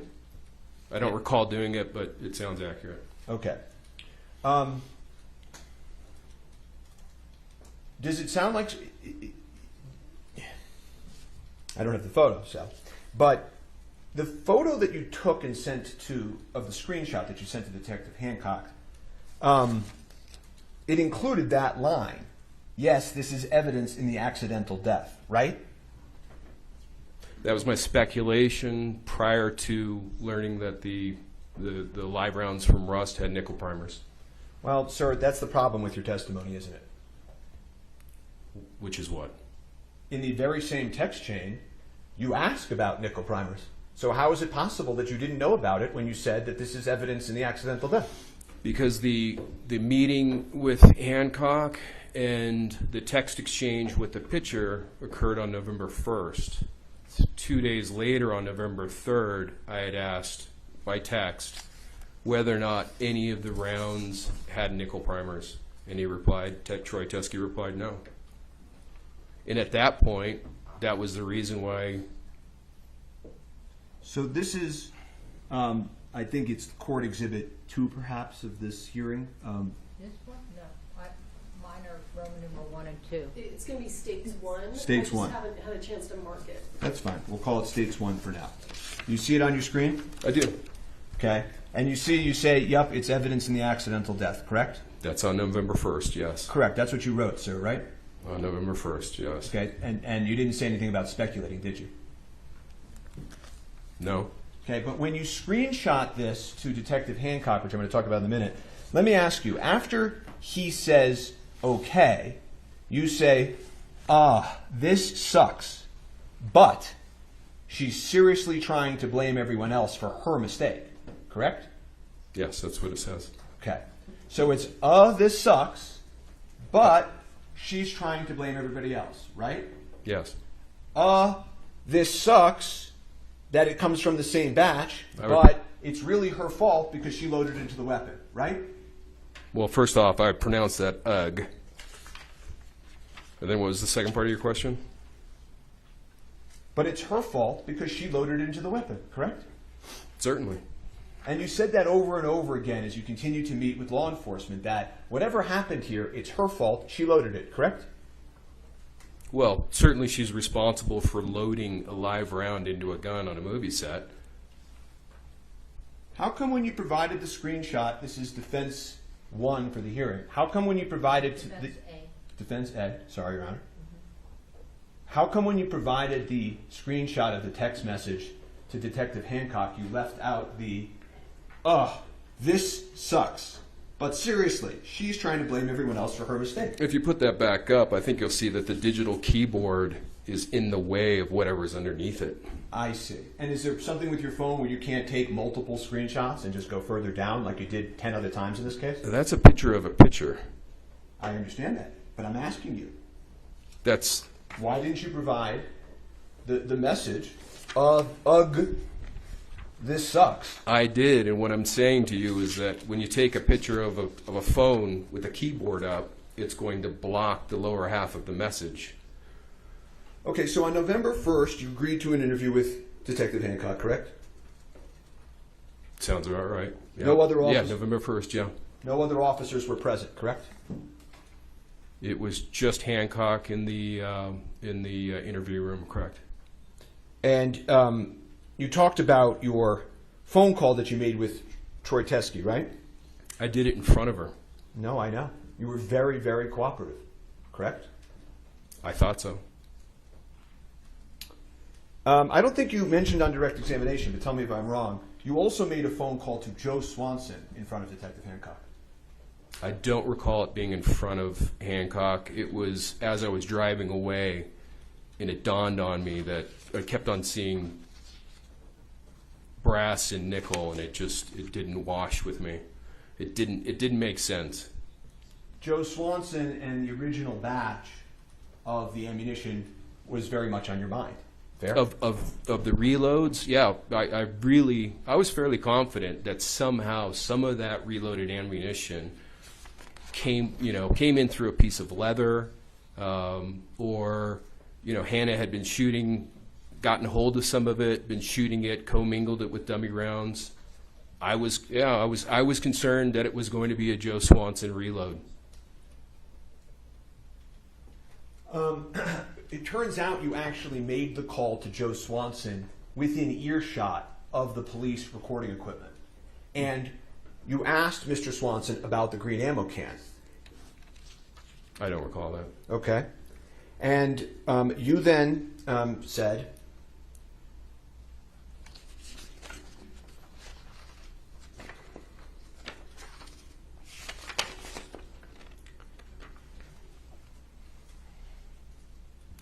shit. Well, she didn't do her fucking job.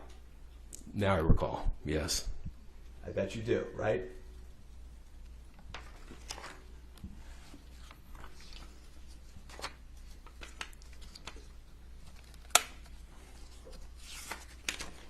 And the she who didn't do her fucking job was the armorer, right? Correct. And the shit is the commingled rounds, isn't it? Well, I think the shit was a concern that Swanson was going to get dragged into this, and it was going to have been some of his reloads that caused the death and injury. Oh, the exclaiming of the shit was your concern for Joe? I think it's a collective. I mean, there's 4 of them there.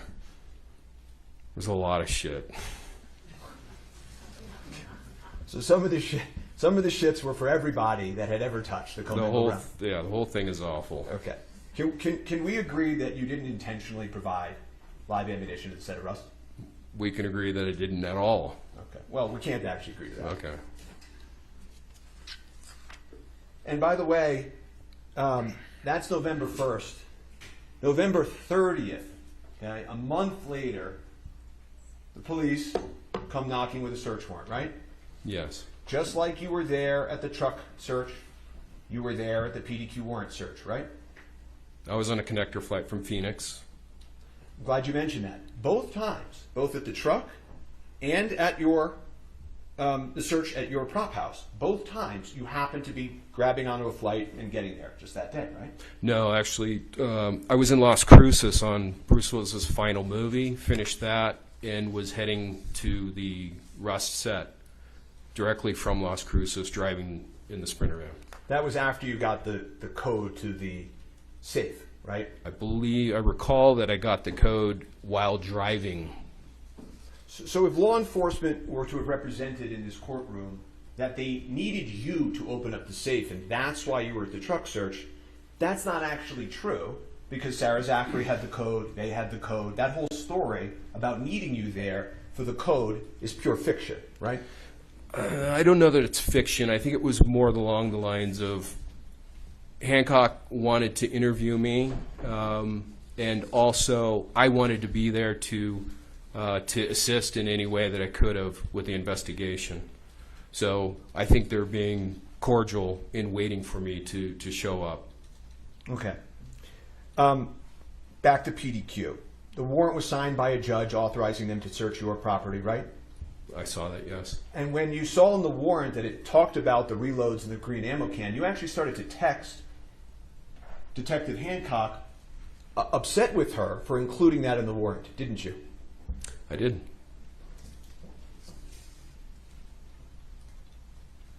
You had video surveillance at PDQ, correct? There was.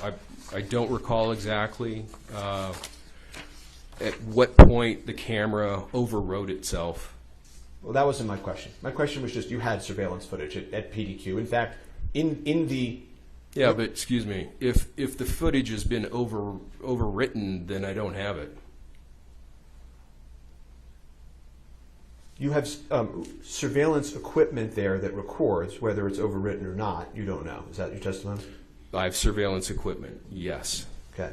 And actually, during the search of PDQ, you were looking at your phone, because you have a remote access, trying to see the surveillance footage and what it was catching.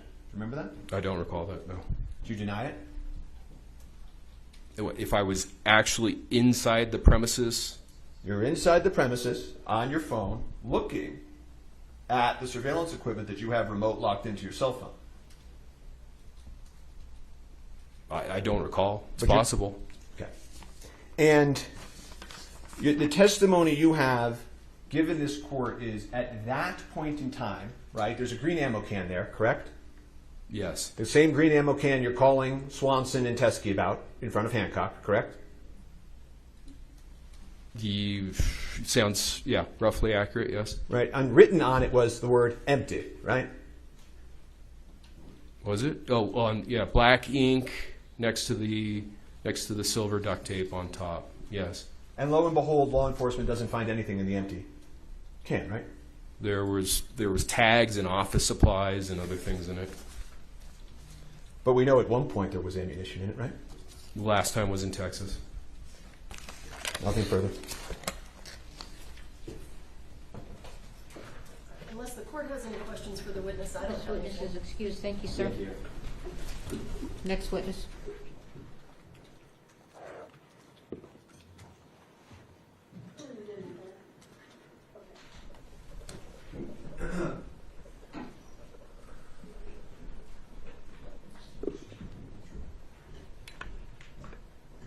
Thank you.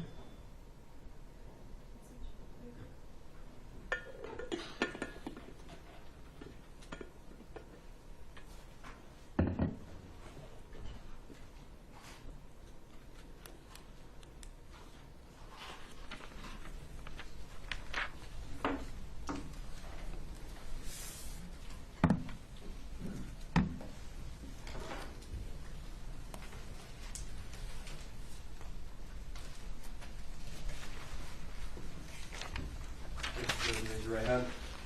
You swear affirm under penalty of law that the testimony you'll give in this case will be the truth, the whole truth, and nothing but the truth? Yes, Your Honor. Thank you. Have a seat. Talk into the microphone.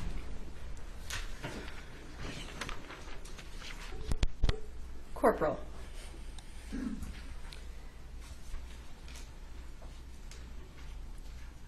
On November 1st of 2021, did you have a meeting with Seth Kinney?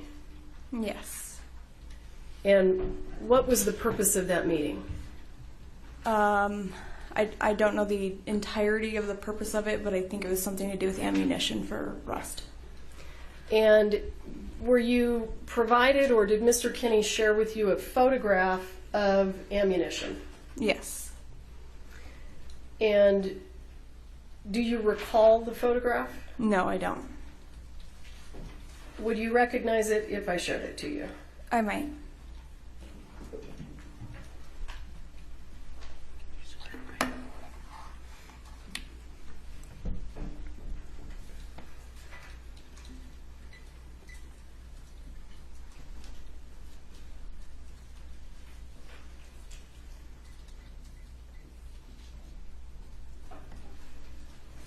Does that look familiar? Not entirely, no. Okay, let me show you something else. Would it refresh your memory if you saw the text exchange between Mr. Kinney and Mr. Teskey? Yes.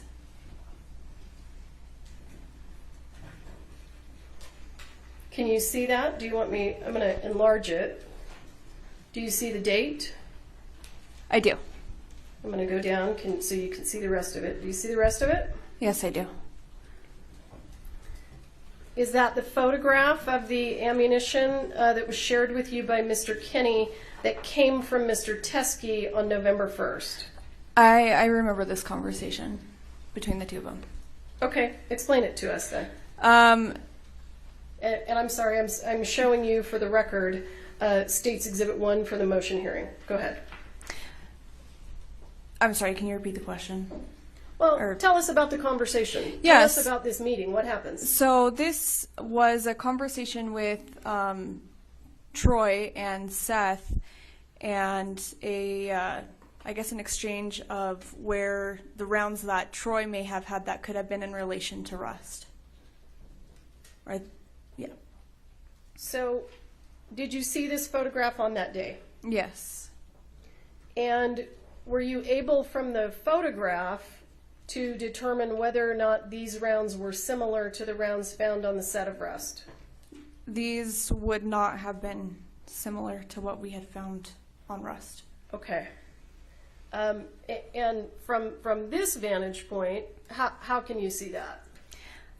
So some of them, well, a lot of them have an actual head stamp of companies or manufacturers such as Winchester, BHA. I think the other one says CBC. It's a little hard to see with the shadowing in the picture.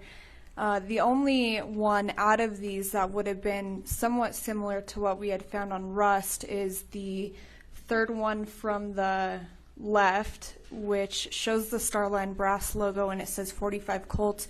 However, a distinguishable difference in this round and what we had found on Rust would have been the color of the primer. They're different colors.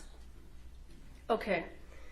If you recall, did you yourself ever have a conversation with Mr. Teskey? Not where it was just me and him, but I have had a conversation with him in the conversation. So let me ask you this. After you were provided this information, the photograph and the information about the rounds, where was your understanding of where those rounds were located? In Arizona. And did you have any communications with Mr. Teskey about obtaining those rounds? Yeah, I had asked Mr. Teskey at least a couple times for him to figure out how to send those rounds to the sheriff's office. I asked him on a couple different occasions to either ship them or figure out a way that we could still get them in the sheriff's office possession. And you wanted to do that even though they didn't appear to match the rounds from Rust? Yes. Why? Because the investigation in itself was still very fresh at that time. It was still ongoing. I wanted to make sure that we had all the information that was brought forward to us in order to continue this investigation. Did you see Mr. Teskey at Ms. Gutierrez's trial? I did. And were you aware that Mr. Teskey was a friend of Ms. Gutierrez's father? Yes.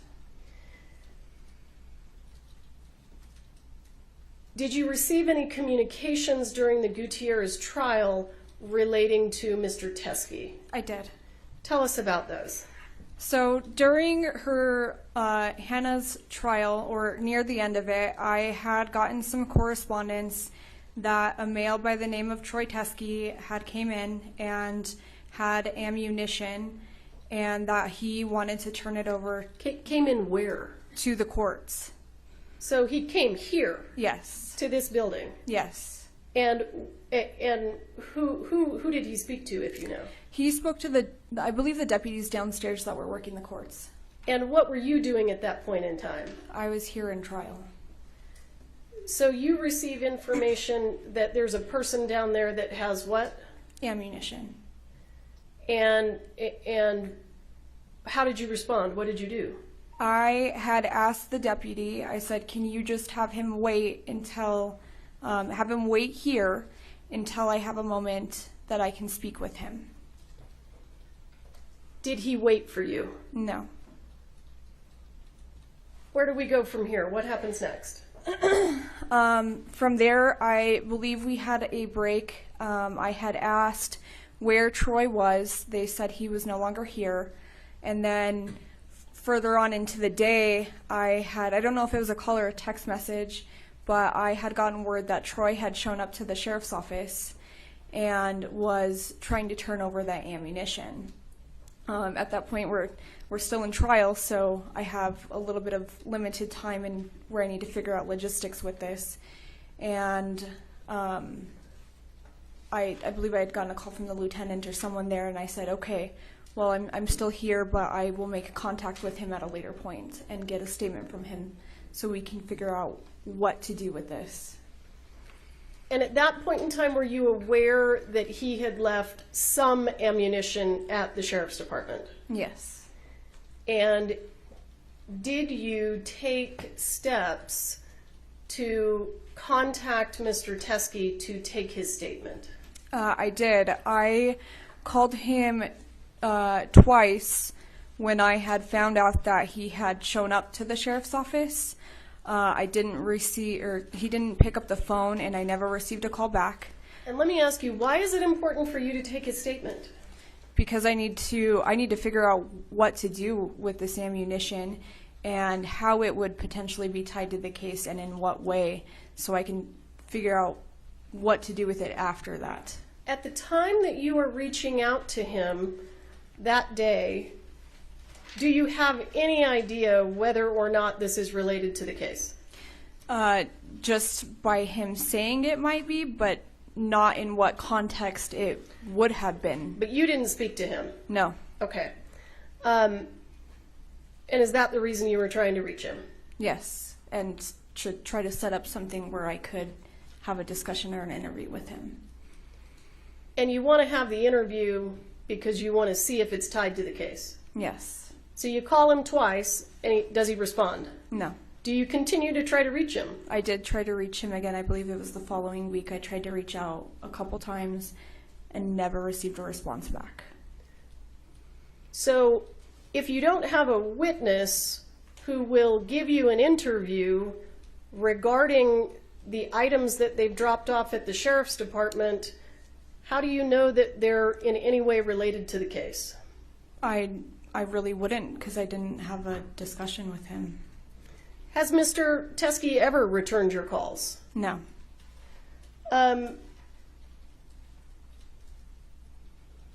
Did you...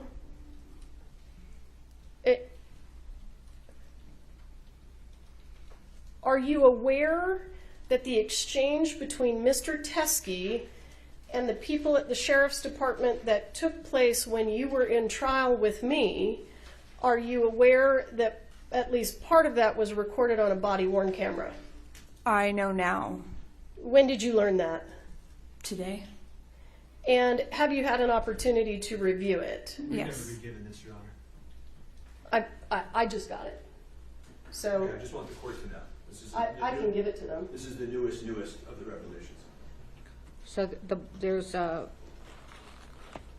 when Teskey comes into the station, it's being recorded on a body-worn camera? I believe that the defense did have it because they knew what Mr. Teskey was saying to Popple. That's the basis of the cross-examination. Well, it's not. It hasn't been admitted as an exhibit. Sure, and I can call Popple and have it admitted as an exhibitor. I can call Brendel, but it's a motion hearing. How do you want me to handle it? She's now seen it. I can give it to the defense. No, I'm going to have the person that whose body it was on.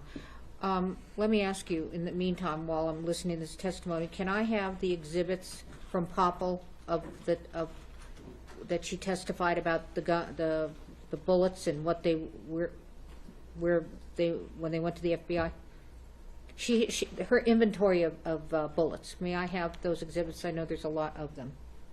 Sure. I think there are probably some also from the defense. So does the defense want to go through their file? Do you want me I to just do it? want the ones that Popple testified off of, not any cross. Are you looking for the one that I just highlighted specifically? No, I'm looking for the ones that Popple testified she inventoried and had tested. Are you asking for scene photos or no? Just the ones that she had at the sheriff's Yes, department? where she went through and some were in Ziplocs. Okay, so not scene photos, just the ones from the sheriff's department? Mm-hmm. Okay. Do you have those? They should be. And just for the record, Judge, we don't have the body-worn camera. But I'm hearing you. I want to look at the bullets. The physical. I'll take the physical. The physical, is it in the You don't need photos of boxes? No, just no. bullets, okay? I want what she testified about. The ones that were gathered at the scene, and then she went through how she tested them. There they are. Okay. Thank you. All right, I think these are fine, Ms. Morrison. Okay, thank you. Oh, so you want the actual bullets? Well, these are fine. Okay, I thought Well, you had I was photographs. going to take the photos, but these are good too. Okay. Are Do you these? want the photos May I also? ask? Are these all the? These aren't all that were gathered at the scene, were they? They are. These are the sum total? Correct. There were only 5 live rounds, in addition to the spent casing. Okay, which ones were, okay, were only the live rounds tested by the FBI? No, there were more that were tested by the FBI. There were dummy rounds that were sent to the FBI that were confirmed to be dummy rounds. Okay, that's what I want to look at. The Do you have dummy- pictures? Do you have pictures of that? I don't think we've had her testify to that. I don't know. Can I have all the exhibits that were entered while she testified? That's the best way to put it. Sure. Right. Sorry to interrupt. No, it's fine. Do you want them from the state and the defense? Yes. Okay, because I'm. Do you want to announce what they are? Hayden, can you tell us what the exhibits are during Popple's testimony? Or I actually can't.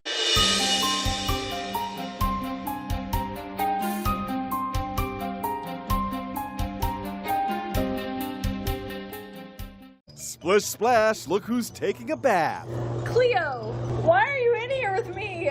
9-month-old Cleo, the Great Dane, can't resist a bubble bath, even if mom's already in the tub. Why are you in the bath? This is ridiculous. Get out. Oh my God. She's all the way in. Make room for Cleo. Why are you in the bath? Oh my God. Who says musical talent is only found in humans? This Labrador named Augie saw a piano keyboard and knew exactly what to do. Guess button noses can tickle the ivories.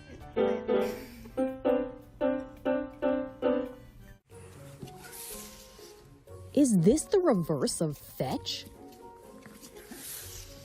Whatever it is, this bulldog puppy seems to love it, because after his owner slides him across the wooden floor, the pup comes right back to him for another round.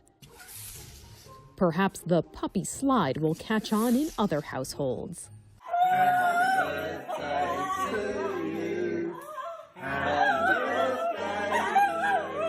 Beautiful voice, 12 out of 10, no notes. This adorable singing pup just loves to hit a high note.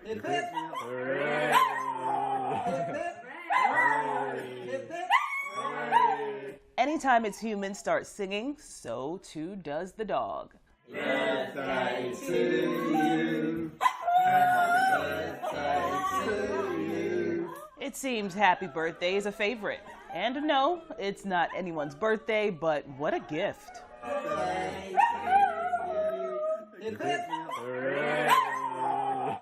One could argue that this is animal cruelty, or a doggy that may not be too bright.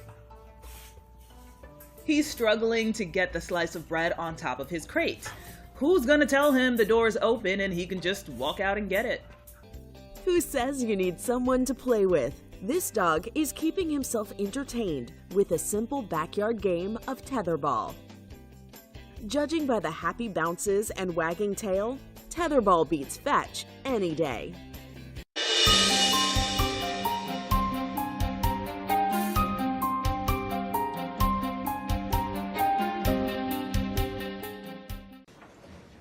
So what I'm handing you is all photos of states exhibits that were of ammunition. Do you want the spent casing? No. Okay. Do you want me to go through the defendant's exhibits? I want the defendant to go through the defendant's exhibits. So glad you asked. Do you want this? Yeah, sure. Where's Okay, that? that's the spent casing. Okay, yeah. Those are the ones I have. I have them here. There you go, Judge. All right, thank you so much. These are it? After all I asked for? Seems kind of thin from what You know what? Hang on just a second. Let me go through these real quick. All right. Stop for just a second. Let me see what's in front of me. These are enough. These are enough. These are enough. Okay? I'm good. I'm good. All right, let me just use these, okay? Let me just see if I might ask for more later. Okay, go ahead. I'm sorry to interrupt your question. No, that's fine.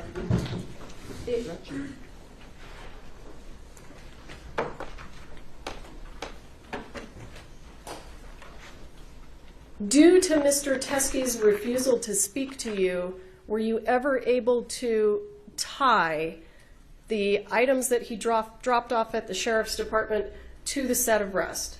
No. Given that this is a motion hearing, and if the court wants me to do this a different way, please tell me. Over the lunch break, were we able to obtain the video and watch it? Yes. Did you hear what Mr. Teskey said in the video regarding whether or not these came from the set of Rust? He said that they were not from the set. That's what he said on the video? Yes. Okay. And I'm happy to get... He can't cross-examine off of this. Sure, so, and I can get it to him. Well, you are going to give it to him, and this testimony, he can call her back up if he wants. Absolutely. Sure. I'll pass the witness. All right, I have some questions. Can you put back on that video of the text that Seth Penny got from Teskey?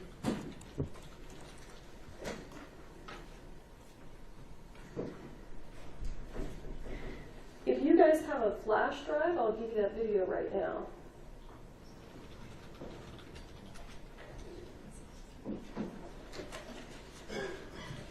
And can you blow that up? You want the top or the bottom? The top. Okay. All right. I'm going to ask some questions. Sure.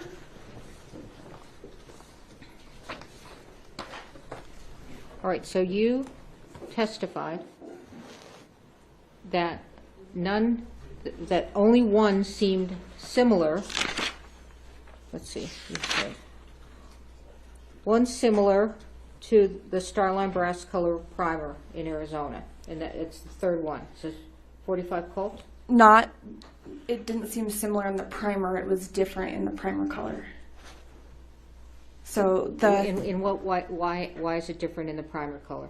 Because the primer on the third one it's a brass color. The primers that came from Rust were silver. These are, you counsel, you need to come up. Counsel, you need to come up. I'm questioning, you're gonna need to see this, both of you. I can see what you're showing her. I saw what you're showing her. I only see one silver here. Right, but this is in reference to the live ammunition. Look, you just testified. Let me just ask this. None of these look similar to the set on Rust. To the live ammunition. To the live ammunition on Yes, Rust. ma'am. Yes, Okay. Your Honor. But it still looks similar to what was on Rust. Yes, yes.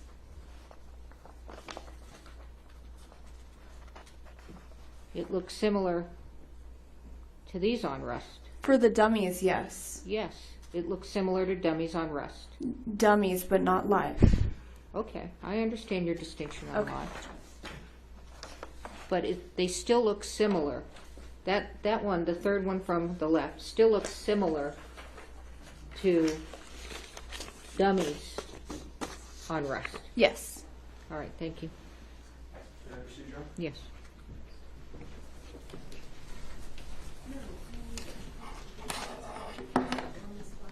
I may not even need the video right now, so we can start without that. Okay.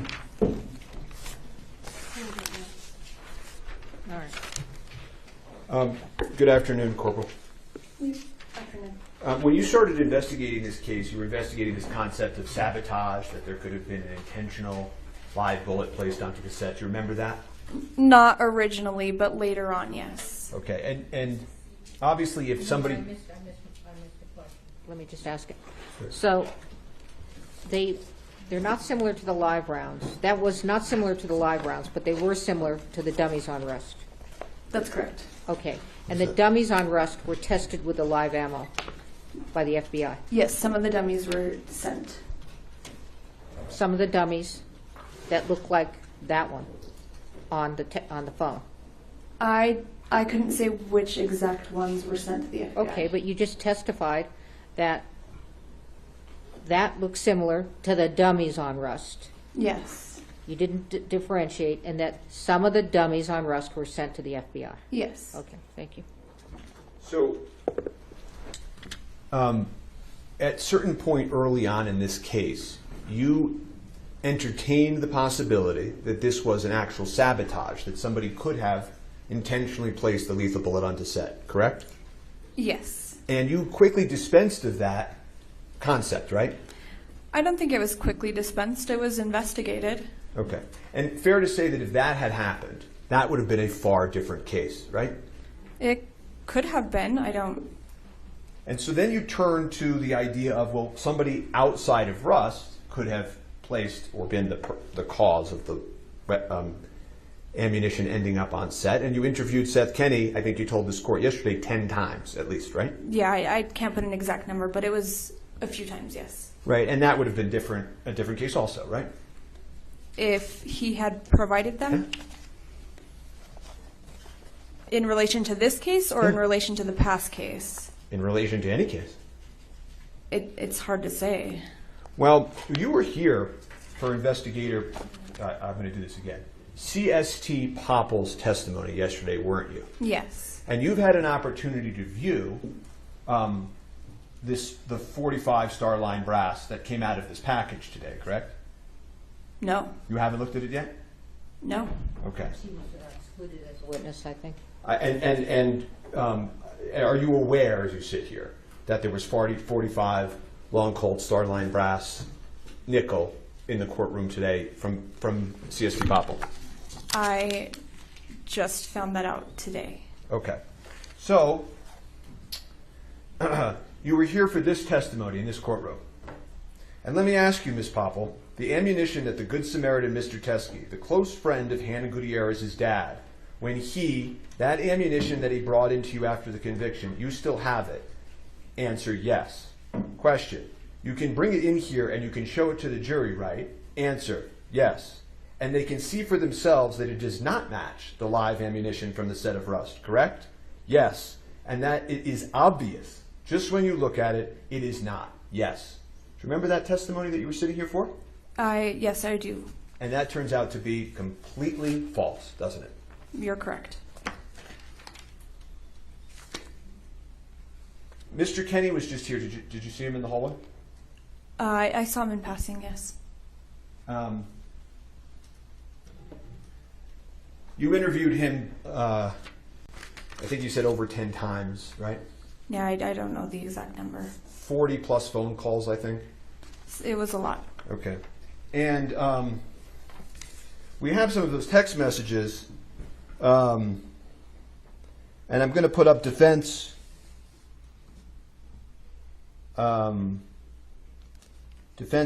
B.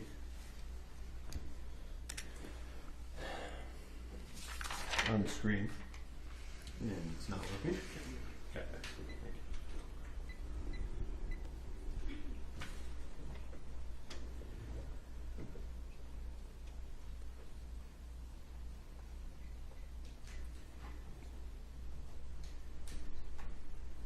Okay. And you see at the top, this is a screenshot that he's sending you, right? Yes. And you see it ends with, yup, it's evidence. Here, I'll read it. Yup, it's evidence in the accidental death, right? Yeah, I can see that. Okay. And he does not include the ugh, this sucks when he sends it to you, right? You don't see any ugh, this sucks on this, do you? No. It talks about how it looks like it's been reloaded. And that's him telling you that, right? Sorry, let me just read it really quick. Sure.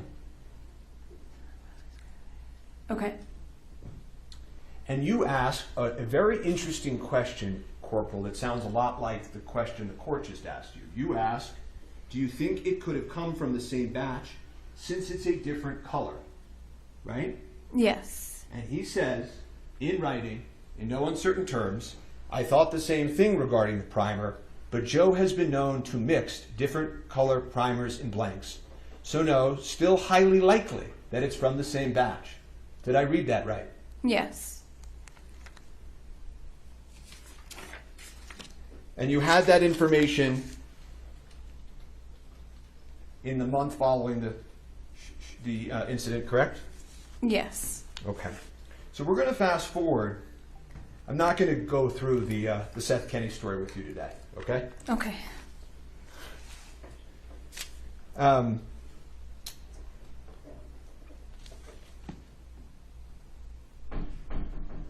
But it's fair to say, if we even fast forward to the end, Mr.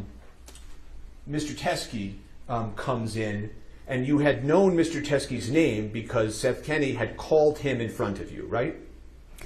Yes. And Seth Kenny's name came up, withdraw. Troy Teskey's name came up several times because Seth Kenny brought him up several times, right? Yes. In relation to the idea that the same batch of rounds from 1883 had at different points and different quantities touched Joel Swanson, Troy Teskey, Seth Kenny, right? They were all involved. I don't know if it was in relation to 1883 or where it originated from exactly, but that it might be related, might be. And that they would talk about in front of you on speakerphone the green ammo can that had leftover ammunition, correct? Maybe, I'm not too sure. Well, you're not denying that, are you? No, I'm not. Okay, and in fact, when you went to search PDQ, in the warrant that you put in front of a court to get access to PDQ, you wrote into that warrant that you needed to find the green ammo can, correct? I did. And the reason that you needed to find the green ammo can, as you explained in the warrant, was because there may be live ammunition on it that matched the round that struck Miss Hutchins, correct? Yes, that was where that originated from, was from Thel. Well, but you see, I knew you were going to do that. It's not the only place it originated from. It also came up with Mr. Teskey and Mr. Swanson in front of you on November 1st when Mr. Kenny found out and said, shit, shit, shit, but it's her fucking fault, right? He said that a lot. He said that exact phrase? Shit, shit, shit, shit, but it's her fucking fault? He said that a lot? Yeah. Did you grow suspicious of Mr. Kenny if he kept saying that? No. Oh, okay. So, in any event, you knew that Mr. Teskey was at least somewhat involved because when you're interviewing Mr. Kenny, he's calling him in front of you, correct? Yes. Sending you screenshots of messages with him, correct? Yes. Mr. Teskey showed up here, according to you, at the Hannah Gutierrez retrial, correct? Yes. And Mr. Teskey then walked into the police precinct with ammunition that he claims and says is matching to the ammunition that struck Miss Hutchins, right? I don't think he ever made the statement it was matching. Well, that's really for law enforcement and the FBI to decide, isn't it? Which would have been investigated if he would have answered a phone call or returned a phone call. Okay, and I know we're going to get to that, don't worry. But wasn't the first excuse you gave, Corporal. The first thing you said when this came up on direct examination was that you didn't know it was related to this case. Do you remember testifying to that on direct? How would I have known if I wasn't given an opportunity to talk to him myself? You would have no way of knowing that the man who was on speakerphone with you talking to Seth Kenny, the man whose screenshots you received, the man who showed up at the Hannah Gutierrez retrial, the man who walked into your precinct talking about the Rust movie, you would have no way of knowing that it was related to Rust? I would have need to come to the conclusion myself that it could have been tied back to Rust. There's been many people throughout this investigation that state that they have evidence or testimony to give that wasn't in relation to what I was doing. Uh-huh. So is there other evidence in this case that has this quantum of proof that you have hidden from the defense? I don't think I've hidden anything. Is there any other evidence in this case that you think this court should be aware of, that you're aware of, Corporal Hancock? No. And when Mr. Teskey came in, he stated that he believed it was from the same batch of ammunition that was located at Seth Kenny's warehouse in Albuquerque, correct? When he came in? To the precinct. So sorry, I just want to understand this. Mm-hmm. You're saying that Troy Teskey made the statement to law enforcement that the ammunition matched Rust. Correct. Where is that statement coming from? In your own police report. Okay. I'm reading it. Okay, so that's not my police report. I didn't say it was your police report. You Corporal. just said it was. No, I said in the police report. Just as a point of clarification, can we... Is this an objection or is she just talking? Yeah, you gotta have an objection, okay? I said no running things. Speak. My request is that we correct the record with regard to Mr. Spira's That is statement. not an objection. Okay. What is your objection? I want to correct the record that One you actually did word. say I'm showing you your police report. He's corrected himself. A police report.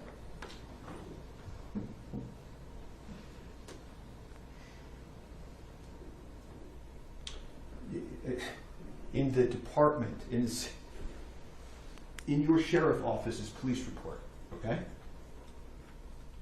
I don't mean your personal police report, but in your sheriff's office police report, right? Okay, understand. Okay. And not only does this police report come into the very same sheriff's office, correct? Right? This is your police department, right? Yes. Okay. Not only does it say live rounds of ammunition that he believed to be connected to the Rust case, right? You Yes. saw that, right? Yes. Okay. Not only does he say it's the same batch that was at Seth Kenny's, right? I mean, that's what it says there. I don't remember that statement in the video, but Well, I'm glad you brought that up because the videotape, whatever there is that has also not been turned over, it didn't necessarily capture every conversation that Mr. Teskey had inside the police department that day. You don't know that. that's correct. Okay. And the other thing that I wanted to mention at this point is it's not as if Mr. Teskey was talking to some random auxiliary cop that happened to be walking through the station. He was talking to CST Popple, wasn't he? Yes, he was. The same CST Popple that testified yesterday, right? Yes. That testified that everywhere in this case that she went, you went. Remember that testimony? Yes. Okay? She goes to the church on the day of the incident, you're there, right? She goes to the search of the truck, you're there. You go to PDQ, you're there. In the prosecutor's office, you're there. Trial prep, you're there. And that's who took this statement, right? Yes.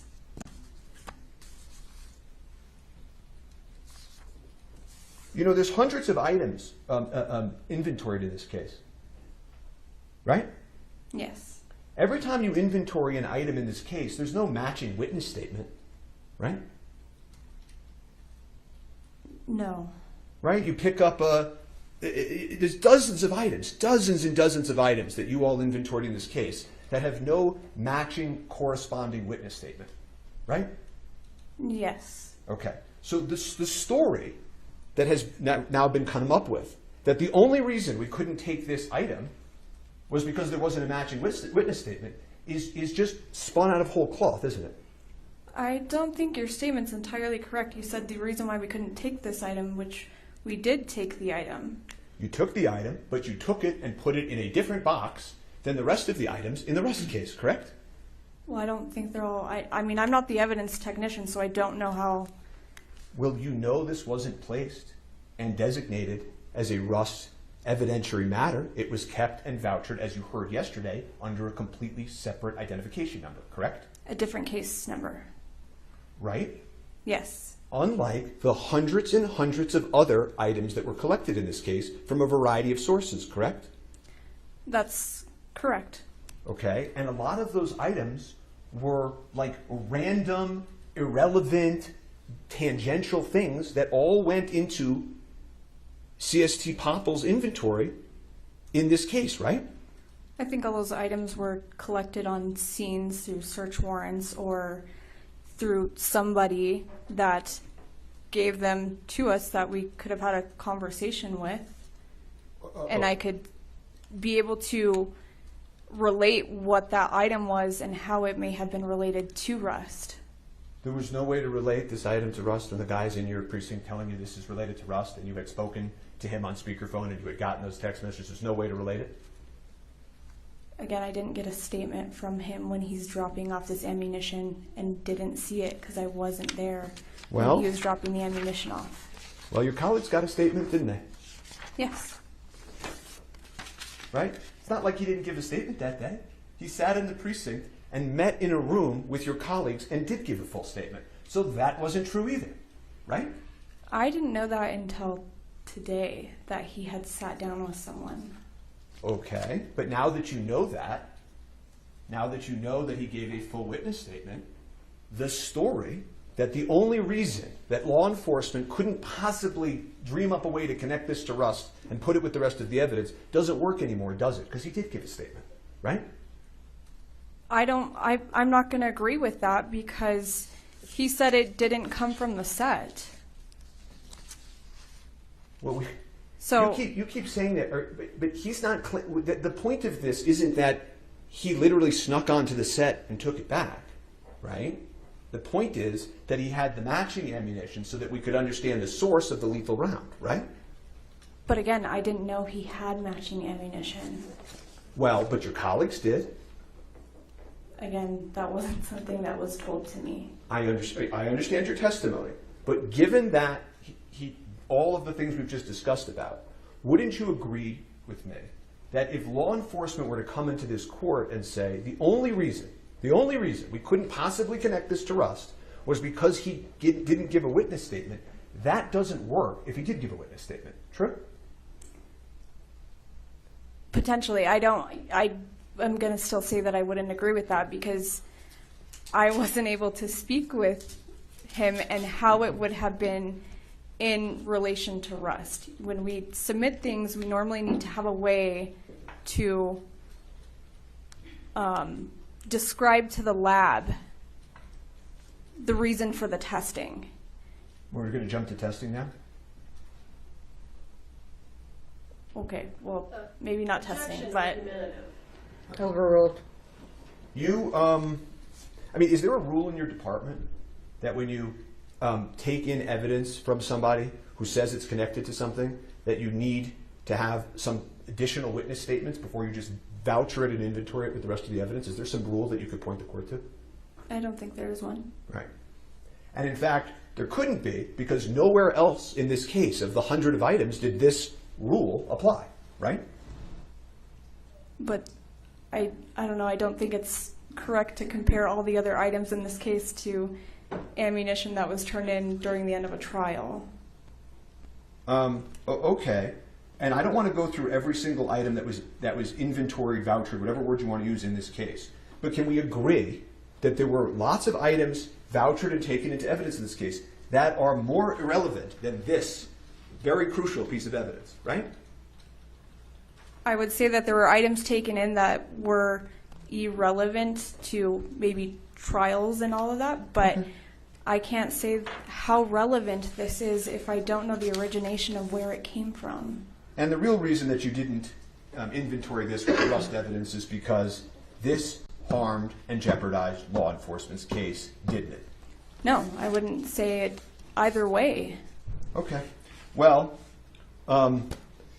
you then told the court, right? So we've worked through a few of these things. One, first you said you didn't know how it was connected. Then you said nobody interviewed him, couldn't connect it. And then you said to this court that you followed up with Mr. Teskey, right? Yes. Okay. And when you follow up in cases, right, and have all your police reports, you write down in a police report, attempted to contact manager Chi Ho, returned my call, missed his call, voice message, right, in your police reports, right? In mine? That's not mine. In law, I shouldn't keep using the word yours. In the Santa Fe Sheriff's Office, when you all reach out to witnesses, there are often case supplemental reports indicating an attempt to contact someone, correct? It's not a requirement. Okay. Did I ask you if it was a requirement? And I'm just answering your question as to, I don't have to say every day and every time I tried to contact somebody. Okay. But I'm asking you a slightly different question, which is that in this case, this Rust case, okay, there are lots of police reports in this case that are in your file, even if you didn't personally create them, that indicate law enforcement attempting to contact witnesses and failing to reach them, correct? That specifically, I don't. You can't answer that question, yes or no? Well, I'm explaining why that was. I didn't ask why. I'm just asking. In your own file that you as the lead agent have, there are lots of police reports that say Detective so-and-so tried to reach somebody, couldn't reach them. Isn't that true? In this case, yes. And that was done for a specific reason. Okay. That's great. When you reached out, according to you were trying, moving heaven and earth to try to reach Mr. Teskey. Did you ever create a supplemental police report? No. Okay. Let's go on to the next thing, which is you testified on direct examination that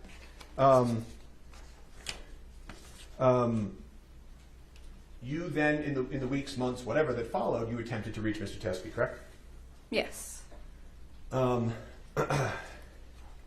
you reviewed your phone records? For which ones? Are you sure you did that? She asked you a question. I'm asking for which phone. Well, which do you have multiple phone numbers?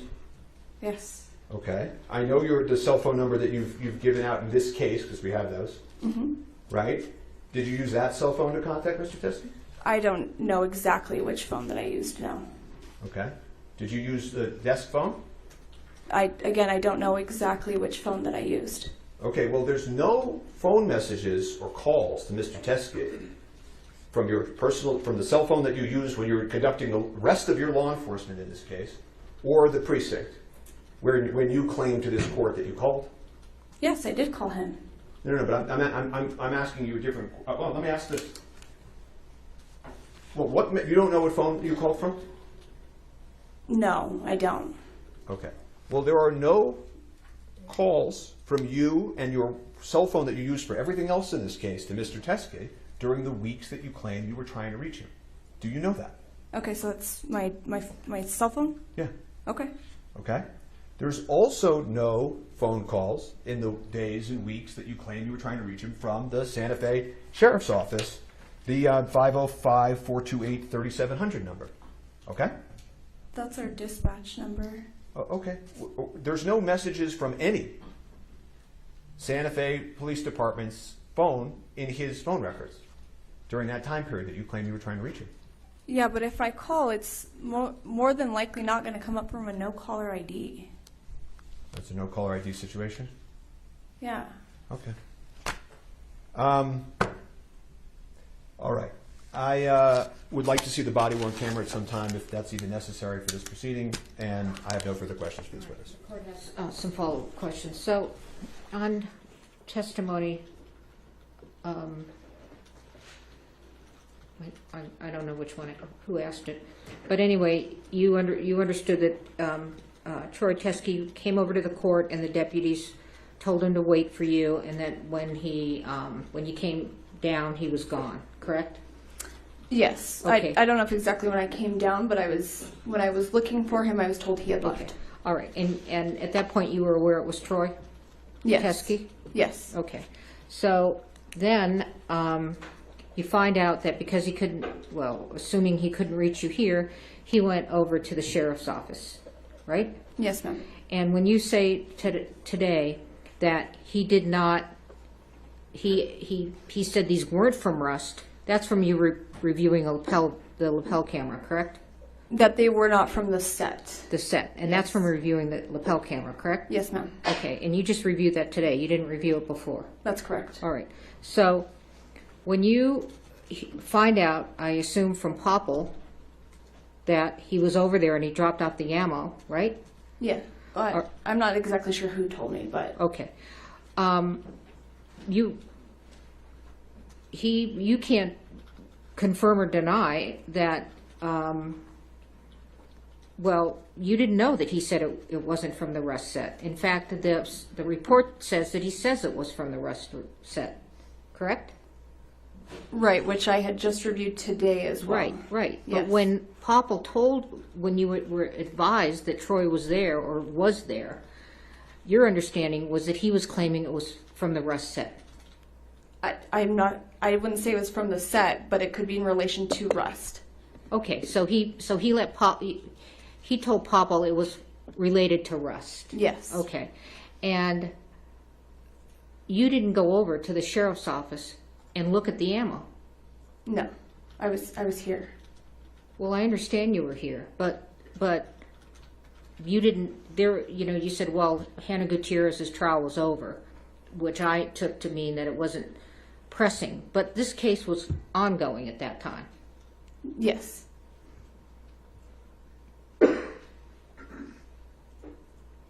So, did you and Popple have a conversation about what to do with this ammo? To my understanding, it was going to be put in evidence. Which evidence? At the sheriff's office. The Rust evidence? No. Why not? Just as far in our evidence section in the sheriff's office. And why was that determination made? As to why who it made was... it? Let me ask you, who made it? These were discussions that were had with myself, with The supervisors at that time, and then with the prosecutors. Were you the lead investigator? Yes. Okay. And you said, and with the prosecutors? Yes, ma'am. Okay, so you all had discussions about what to do with what he dropped off? Yes. And you all agreed to put it in this separate file? Yes. Thank you. Just very brief follow-up on the first questions. The defense requested, both through you and the prosecutors, to see all of the ammunition in this case, right? Yes. Okay. And obviously, and I know it's obvious, but I want to make sure it's in the record, we were not ever shown that, correct? Well, I believe that you guys had a secondary evidentiary meeting with the sheriff's office that was canceled the day before the meeting was supposed to happen. Well, or an evidence showing, I'm sorry. Okay, yeah, we were able to come for some showings and not others. The reality is, when we came for showings, you never showed us this evidence, correct? I don't know if I can agree with you there, because even on the first day that I was present at the evidence hearing, we didn't get through all the evidence that they wanted to see that day. I don't have any more questions for this witness. Let me ask you something. If Ms. Popple said it was not in the evidence viewing, would you disagree with her? If this ammunition, sorry, I just want to make sure I'm understanding. If what Troy Teskey dropped off was not in the evidence viewing because I can get the testimony, but they had a narrow. If Ms. Popple said it was not part of the evidence viewing, that you did not gather it for the evidence viewing, would you disagree with her? I believe that we were sent a list of what they wanted to see, and then, Your Honor, the first day that we had done an evidence showing, we didn't get through everything. That's not what I asked you. And then, yeah, I understand, but I'm trying to. Then we had another day. Pardon me? We had a second day that was set up to continue. I asked you if you would disagree that Ms. Popple said that it was not included in the evidence viewing. Not whether you got to it or whatever, but whether when they said we want evidence viewing, Ms. Popple said it was not part of the evidence viewing. I don't know if it was or wasn't. Would you disagree with her is what I'm asking. I really don't know how to answer that. Thank you. Redirect? I can't provide the video until she logs into this system. Mr. You know, I don't even think the video is relevant. She did not view it until today, so you can look at it. But do you have any cross-exam for her?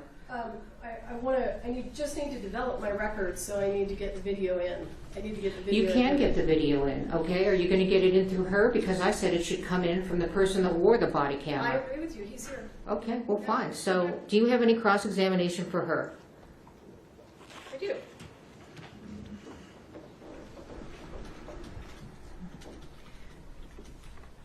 Corporal, as you sit here today, do you have any reason to believe that the ammunition that was provided by Mr. Teskey came from the set of Rust? No. Can I ask a question? Sure. When you say that there were discussions and the decision was made by all of you to put that ammo in a separate file, right? Is that correct? You said that? Yes, ma'am. Was Ms. Morrissey part of that discussion? Yes. Thank you. Let me give the court an offer of proof, and if Mr. Spiro wants me to, I'll testify under oath. You are going to testify. Sure, absolutely, I'm happy to. I'm showing you State's Exhibit 16. How do you know that's related to the set of Rust? Because it was collected during a search. Did it come from the scene? Yes, I believe that one did come from the church. State's Exhibit 29. How do you know that's related to the set of Rust? That was the casing that Marissa collected. State's Exhibit 10. How do you know that's related to the set of Rust? Collected.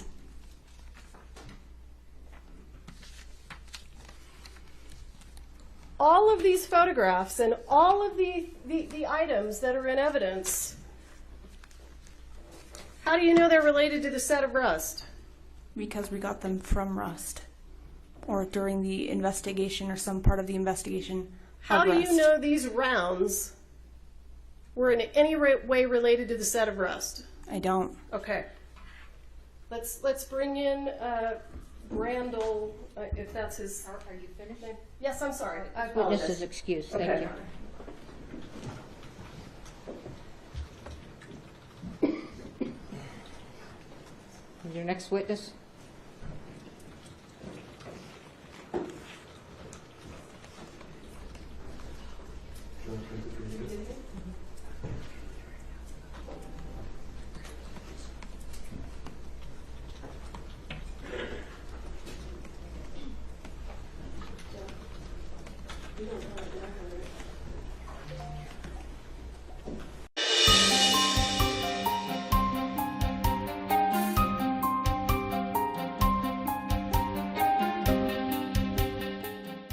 Splish splash, look who's taking a bath. Cleo, why are you in here with me? 9-month-old Cleo, the Great Dane, can't resist a bubble bath, even if mom's already in the tub. Why are you in the bath? This is ridiculous. Get out. Oh my god. She's all the way in. Make room for Cleo. Why are you in the bath? Oh my god. Who says musical talent is only found in humans? This Labrador named Augie saw a piano keyboard and knew exactly what to do. Guess button noses can tickle the ivories.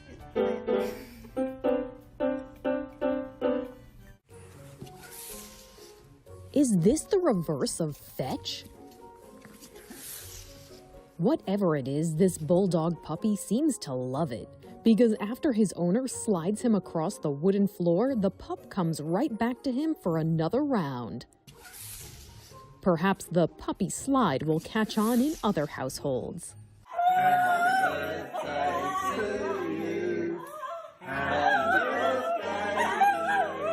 Beautiful voice, 12 out of 10, no notes. This adorable singing pup just loves to hit a high note.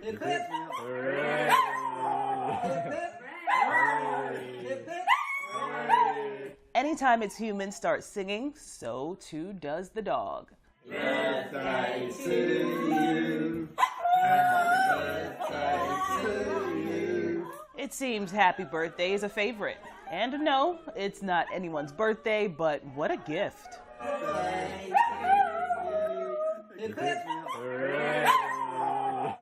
One could argue that this is animal cruelty, or a doggy that may not be too bright. He's struggling to get the slice of bread on top of his crate. Who's gonna tell him the door's open and he can just walk out and get it? Who says you need someone to play with? This dog is keeping himself entertained with a simple backyard game of tetherball. Judging by the happy bounces and wagging tail, tetherball beats fetch any day.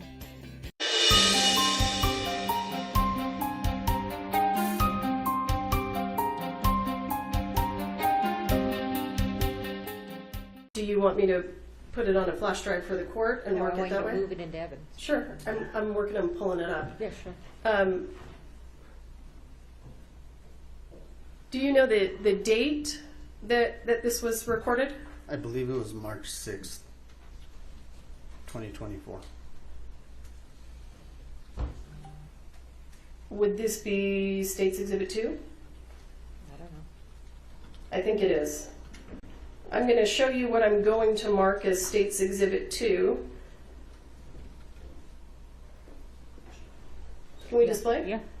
Well, you're publishing it, and well, go ahead. I mean, I'm not sure what. All right. Do you want to see the video or no? I do want to see the video. Okay. Okay.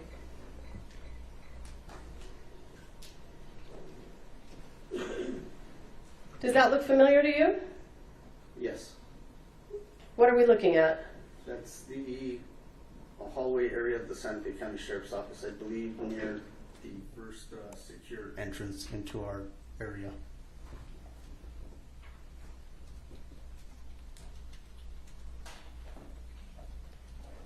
Is there a reason that we don't have volume? It does have a pre-record that's just audio, and at the time when I initiate the activation, then it has audio. And to be correct, I was in the hallway headed towards that area. No. where it's Why secure. don't we have audio? Does it take 30 seconds for the audio to come on? It's when I activate it.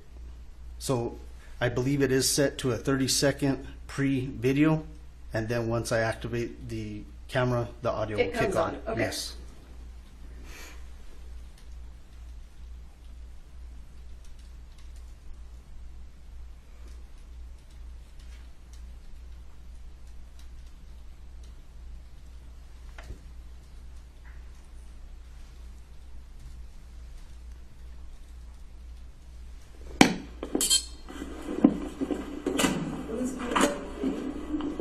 Hello. Hello. How you doing? Troy. I'm Lieutenant Roku. Lieutenant, so nice to meet you. I've got some evidence. You need to do this out here? Because I should probably write out something to go with this. Like a chain of custody. Well, we don't have a chain of custody there. So, yeah, come with me and we'll go.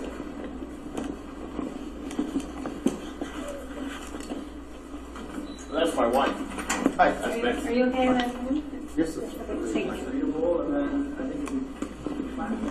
Where was Marissa? Went back to her area? There he is. Hello. Thank you very much. Thank you. Just so we have like a chain of custody. Huh? Where are we going? Wherever you want to go to get the evidence. You can go to the interview. It's fine. Sure. I can fill out a statement or something. Witness statement. What it was, when I'm a witness, I was called here as a witness to the Gus trial.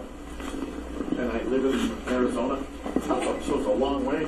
Right. And I wanted to.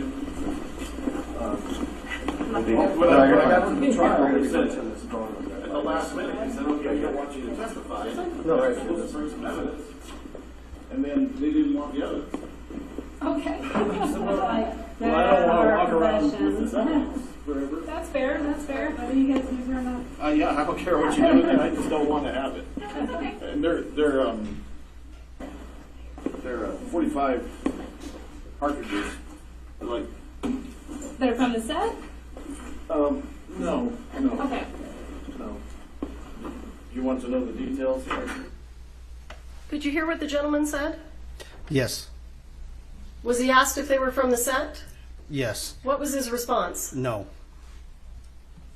Or do you want me to Well, write it down? let me start with, what is your name, sir? Troy. Well, that's a great start. Troy what? Troy Teskey. Can you spell it for me? T-E-S-K-E. I've got all kinds of identification. You should see it on my And where are you getting called by? retired police officer. By and the defense. Defense, okay. Yeah. But they didn't end up using it on there. Okay. Here's my police ID. And then I'm also a judge. You need to see that. Oh, Sorry. I'm going to drop them. Okay, so they're going to have you bring 45 rounds? yeah, and at the last minute, They talked to The her defense. on him on the phone. He was good. They said that they were going to have somebody pick it up from Arizona, which they never did. Okay, so he brought it out here just in case. Becky, this is my story. Okay, but get it out of here. I don't want it anymore. Sir, do you recall this conversation? Yes, I do. Do you know when Mr. Teskey is talking about being called as a witness in the Gutierrez trial, do you recall which side he was being called by? I only learned that when he identified that. What Speaking side? down, on the defense side. And when he said that he brought ammunition, but they didn't want to use it, was he referring to the prosecution or the defense? Any basis to know that? If he doesn't, I'm assuming he'll tell me. But this is the defense. Anyway, yeah. All right, I want to go. They told me to. The defense attorney said, hey, why don't you bring those rounds? And thought, and 2 times, Hancock and then Morrissey. Hancock first said way back on November 5th, and November 5th, 2021, which was a week after the shooting. Seth Kinney called me. You know Seth? Everybody seems to know Seth here. But, Seth, he was a friend of mine, and Seth Kinney called me from Hancock's office. She was a detective at the time, and he said, "You're on the record. I want to know what's going on with you, because I have these rounds from. It's the same batch. They came from Joe Swanson. Okay. You know him too? Yeah, I know of him. Everybody. I've awesome. dealt with this case a lot. Okay, well, that's perfect. You're the perfect person to what's your first name? Marissa. Marissa? Oh. Yeah, I apologize. I'm the crime scene technician. All right. Well, I better jot that down. Yeah, But I you have can do some my good part. notes on it. So my big concern was having these. They said, "Oh, okay." I said, "I have these rounds. I have a batch, a whole bunch of rounds." Okay. Or a bunch. And then they. I said, "Well, you probably don't want me to send you the whole batch. You want me to just pull something out and send you a picture." So I took a picture with my phone, sent it to Seth, and he was in the office with Hancock. They looked at it, and Seth said, "Yep, this is evidence from the accidental shooting." And when you say they're from the same batch of Yes. live rounds? Yes. Okay. It's if you know the case, Bell Reed had a whole bunch of live rounds. Yes. And Seth and Fell went to Yellowstone 1884, 1883, and he was teaching people how to shoot with these rounds. Right. Then they left there and they went together from Arizona, and then they came back and went to another set, which was.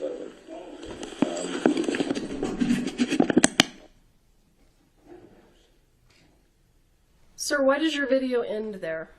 Because I walked out of the interview and was attempting to, or I did contact Detective Hancock to see who this individual was and why he was there turning in evidence, like he called it. Okay. Did you know what it was evidence of?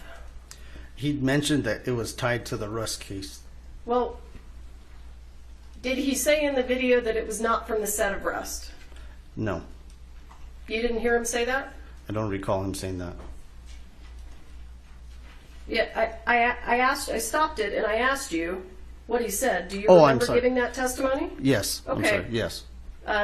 So the gentleman said on the video it was not from the set of Rust. Yes, Okay. And you called Corporal Hancock, right? correct. And do you recall the conversation you had with her?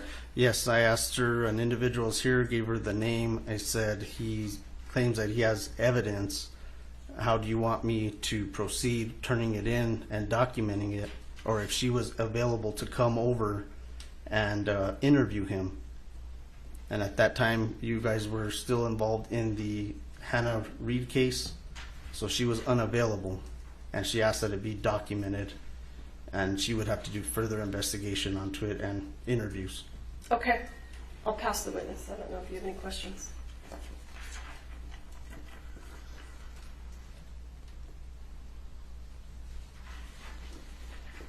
Do you want me to disconnect? Do you want me to leave it here?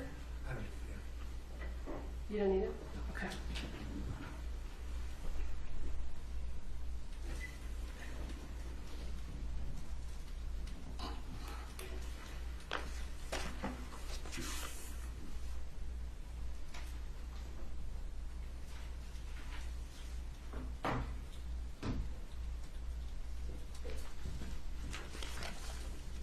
Good afternoon, sir. Good afternoon. The witness that was in the precinct told you.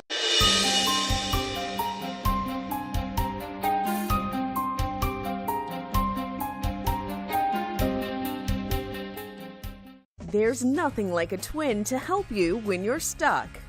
Giant panda twins Lele and Chow Chow have been introduced to the public at Tokyo's Ueno Zoological Gardens for the first time since they were born in June 2021. 500 lucky lottery winners watched the twins chew on bamboo leaves with their mom, Shin Shin. For now, the 7-month-old twins are climbing trees with their built-in best friend. A brown bear cub was lucky that rescuers found him when they did. Forestry authorities in Poland say the cub was found alone with no signs of his mother. They say he was exhausted and hungry and decided he should be captured and taken for treatment. A veterinarian said the little bear was in serious condition and immediately gave it some food. The cub is going to be tested and treated with the hope of sending him back into the woods. Brown bears are protected in Poland because it's estimated that there are less than 100 left in the wild. These playful polar bear twins romp around their enclosure at a German zoo. They were born in November 2021, and zookeepers say for right now, they spend most of their day sleeping and eating. Playtime like this won't happen for long. They'll be separated from each other and sent to other zoos around the age of 2. Animal behaviorists explain, while the twins enjoy each other's company now, polar bears are typically solitary creatures in the wild. But these babies don't know that yet. Until that time, it's a twin polar bear party. What's got Mom so terrified? A huge bear, and it's chasing the family's golden doodle. But don't worry, Dad appears, and he knows exactly how to handle this crisis. He makes himself big and roars. Looks like it worked. No bear. Turns out the dad is with the U.S. Army Special Forces. Don't mess with this dad. Some animals at a zoo in Siberia enjoyed playing with a ball in the snow. 2 tigers, a lion, and a dog were enjoying a game of their own creation, it seems. At times, they couldn't decide if they were going to pass the ball or try to eat it. These friends have all been playing and living together since last summer, and they seem to be getting on just fine.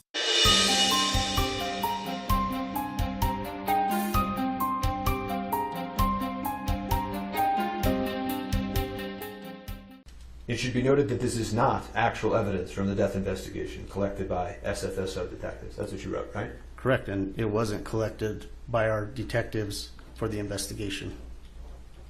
The initial investigation. I don't understand that. Can you explain that to me? So the evidence that was brought, I was indicating because we didn't know if it was tied to the investigation, and Detective Hancock asked that we tie it to a separate case number until further investigation could be completed. So I didn't want someone or anyone to assume that it was actually evidence that we collected tied to this investigation. And so that was at the direction of Detective Hancock? No, I wrote that on my own accord.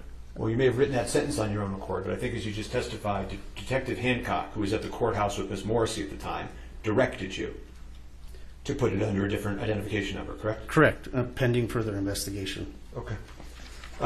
You were involved, actually, you're copied on some emails with evidence viewing in this case. I believe so, yes. Right. You have no reason to believe that law enforcement ever showed this evidence to the defense, correct? Correct. I have nothing further for this witness. Any redirect? No, Your Honor. All right, this witness is excused. Next witness? I don't think I have any other witnesses. All right. I'm happy to provide information myself. All right, we're going to take a bathroom break, and we'll be back in 3:30, okay? Or 3:25, okay? Thank you. We're in recess.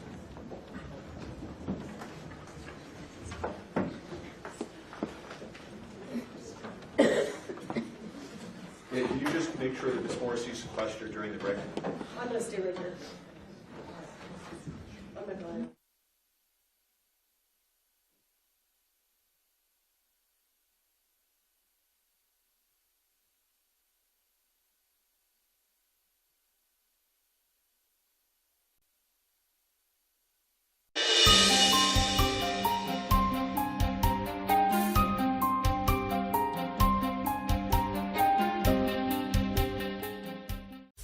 my God.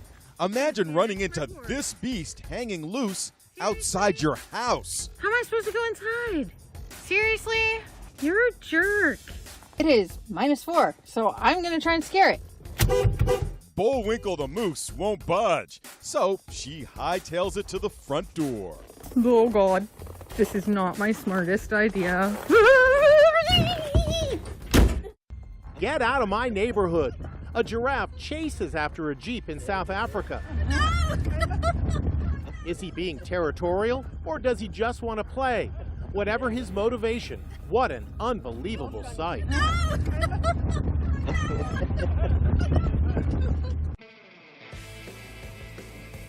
It wasn't the day at the beach these sunbathers expected. Watch as a pair of sea lions chase beachgoers in San Diego. Fortunately, no one was hurt, and eventually the sea lions went back to the sea. There's more in her hand than a pile of sand.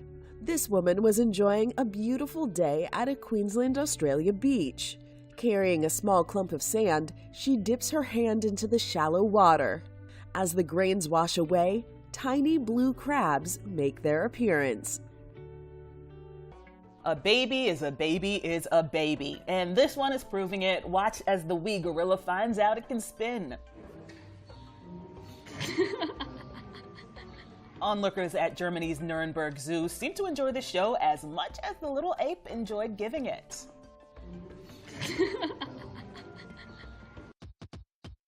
Might be time to look behind you, fella. This guy decided he wants to join. This golfer in Florida wasn't fazed, despite the huge gator coming right at him. Trying to concentrate. He lined up his shot. Nice swing. Then it was time for the gator to move on to greener pastures. Hey man, we got a foursome. We're full. We're good. Whew, nothing is more annoying than loud neighbors. And Lola, this rescue tiger at the Oakland Zoo, doesn't know what to think of these goats next to her, loudly munching on the grass. She's clearly confused and possibly hungry. Good luck with that, Lola.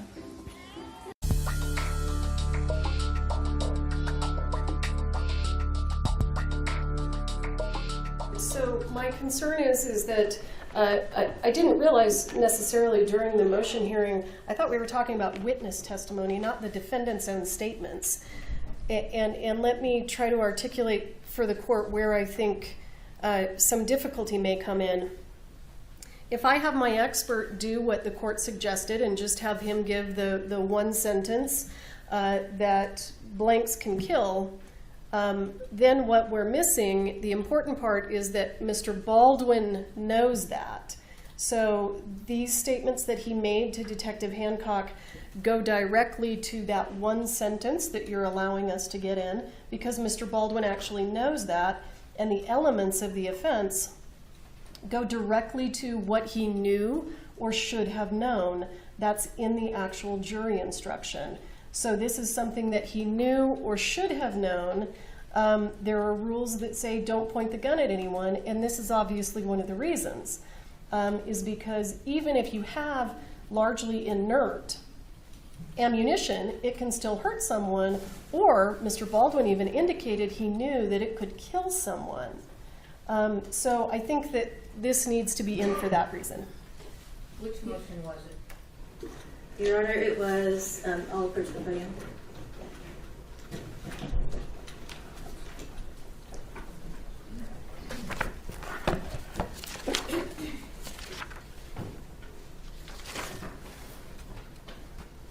Your Honor, I believe this was number 3. This would be defense 3, is that correct?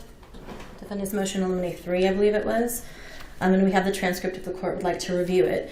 Based on what the state has just argued in their reply, may I just be heard as to the new arguments? Is this your motion? I'm sorry, Your Honor. The new argument? Yes, That's her reply, isn't it? Didn't she go first? She did. She And did. You're doing a surreply. And if I may have just a few sentences, Your Honor, because I think this is important, as what she stated is new, since she's now talking about disagreeing with the ruling that we had.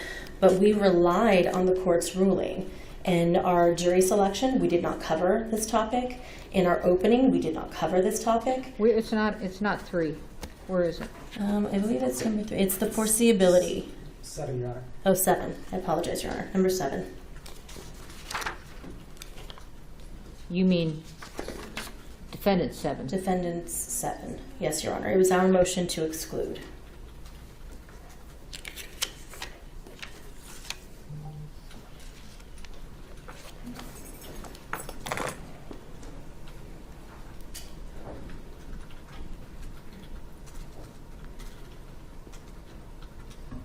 I don't have these numbered. Would the court like me to present the transcript?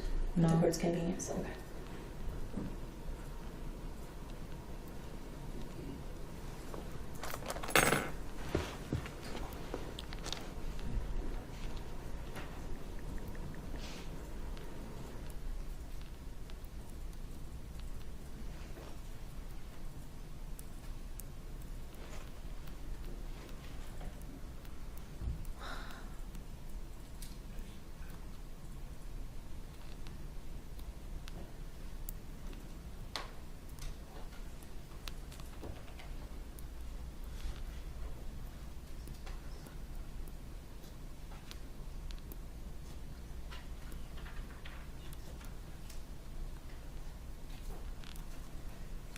Was it?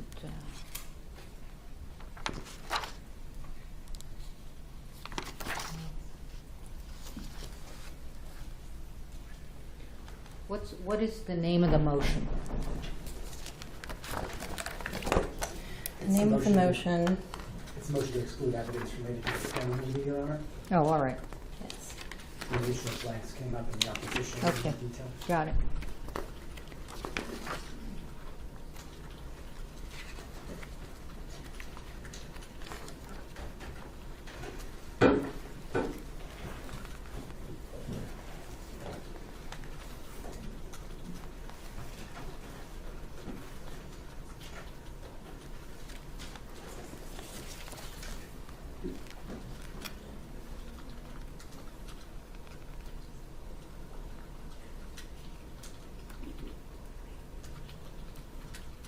All right, go ahead.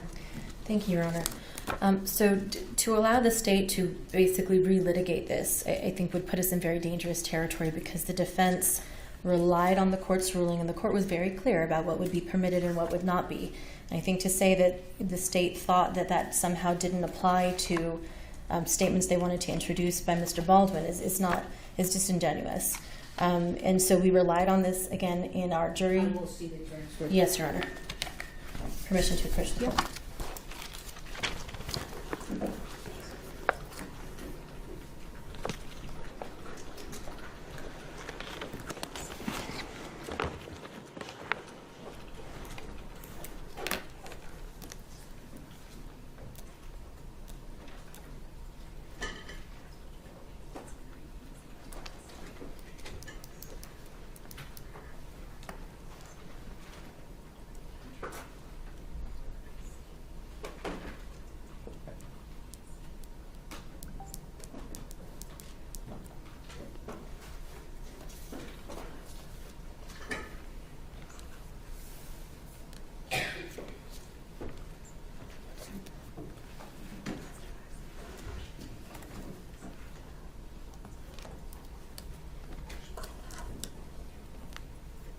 You don't have to say anything under oath if you don't want to. No, I'm happy to. Okay, so not only happy to, you know, I don't, it doesn't matter to me whether you call yourself as a witness. It doesn't matter to the defense whether you call yourself as a witness. So if you're calling yourself as a witness, there's no one here that's requiring you to be called as a witness. The information, everything that happened in this regard, especially as it pertains to me, needs to come out in the public. All right, so you're calling yourself as a witness. And I am, and it was my understanding that the court indicated to me previously that you wanted me to testify. I understand you've now changed your mind. I think it's a good idea if I do it. Where would you like me? Okay. Do you want me here at the podium? No, on the witness stand. Okay, sure.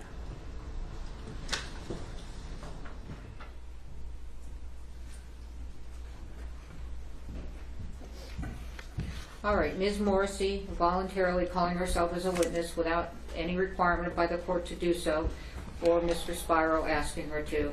Please raise your right hand. Do you swear affirm under penalty of law that the testimony you give in this case will be the truth, the whole truth, and nothing but the truth?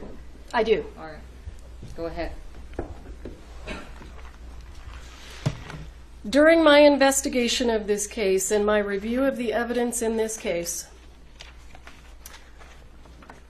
I came to understand that there was a large batch of live ammunition that was in the possession of Thel Reed, Hannah Gutierrez's father.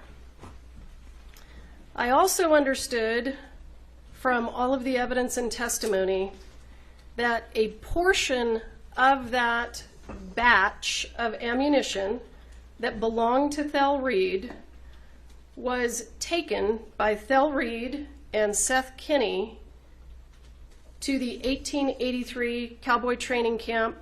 When that was over, leftover ammunition was taken back to PDQ props. Seth Kinney took some of the ammunition from that container that he had brought back from Texas and turned it into the sheriff's department. And it appeared to me that he did it to try to exonerate himself.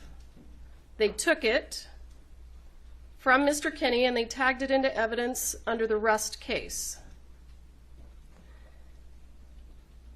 Law enforcement then executed a search warrant at PDQ Props and they took the entire container. And I will say that I do agree, as I recall, although I don't have it in front of me, I do agree that the search warrant didn't really require law enforcement to take everything, but it was my understanding that Mr. Kinney gave them everything so that they would have it and could tag it into evidence.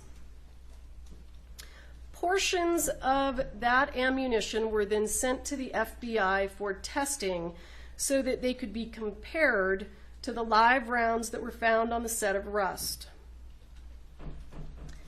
The FBI testing demonstrated that the live rounds that were taken from PDQ Props that were originally in Texas did not match the live rounds on the set of Rust. And that's testimony that we heard during the Gutierrez trial. So what ended up happening was Mr. Bowles, Ms. Gutierrez's lawyer, put Mr. Teskey on a witness list and was intending to call him as a witness to the Gutierrez trial. I conducted a pretrial interview of Mr. Teskey, and I want to back up. I did at this point have some understanding that Mr. Teskey had had contact with law enforcement regarding these rounds that he still had in Arizona. So these are rounds that never left Arizona. They were always in the possession of Thel Reed and Troy Teskey. They never went to Texas. They never came to New Mexico. That's what all of the evidence indicated. So I understood that Detective Hancock had communication with Mr. Teskey about trying to get those rounds, and Detective Hancock was unable to get those rounds from Mr. Teskey. I did not find that particularly concerning because those rounds had never left Arizona. The filming of Rust was in the state of New Mexico. And the rounds that were taken from PDQ went from Arizona to Texas to Albuquerque. So ammunition that is in the state of Arizona that has never left Arizona did not strike me that it had significant evidentiary value. Then, and I will say, I believe I actually saw a photo of it. At that point in time, I was able to look at the ammunition myself, and it was visibly dissimilar than the rounds from the set of rust. We then cut to November of 2023. Mr. Bowles has put Mr. Teskey on a witness list for the Hannah Gutierrez case. We conducted a pretrial interview with Mr. Teskey on November 2nd of 2023. At that point in time, he brought up that he was still in possession of these live rounds that were Thel Reed's live rounds that had never left the state of Arizona. I then, when he started, I think he indicated during the pretrial interview that they were from the same batch that was sourced from Joe Swanson, and I then said, we should get those from you. I had a conversation with Detective Hancock after that pretrial interview about how we could get the rounds from Mr. Teskey, and we were trying to figure out if we could send a local law enforcement agency to pick them up. I was then decided that I needed to figure out if that was necessary, since they had never left Arizona, and up to that point, it was my impression that they did not match the live rounds from the set of rust. I then, as I recall, reached out to Mr. Bowles.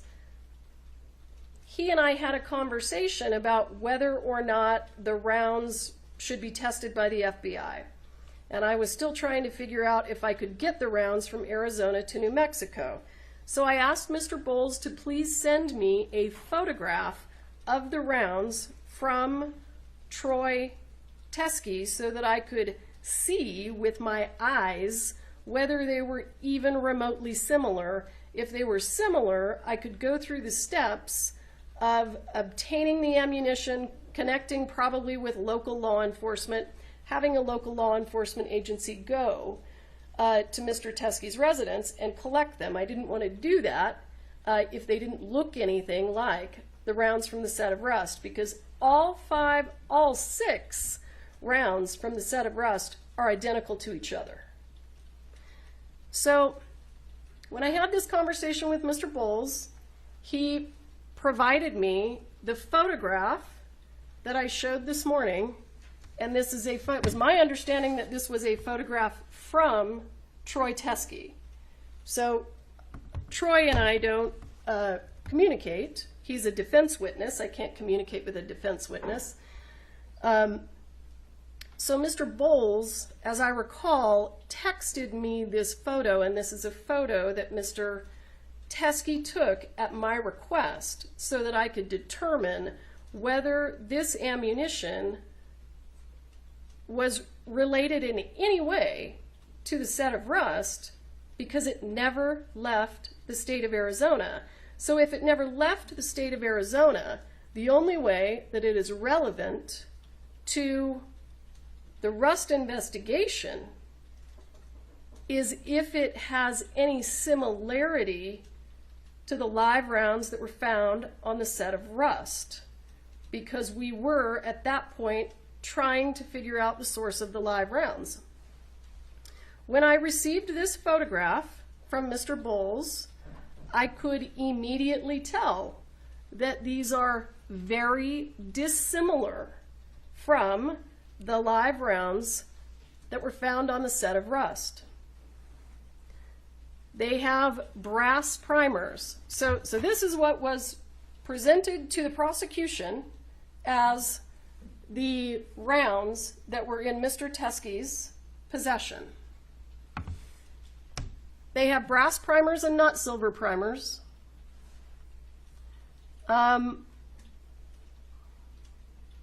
One of them, the one on the left, appears to be a Starline brass casing, but they have truncated cone projectiles. We had seen ammunition that looked exactly like this, not exactly, but very, very similar.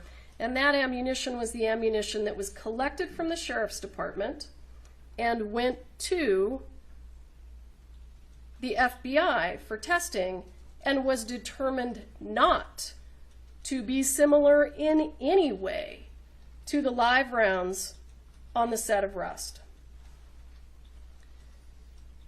So when I saw this photograph, I could see that it was not at all similar to the live rounds on the set of Rust, and I decided not to take any steps to collect this ammunition because it was in Arizona, had never come to New Mexico, and didn't match the live rounds on the set of Rust. So what ends up happening is Mr. Teskey is called to New Mexico by Mr. Bowles to testify at the Gutierrez trial. And you can hear on the video that the court heard Mr. Teskey say, the defense attorney, that's not me, asked him to bring samples of that ammunition. According to Mr. Teskey, he brought the samples of the ammunition, showed them to the defense attorney, and the defense attorney said, I don't want those. I'm not going to use those. And by the way, I'm not going to call you as a witness. So Mr. Teskey sat in court during the trial, and then at some point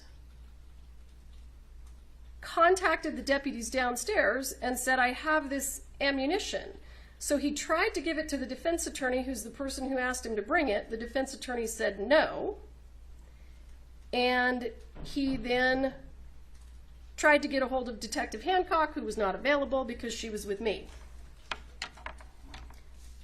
So then he ends up going to the sheriff's department, and he leaves the ammunition at the sheriff's department.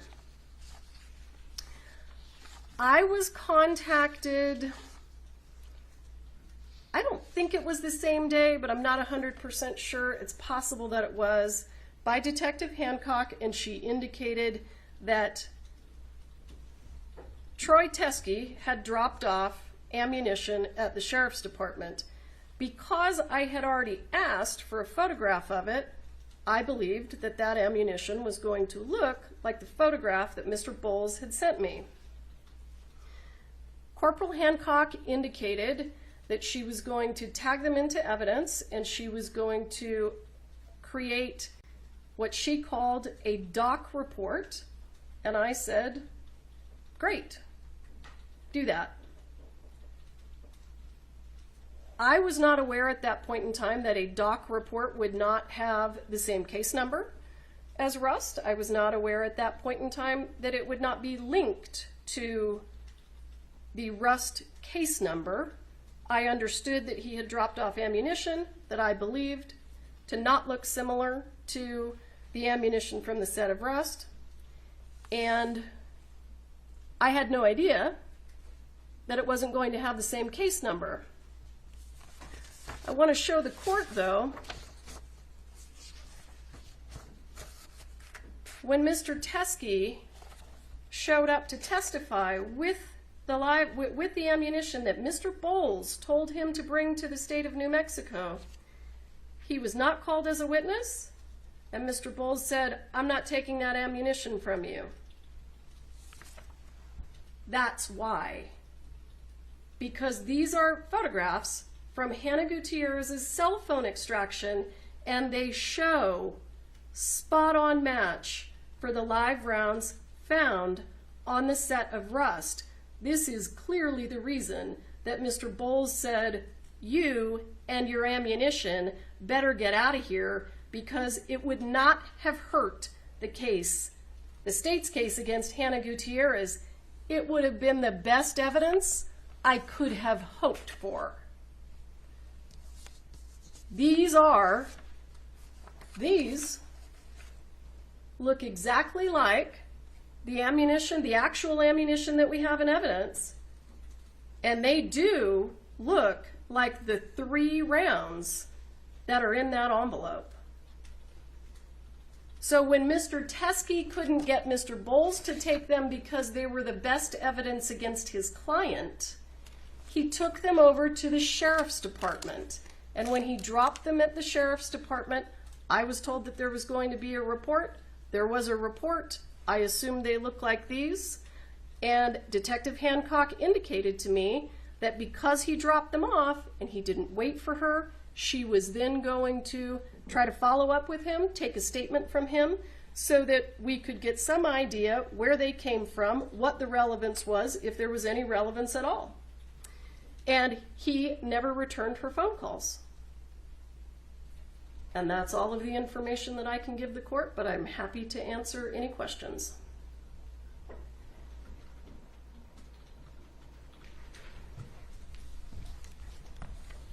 May I ask a few questions, Your Honor?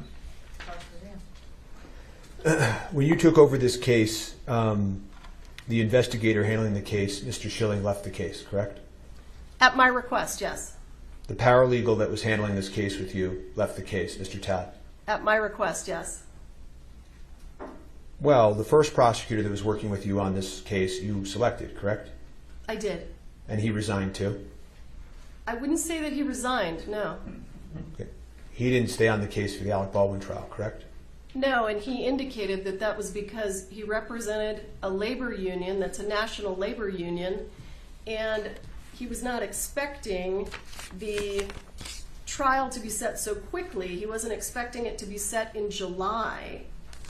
So when he realized that the trial was going to be set in July, he was going to be in collective bargaining agreements for his national labor union, and he wasn't going to be able to have enough time. Erlinda Johnson, the next prosecutor selected, resigned from the case today? She did. Based in part on the conduct we're here discussing, correct? I believe that Ms. Johnson Ms. Johnson didn't want my understanding is that she didn't agree with the decision to have a public hearing. On July 1st in this matter, you served a certificate of compliance with 5501, correct? I did. And you've never turned over the report or any of the evidence that we're talking about here at this hearing, correct? Let's take it one at a time. I did not turn over the report. I didn't have a copy of the report. The rounds that were left at the Sheriff's Department by Troy Teskey, I have absolutely no reason to believe that they are relevant to the incident that took place on the set of Rust. These are rounds that were in the possession of Bell Reed and never left the state of Arizona. You also did not allow the defense to view that evidence at any point during our request to review evidence in this case? I had never seen it, and I didn't realize that it wasn't under the same case number because I'm not a law enforcement officer and I don't work at the Sheriff's Department. But you are right. And you concede that they are Starline brass silver 45, right? I can. And this is the best evidence against Hannah Gutierrez. Yeah, you've said that a couple of times. Any favorable evidence you understand as a prosecutor has to be turned over to the defense, correct? I do. Any evidence that could be used as a defense to potentially be favorable has to be turned over to the defense. Absolutely. So the third Hague report that never got turned over to the defense, you understand that that's Brady evidence? I did, yes. Okay. And you also failed to turn that over in this case as well, correct? And let me give you a full answer to your question. When the second Hague report came in, and I provided all of this to the defense, I sent it to the person who is managing the discovery server and asked them to upload it. It wasn't until I realized during pretrial interviews that it wasn't there that there was a problem with it. So I then attempted to figure out what the problem was, and it was indicated to me that it appeared that the former paralegal who was working for the special prosecutor had removed it. So we then immediately provided it. Then during the pretrial interview of Mr. Hague, it was brought to my attention that the defense did not have the August 31st report that indicated that the gun functioned fine, perfectly fine, and that was provided immediately. I went back, I checked my email, I could see that I received it from Mr. Haig and failed to forward it on to be uploaded, and I provided it as soon as I was aware that you did not have it. The fact that nobody at the Hannah Gutierrez retrial cross-examined Mr. Haig about the report didn't clue you into the fact that nobody had the report? Actually, it didn't, and I'd like to address that. The reason that it didn't clue me in is because Hannah Gutierrez's defense was that the gun worked perfectly. The defense in Hannah Gutierrez was never interested in any evidence that there was an issue with the gun, because if there was an issue with the gun, it damaged her case. So what you could see, if you watched the trial or saw any of the transcripts, the defense actually brought in their own expert to say that the gun worked perfectly. So they had no interest in that information. And actually, you elicited testimony from Mr. Haig at that trial that was inconsistent, at least partially inconsistent, as the court's aware, with his third report, correct? Tell me what you're referring to, and I'll answer your question. Well, there was a whole hearing about this where you saw this, and you saw me go back and forth with Mr. Haig for 25 minutes. So I don't. I agree, but I need to know what you're talking about for me to answer your question. Okay, if you can't answer the question, you can't answer the question. I'll move on. I'm happy to, but you say that the extent of the communications you have about the doc report, as you relay it to the court, is that all you said in response was, "Great, do that." That's your testimony? Yeah, I assumed that it was going to be tied to the same case number. So I said, great, do it, file a report. No follow-up questions? No, because I had a picture of the ammunition that didn't match the ammunition from the set of Rust. No concerns in your mind when you got the case file and you turned it over to us that it wasn't included? Absolutely not. There's a terabyte of discovery. I didn't know whether this 2-page police report had been provided. And in addition to that, I had no reason to believe, and still have no reason to believe, that those rounds have anything to do with these cases. As I asked you about Mr. Haig, yesterday when Ms. Popple testified, you would agree with me that her testimony under oath was false. What part of her testimony was false, and I'll answer. That she said that these rounds don't look anything like the rounds on the set when you elicited that testimony. I agree with you, and I didn't realize that there were rounds that looked like that. It's okay. In any event, when the court, and you never tested those rounds either, correct? Any of the rounds that came from Mr. Teskey? No, because they came in just a few months ago. And the court asked you actually one question that I want to address, which is, the court said to you, well, what's interesting to me, to be quite honest, is that yesterday you didn't even want to do a written reply. You wanted to just give an oral response. And what you said to the court was, I never saw these, I've never seen these, and I never saw the report. I have absolutely never seen these until this morning. Do you remember saying that to the court? With regard to the 3 Starline brass, with regard to the 3 cartridges that appeared to be similar to Rust, yes. Well, I never saw them until today. Well, but you said also, I never saw the report, right? I never did. Right, but don't you think, given your duty of candor to this court, that that's awfully misleading to not tell the court at that point that you knew about this when it occurred long ago? That I knew about what? You knew that Mr. Teskey had turned in this evidence, that you knew that the report would have existed because you just told this court that the doc report was okayed by you. Sure. Don't you think it was misleading to this court to not just say at that point, you know, just so you know, I know about this, I knew about this then, I was involved? I did not intend to mislead the court. My understanding of what was dropped off at the sheriff's department is on this computer screen, and it looks absolutely nothing like the live rounds from the set of Rust. The truth of this matter is, you don't like Mr. Baldwin very much, do you? You know, that is absolutely untrue. I actually really appreciate Mr. Baldwin's movies. I really appreciated the acting that he did on Saturday Night Live, and I really appreciate his politics. You told one of the witnesses who disagreed with you during an interview that you thought Mr. Baldwin was a cocksucker. I do not recall saying that. I know that that was something that Mr. Baldwin would say on the set of Rust. I don't recall saying that. Do you deny that under oath? Without having more information, I can tell you that I do not recall ever saying that. And if I did say it, I invite you to point it out to me.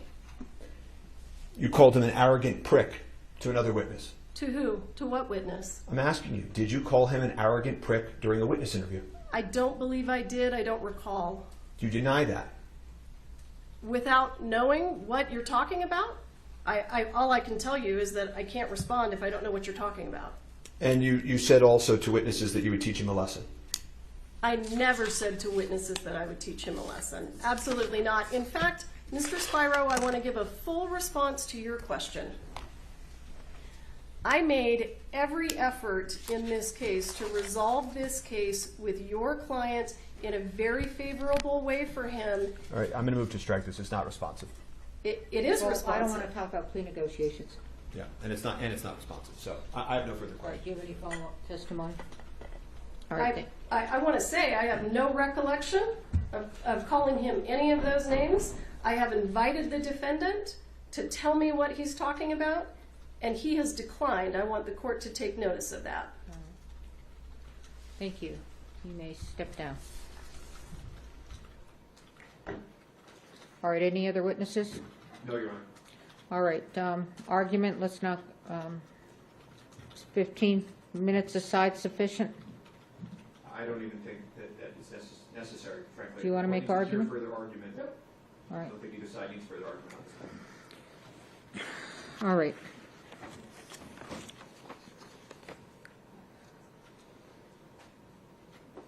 So, dismissal with prejudice is a very extreme sanction.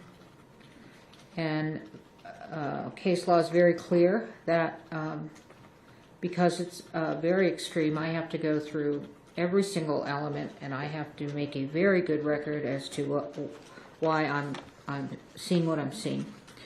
So, in order to establish a Brady violation, the defendant must show that the prosecution suppressed evidence, the evidence was favorable to the accused, and the evidence was material to the defense. So let's go through the elements. Suppression of evidence. The definition of suppression of elements, this is Case versus Hatch, is while the first element requires proof that the prosecution suppressed or withheld the evidence in question, it does not require a finding of bad faith or any other culpable state of mind on the part of the prosecutor. This prong is satisfied. The Santa Fe County Sheriff's Office and the prosecution failed to disclose the supplemental report to defense and provide defense an opportunity to inspect the rounds collected into evidence that Mr. Teske gave. Is the evidence favorable to the accused? The second Brady element is whether the suppressed evidence was favorable to the accused, either as impeachment or exculpatory evidence. This prong is satisfied. The suppressed evidence is favorable to the accused. It is impeachment evidence, has even been offered in this trial as impeachment evidence, and is potentially exculpatory to the defense. Critically, the exculpatory value cannot be analyzed at such a late juncture because of the nondisclosure. Is the evidence material?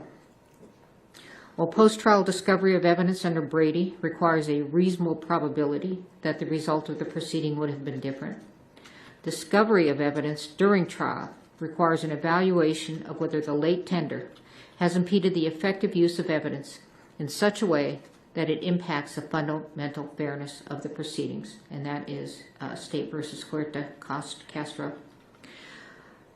This evidence is material. The late discovery of this evidence during trial has impeded the effective use of evidence in such a way that it has impacted the fundamental fairness of the proceedings. The defense is not in a position to test the state's theory as to the source of the live rounds that killed Ms. Hutchins. I'm also going to take a look at Harper, State versus Harper. The assessment of sanctions depends upon the extent of the government's culpability, weighed against the amount of prejudice to the state, quoting Chenard. Let's go through culpability. Our case law generally provides that the refusal to comply with a district court's discovery order only rises to the level of exclusion or dismissal where the state's conduct is especially culpable, such as where evidence is unilaterally withheld by the state in bad faith, or all access to the evidence is precluded by state intransience. The state is highly culpable for its failure to provide this discovery to the defendant. The state unilaterally withheld a supplemental report. Santa Fe County Sheriff's Officer made the decision, and apparently also with the prosecutor, as pursuant to Hancock's testimony, that the evidence was of no evidentiary value and failed to connect the evidence to the instant case. The case agent, as well as pursuant to Hancock's testimony, Ms. Morrissey, was aware of the new evidence and yet did not make an effort to disclose it to defense. The state's willful withholding of this information was intentional and deliberate. If this conduct does not rise to the level of bad faith, it certainly comes so near to bad faith as to show signs of scorching. Prejudice. When discovery has been produced late, prejudice does not accrue unless the evidence is material and the disclosure is so late that it undermines the defendant's preparation for trial. The court concludes that this conduct is highly prejudicial to the defendant. The jury has been sworn, jeopardy has attached, and this disclosure during the course of trial is so late that it undermines the defendant's preparation for trial. There is no way for the court to right this wrong. Lesser sanctions under Harper. Trial courts possess broad discretionary authority to decide what sanction to impose when a discovery order is violated. State v. Lemire. The sanction of dismissal is the only warranted remedy. The jury has been sworn, jeopardy has attached, and a mistrial would not be based upon manifest necessity. Further, the sanction of dismissal is warranted in this case. The state has repeatedly made representations to defense and to the court that they were compliant with all their discovery obligations. Despite their repeated representations, they have continued to fail to disclose critical evidence to the defendant. Brady and Harper are satisfied. Dismissal with prejudice is warranted.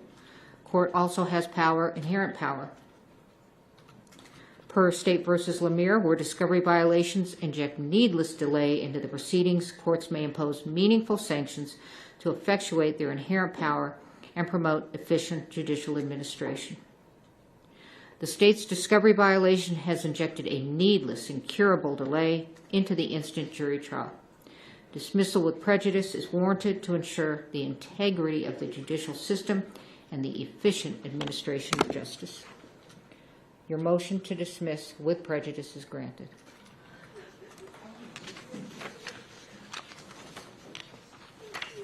Now, with respect to the jury, I don't imagine you all want to return on Monday. I will take care of the jury. Thank you, Ron. We are in recess.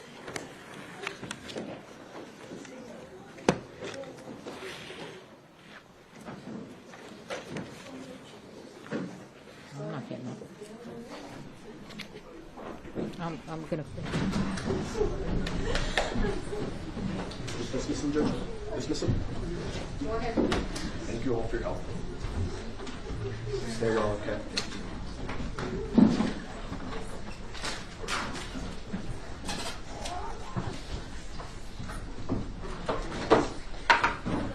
Okay, we're in recess. Get out of the courtroom.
They talked about assassinating Henry Kissinger, who'd been Secretary of State under Gerald Ford and Richard Nixon. They talked about assassinating policemen, judges, prosecutors, enemies of the people.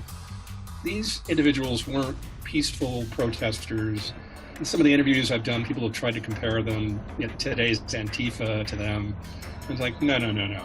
These people were serious professional revolutionaries. Whatever happens, you have a mother. There's a great Simpsons episode where Homer meets his mother, who's an anti-war protester and fought the bioweapons lab run by Mr. Burns at the university and then disappeared into the underground. Well, there's my ride. The underground awaits.